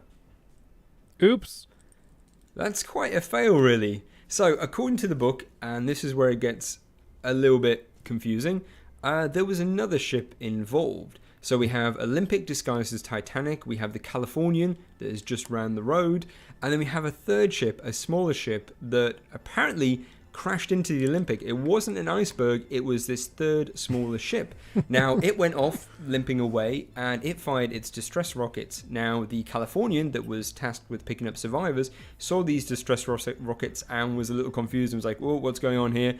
And then that's why it didn't come to the help of the Olympic disguised as the Titanic. This is just a massive mess. But apparently...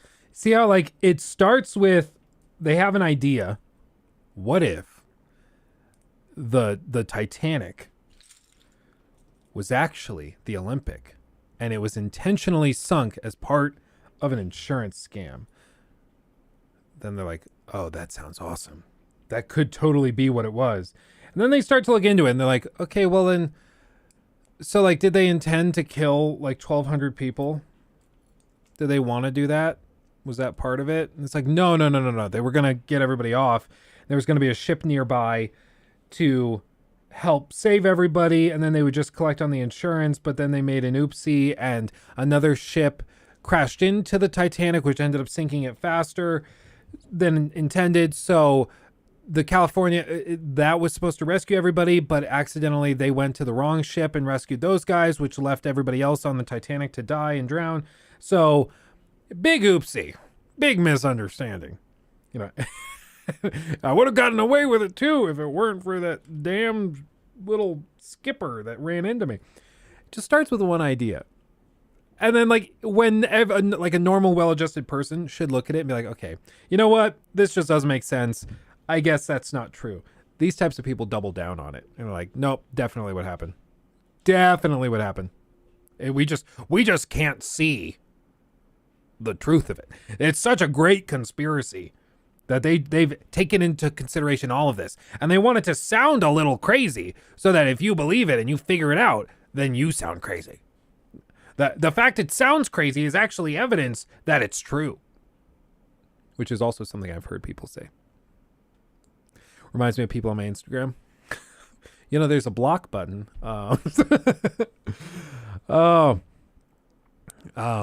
We really need a Luke's monthly conspiracy theory hour. Dude, I'd be down. There's so much insane stuff out there. It's ridiculous. I have a whole interactive pop-up book on the Titanic from when I was younger. It's my favorite. I had one like that too. I just find it fascinating. I don't know. I described it like last week. Somebody asked me why I like the Titanic, and I was like, I see it as really a monument to man, or to man's arrogance and bravado, and how they it's sort of like the modern Tower of Babel. It's an example of man thinking that they're better than maybe they are, thinking that the ship is unsinkable, so they don't take proper precautions and provide enough lifeboats, the arrogance of man. I find it fascinating. That's what happened according to the book. Don't they see us? No, sir. There was a light flashing, but it must have come from their masthead. This conclusion, however, didn't make it into the documentary based on the book, Titanic: The Shocking Truth. I am just burning my money here, aren't I? Anyway, according to the documentary, everything conspiracy-wise is the same up until the collision. Now, the documentary says, yes, indeed, it did hit an iceberg, but there was some confusion with the Californian, who was actually there to pick up survivors. It saw another ship that was in distress. That it doesn't go into detail what ship it was, but apparently this is where all the confusion happened and why the Californian didn't come to rescue people on the Titanic. Looked like a rocket, sir. Yes. I wonder what a ship like that would want a fire rocket for. Technical issues make the documentary almost unwatchable, and despite being less than an hour long, I really struggled to make it to the end, a lot like the book. Now, it's not helped by the fact that, and this is going to sound really mean, the narrator, Peter Willis, he's an interesting looking gentleman, and to quote my good mate James Gurney, he thinks he looks like an alien wearing a human mask. Titanic cost $10 million to build, so mean. And as a brand new ship would have been insurable for that amount and more. The Olympic, on the other hand, damaged beyond economic repair, would only have been insurable for a much smaller amount. A motive for switching the ships is clear. Bitchiness aside, there's another sugar water, Edgar. Another thing that you might have noticed in that clip I showed you right there. The audio has all been dubbed over. Now, presumably they had massive issues with their audio, so they had to get Peter Willis back in the studio. But those things combined, his unusual features and this kind of off audio, it has this really uncanny valley kind of esque to it. Is it just me who thinks that? Am I just a horrible person? For all its failings, the documentary does actually a pretty decent job at presenting the evidence put forward by the book that a switch actually took place. Now, some of this evidence is, I'm not going to lie, pretty piss poor, but I've decided to go after what I consider to be the 5 strongest pieces of evidence, and I'm going to debunk them all. So let's start off with number 5. Olympic and Titanic were practically identical. So, according to both the book and the documentary, Titanic and Olympic were identical, and therefore a switch would have been easy because all you have to do is take a few lifeboats, a few plates, a few bells, and just swap them over. In fact, you could have done it in, and I kid you not, in a weekend, according to the documentary. Switching the two ships would have been a remarkably simple undertaking. There were no members of the press poking around or roving TV crews looking for a story. Even photography was in its infancy at the time. And generally, people believed what they were told to be the truth. All crockery, linen and so on was White Star standard issue, interchangeable from ship to ship. Letterheads and menus, etc. were styled to the particular ship, but could easily have been changed. Only the names on the bows and sterns of the ships, the nameplates on the lifeboats and 48 lifebelts would have to be swapped.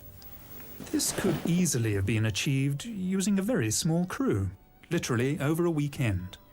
And it's highly unlikely that anyone would have noticed a switch when they returned to work on Monday morning. At first glance, Olympic and Titanic seem identical. After all, they were constructed from the same set of plans. However, a number of improvements were made to Titanic during Olympic's construction and after her maiden voyage. Many of these differences were structural, meaning that any switch would have to be extensive, time-consuming, and very expensive. For example, the forward half of A deck on Titanic was enclosed with glass screens, whereas Olympic's deck was open. The two ships also have very different spacing between their windows on B deck, which also on Titanic go back further. B deck internally was also drastically different on both ships, with Olympic having a promenade whereas Titanic had rooms that were flush to the side of the ship. As I said, the documentary says that the switch could be done using a handful of men over a couple of days, but to give credit where credit is due, the book actually acknowledges that major changes will be needed. Yeah, quite different. People would probably notice, especially if they were paying a lot to stay on the new fancy ship, you know? What are we watching? John Marco, this is a documentary or a quick little debunk of a documentary claiming that the Titanic whole thing was faked because we're building the Titanic. It only seemed appropriate. Maybe it was all manufactured so that Lou could make content out of watching it while building Legos. That makes sense. That makes a lot of sense. Didn't they both sink? No. So Olympic crashed or was rammed and then went to be repaired. And then after that, I believe the Olympic ended up being used in World War I as like a medic ship. It basically went and carried wounded soldiers from battlefields and then brought them back to London or wherever they were going.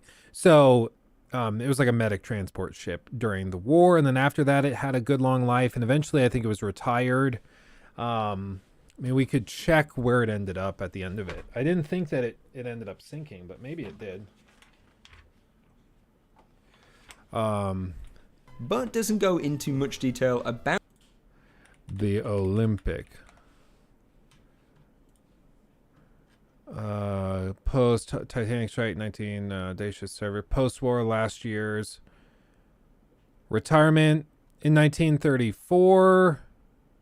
The White Star Line merged with the Cunard Line at the instigation of the British government to form Cunard White Star.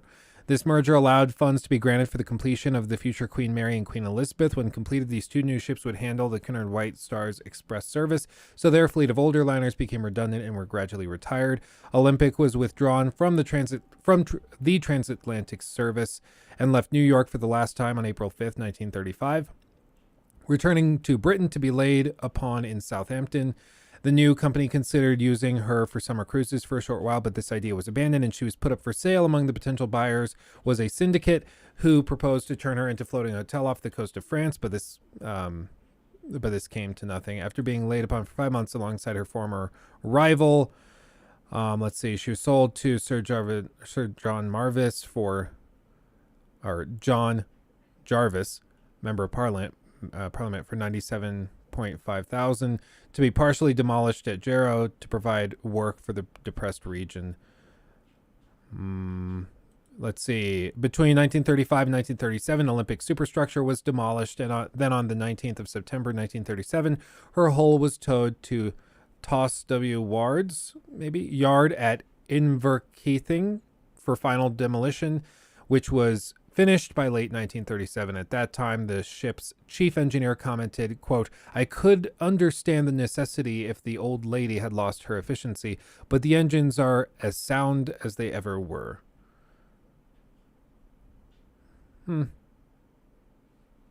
It's always kind of sad because it's like, that's the ship on its way to be scrapped.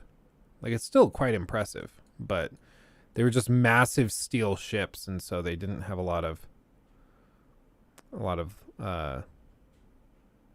carry progress. But I mean, can you imagine if they had preserved this and then kept it as like a floating hotel? With the discovery of Titanic in the 80s, it would have blown up. It would have been the most popular spot. And if they still had it out there, I mean, it would be crazy popular nowadays. People would go there all the time. Just to check it out because it's so similar. But, people forget the Titanic sank. They didn't know where it was until it was discovered in the 80s. Like, it was just gone. Like, it's at the bottom of the ocean somewhere. Like, they didn't have GPS. They didn't have any of that stuff. They knew roughly where it probably happened, but they didn't know. And it took a long time to find it. It's weird. I saw an insane info to me on the Titanic, the amount of fuel needed for one run. Sorry, I don't know the exact... No, you're fine. It's like 800 tons a day. Dude, I believe it. It's insane. Because nowadays these ships are very, very efficient. Like, Modern cruise engines.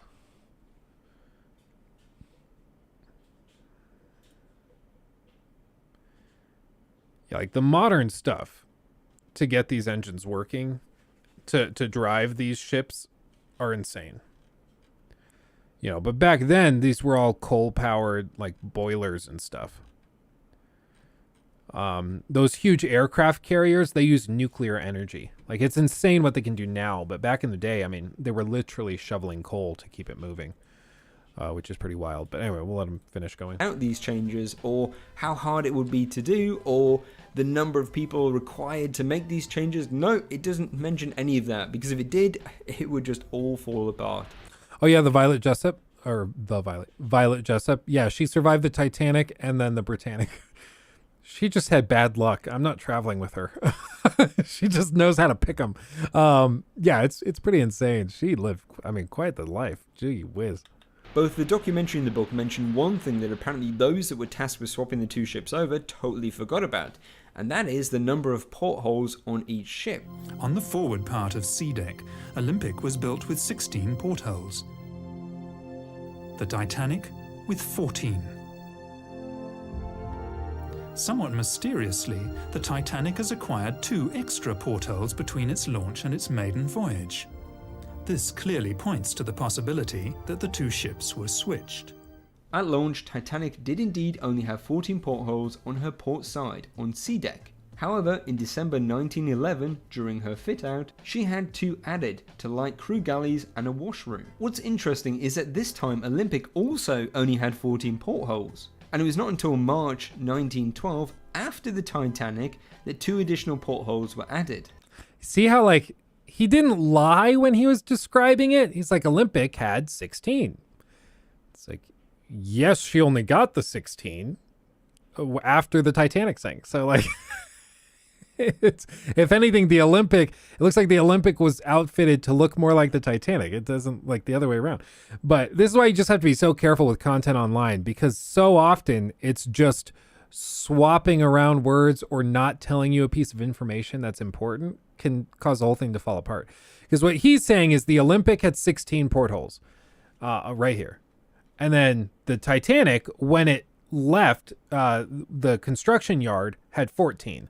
But when it launched on its maiden voyage, sometime between when it was done being built and when it took off for its maiden voyage, it had gained 2 portholes. Oh my God. And then he says that the Olympic had 16. Oh my God. So it looks like they swapped it. So the Olympic is actually the ship that took off on the Titanic's maiden voyage. But no. The Olympic only got 16 after the Titanic sank. So, like, if anything, the Olympic was made to look more like the Titanic. It doesn't make sense. Hence why... Could it not have just been a design choice, though? Well, exactly. Like, what they're saying is that they added 2 to the Titanic before they left because they needed extra light in crew galleys and stuff that were right down here on the front of the ship. So, like, it's not a scandalous thing for the Titanic's engineers. So, like, yeah, we changed it around. We installed 2 extras because we needed more light. Easy. Post-Titanic sinking images of Olympic also have this 16 porthole configuration. Now, this part of the conspiracy always confused me because I think they've missed a perfect opportunity here to convince people that a switch actually took place. I mean, for example, we know that Titanic had 16 portholes when she set sail from Southampton to New York, but just beforehand, Olympic only had 14, and it wasn't until after the sinking that you see Olympic with 16. So you should say that, hey, Titanic had 16, Olympic had 14, but then, whoa, after the switch, suddenly Olympic had 16. That's what you need to do. You've missed a brilliant opportunity there, documentary and book. Yeah, no, it's like they have a way more convincing conspiracy theory, like little bullet point, but they go for the stupider one. And it's so they're trying to say that the Titanic was made to look like the Olympic when the timelines don't match up, when all they have to say is, no, the Titanic was made into the Olympic because you can see the 16 portholes are there, and that the Olympic was outfitted with 16 before it left to look more like the Titanic after the fact. You know, so they just mix it up and they make it way worse. Will you go to new Titanic? They should start building it. It will be a modern ship. Look like Titanic. It's called Titanic. Look it up. Oh, really? I don't know. I'm not superstitious at all. So, like, I don't care. I would go on it. Nick and I have been looking at cruises and stuff. But, like, yeah, I don't know. It feels weird to be, like, really celebratory about it because it's like a lot of people died. It's like you can go have a Titanic-themed wedding. You can go to, like, Southampton and have a wedding themed around the Titanic, which just seems weird to me. I don't know if I like that. So, I don't know. It's meant to be doing the same route Titanic did, but in modern times. I mean, I'm sure it'll be fine. Like, they have sonar, they have radar and stuff. They can detect these things well beforehand. And now with GPS, you know, there's no way that these ships would... I mean, you saw the Costa Concordia flip over on its side. And other cruise ships have had major issues and stuff. And the only injuries and deaths that usually happen are with very elderly people that become, like, injured in the initial hit and then can't move. That's usually where we run into issues. But I would agree, Bep, it feels tasteless because it just feels like, I mean, a lot of people died, you know, a lot of people died. But I don't know. I don't want to interest shame anybody. If you're really into the Titanic and you want to go on that route because it's kind of cool, like, okay. But it feels weird to me. Titanic with 2 eyes.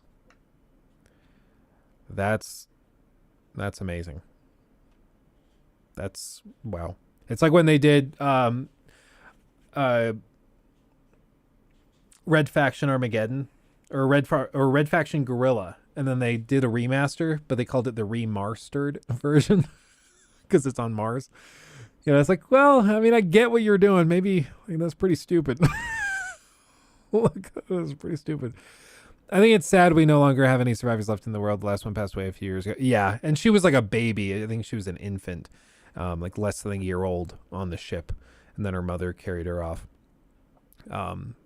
But the last survivor that, like, actually was aware of it and could tell you what was going on died in, like, the early 2000s, I think it was. 4. Keeping the swap secret. So we all know that actors that star in low-budget documentaries are pretty much never going to win an Oscar anytime soon.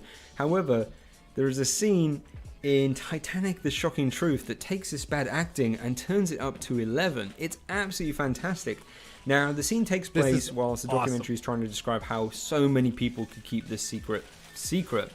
And it stars 2 guys, 2 Irish dock workers in a bar. When one of them starts talking to the other one about how he knows the 2 ships have been swapped, then suddenly this guy grabs him. And it's really, it's just marvelous. You have to see it. There's a wee scam going on here. Wee scam. And the bosses are in on it. Tip of the morning to you. It's me, Jack Skeptic Boy. I'm skeptical of this ship. This here ship, there do be a swap afoot. There do be a swap in the foot. Mark me words. They switched those ships 2 weeks ago, and I know it. Listen to me, Paddy. Any more talk from you about 2 ships being swapped over, and you'll end up at the bottom of the River Lagan. So remember that when you get back to your wife and your 17 kids. You Irish scum. Do you see what I mean? It's just hilarious. That one guy that takes his role way, way too serious. Like, so bad. It's so bad. Oh, man. Remember that when you go back to your wife and your 17 kids, you Irish scum. I can imagine them reading the script and being like, okay, how am I going to act this? I know, completely over the top and ridiculous. That's how I'm going to act it. Now, looking past how ridiculously bad this acting is and how jarring this scene is with the rest of the documentary, are we really meant to believe that all the people involved kept this secret to their deathbed? Are we really meant to believe that? Because this is what the documentary and what the book is saying. Now, let's not forget, to make the changes between the two would take a hell of a lot more than a handful of people and a couple of days. You're talking about hundreds, if not thousands of people to make the change. And let's also not forget that the launch of these two ships, Titanic, which was, because of her weight, the biggest ship out there, had a lot of press coverage. So there were people who, from the press, who were monitoring all this. Did we keep them secret? What about the people who weren't affiliated with the shipbuilders or the White Star Line, who just lived in Belfast and saw that, hey, why are they making one ship look like the other? Did we keep them secret as well? It's lazy conspiracy 101. When people can't explain how so many people must be kept secret on a massive conspiracy, they just say they've all been paid off or they've all been threatened. It's laziness. And quite frankly, conspiracy theorists, you need to up your game. 3. Titanic propeller was found at the shipwreck. So you're probably thinking, what? So yeah, if Titanic sank, you'd expect to find her propeller at the shipwreck. Well, not according to the book and documentary.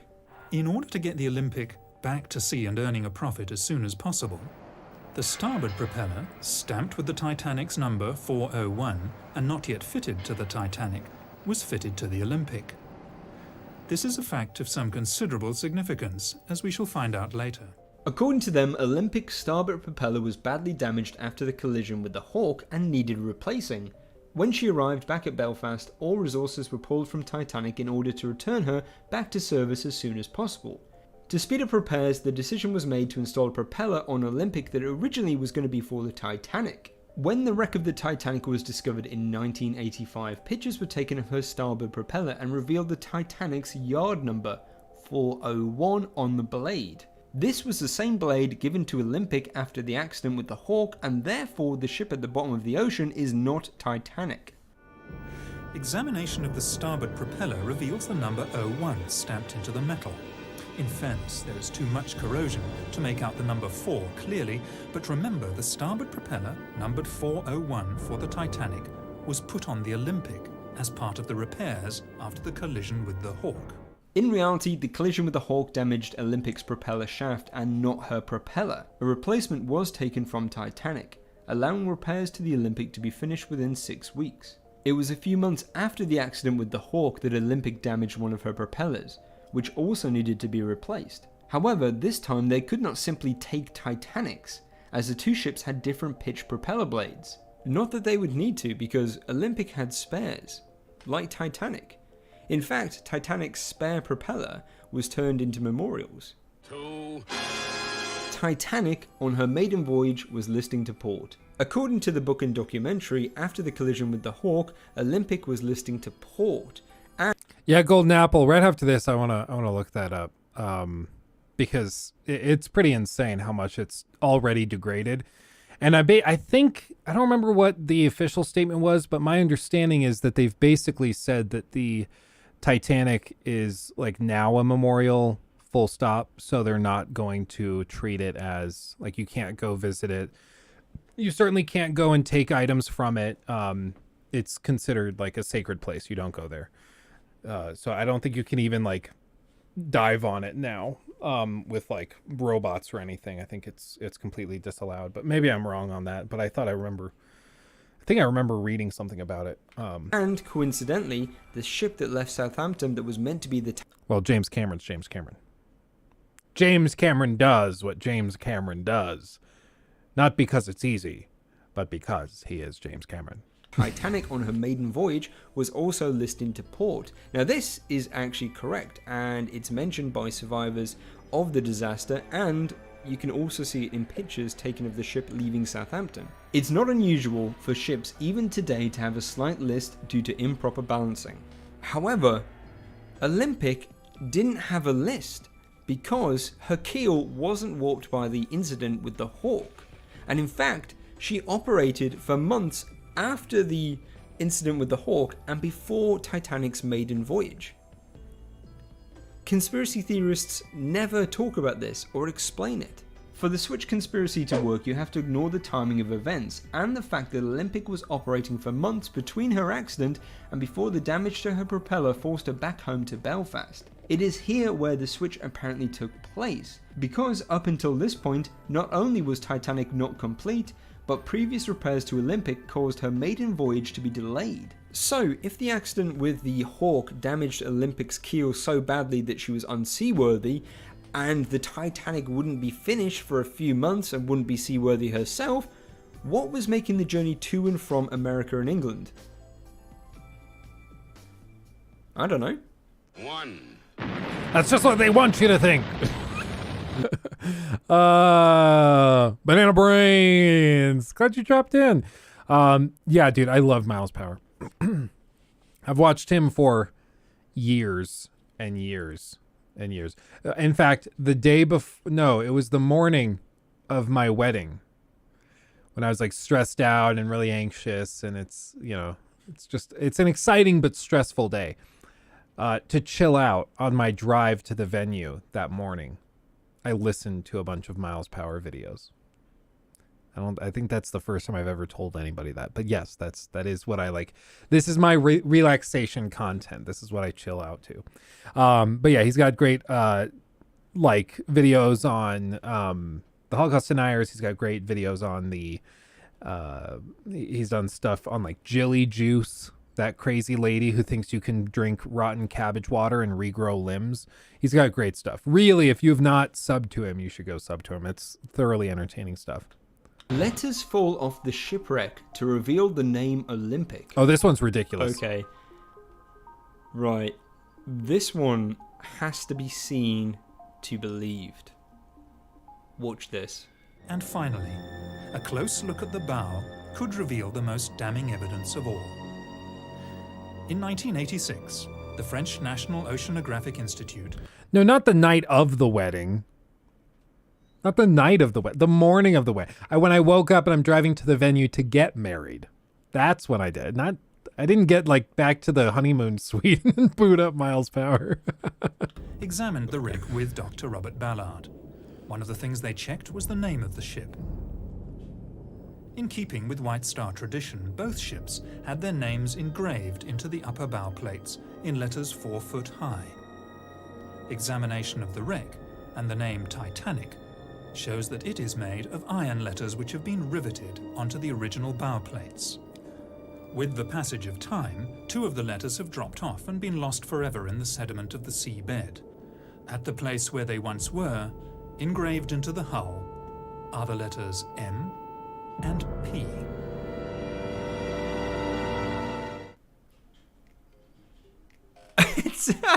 I mean, yeah, who are they trying to kid? Who are they trying to kid with this really poor CGI? Even poor for the late 90s, early 2000s. I mean, they are fabricating evidence. They commissioned someone to make this for this documentary. Yeah, the whole thing's made up. I know it's not unusual for conspiracy theorists to fabricate data, but bloody hell, usually they're a lot more competent at it than this. This is... Well, I know I say laughable quite a lot when I want to totally have a go at someone, but this is laughable as... It's just like the worst CGI you can imagine. And like, what's funny is all of the footage for all of this stuff is like public domain. Everybody has access to the full recordings from the trips down to the bottom of the ocean to visit Titanic's wreck. So you can see every second that they recorded. And you don't think that people could cross-reference that and see if that clip ever showed up? It doesn't. Because that clip was entirely CGI. Like, they just straight up made up the whole thing. It's just ballsy. Like, it's pretty amazing. But...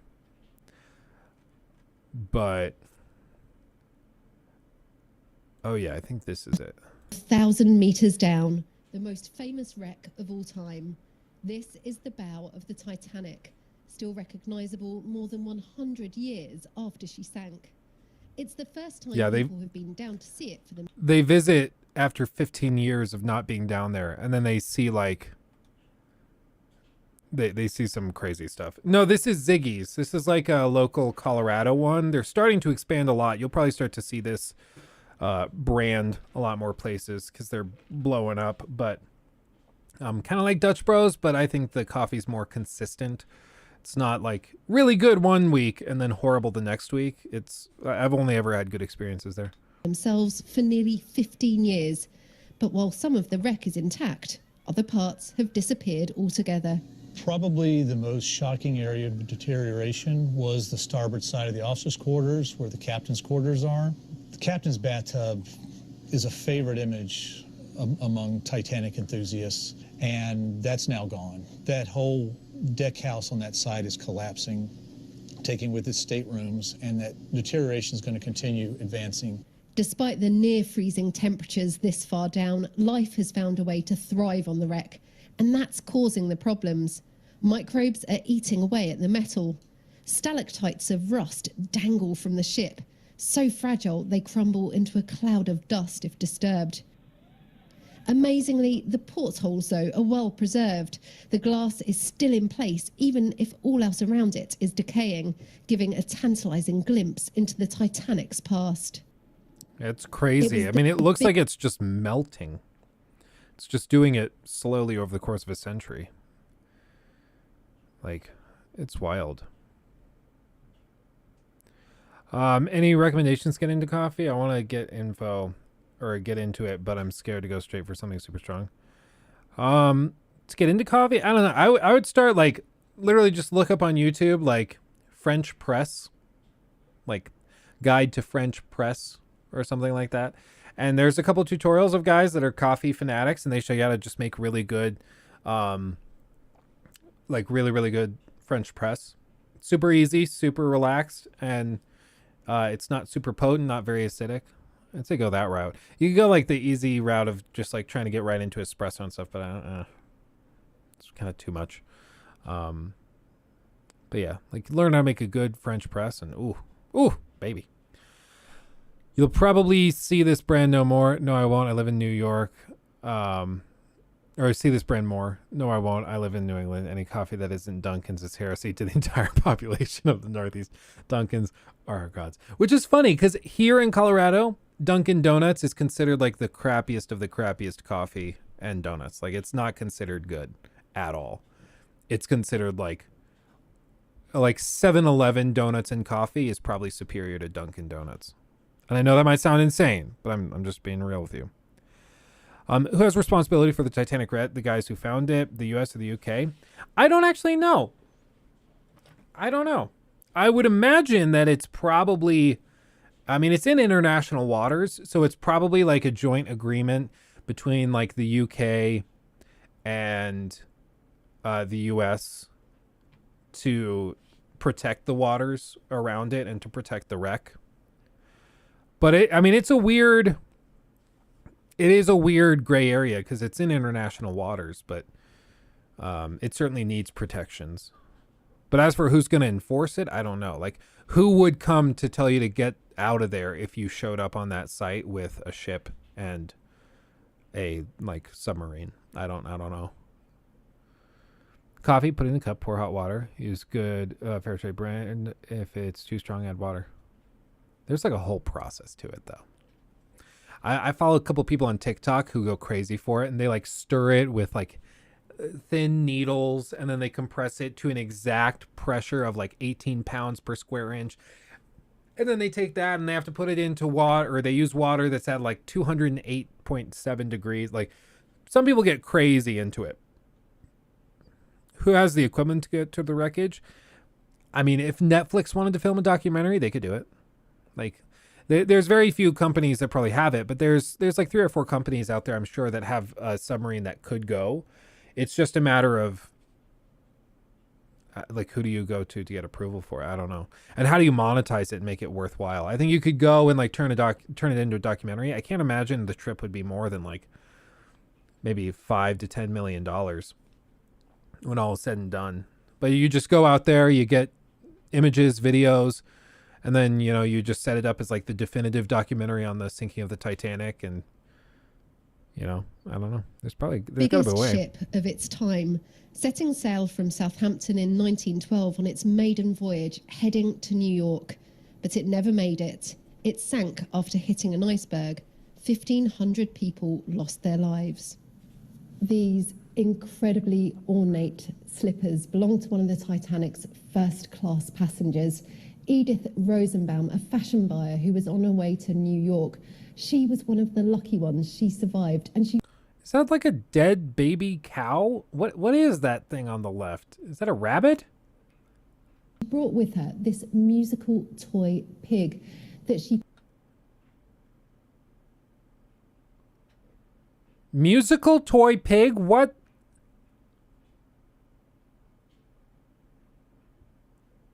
Okay. Okay. I used to be like, okay, let's calm down on the first class passengers, okay? They're just people, they got money, they want to have a nice ride to America, whatever. You're bringing that thing? No wonder the ship went down.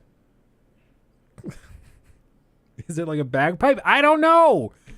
Looks horrible. played to soothe the children on the overcrowded lifeboat. This cloak was worn by... Yeah, she's really just going to blow past that. It's a musical pig? One of the lucky ones. She survived, and she brought with her this musical toy pig. I don't understand. Musical toy pig, you play it to soothe the children. I'm so confused. I thoroughly do not understand what that is. My sister is a member of the Titanic Historical Society and has been to meetings around the country. I went once in North Carolina and got 4 small chunks of preserved coal from the wreck. Oh, that's badass. That's pretty cool. I have touched the Titanic, a piece of it, not the full thing. Because they did that tour of the artifacts that they lifted maybe from the wreck, and they did that back in 2012 for the 100th anniversary, and so I got the little piece of it in a little plexiglass case, and then you could reach in and touch the little piece of the Titanic. So I've touched a piece of it. That was all the way down there, which is pretty cool. Children on the overcrowded lifeboat. This cloak was worn by Elizabeth Mellinger, who was a second-class passenger on board the Titanic. Those are amazingly well preserved. One of the precious Titanic artifacts at the National Maritime Museum tells a story, but exploring the wreck is also crucial. I think it's still important to go down and visit the wreck and to continue to document the wreck site, because of course the wreck itself is now the only witness we've got of the Titanic disaster. All of the survivors have now passed away. So I think it's important to use the wreck whilst the wreck still has something to say. In total, the team carried out 5 sub-dives, spending hours beneath the waves exploring the wreck. They now begin the job of analysing the footage they've captured to assess how long before the Titanic is lost to the sea. It's completely Rebecca Morrell, collapsed. BBC News. Watch this space.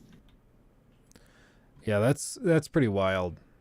It's just the whole thing is melting. The decaying wreck of the Titanic. Cue dramatic music. Oh, so they're showing it where it is now, or where it was in maybe the 80s when they discovered it. This whole section's collapsing. Right now, 10 more years, it'll probably be completely collapsed. 10 years after that. Yeah, eventually, it's just going to be a small red stain on the ocean floor.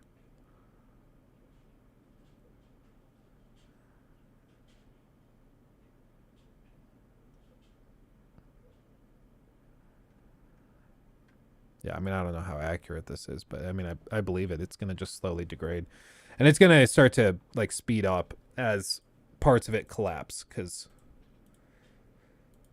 that's just what happens. Like, it really starts to get exacerbated. Oh, jeez, I kind of forgot about this. Okay, we'll do this, and then I have to hop on a call with Jacob. We're going to figure stuff out. This, you guys remember earlier, I mentioned that we were watching the Hogwarts Legacy stuff, and I asked one of you guys to send me the stuff on the map that fans have been putting together based off of trailers, interviews, and all sorts of stuff to try and figure out what the map of Hogwarts Legacy will look like. And so Laksu on Twitter, who might still be in here, shared it with me. And this is kind of insane. Like, it's a little ridiculous. Look at what they've done. So they've gone through and like pieced together not just the actual grounds of Hogwarts Castle, but then they've been like, okay, so we saw in gameplay these areas, the hut we saw the owlery when we walked across this bridge, and we look off in the distance, we saw that. Then you walk over here, and then they screenshotted and stitched together the mini maps from the gameplay and matched them up so that you could, as they went across here, they could show this area of the map. Like, all the way up to here. That's pretty insane. This fan base is very, very committed. I don't know where they're getting all the rest of this stuff. Settlement fortune, I don't know. I don't know where they're getting all of this stuff, but I mean, this seems like a pretty safe guess in terms of scale if we went that far. But I mean, this is pretty insane. And for this map, I mean, that's pretty healthy. There's tons of stuff to explore there. And if this gets greenlit for a sequel, I mean, dear God, that'll be insane. But yeah, this is the level of effort people go to. I mean, this is literally every single little purple arrow that you see represents a different mini-map screenshot, because that's where the player was standing when that was taken. And then they clip them all together to build this out. This is why, like, game devs, I'm sure, like, yeah, we'll just like show some gameplay of us running around the map, and you know, it won't reveal too much because we won't go to other areas, and it'll be fine. And then the players do stuff like this on Reddit to show how big the map is and to sketch it out, and then they calculate by meters. Like, okay, so if this bridge is 10 meters wide, then we can extrapolate from that out and figure out that the map is this size, and like, it's insane. It's insane. I've never been this passionate about anything. Yeah, this is why I tell people, like, this is the, like, actual game of people's dreams. This is the game that some people have been waiting for their whole lives, to be able to just freely explore the world of Harry Potter. Which is why it's so, like, toxic to have people come along and be like, no, if you like this game, then you're a bigot. It's like, guys, come on. It's sometimes it's just not about that. Sometimes it's not political. It's just people want to enjoy something. The world's dark enough already. Can we just enjoy a couple things, please? No. Okay, well, I tried. Oh. Do you get to fight centaurs? I don't know. They're in the game. I think that's been confirmed. Personally, if I was you, I would get the collector's edition. Oh yeah, definitely. That's what I would do. I don't know. I'm waiting to hear if we're gonna get a review code. I'm hoping that we do, but you know, I mean, who knows? We'll see. You're building the Lego. Yeah, we just paused because we have made a lot of progress. We've got this one probably about halfway. We have to build the actual smokestack, and then for these, we've got the bow. We have the middle chunk there. This is the second middle chunk. And so once this is done, we just have the stern of the ship, and then we'll be good. Yeah, so we're on our way. But with that, we've been going 5 hours. We've been streaming a while, but I've thoroughly enjoyed this, and I love hanging out with you guys. It's always a pleasure. I'm going to hop on a call with Mr. Jacob, our editor, and we're going to try and get his stuff figured out. We've got a couple tidbits business-wise we've got to take care of. So I'm going to go hop on that and hopefully get approval to post this Hogwarts Legacy video for you guys tomorrow morning. Fingers crossed. That's the hope. But until then, much love, everybody. Thank you, everybody who donated, became members as well. Adrian, Rari, Andre, Jay, Maur, Sean, Luke, Maur again, Rari again, Maur again, Mr. Coco Butterman, Rari again, Black Knighted, Zaibatsu, Chad, and Rari once more. Thank you, everybody. You guys are very, very generous. I appreciate every single one of you more than you could possibly know. Truly. Much love. I'll see you in the next one. Hugs and kisses. Bye-bye.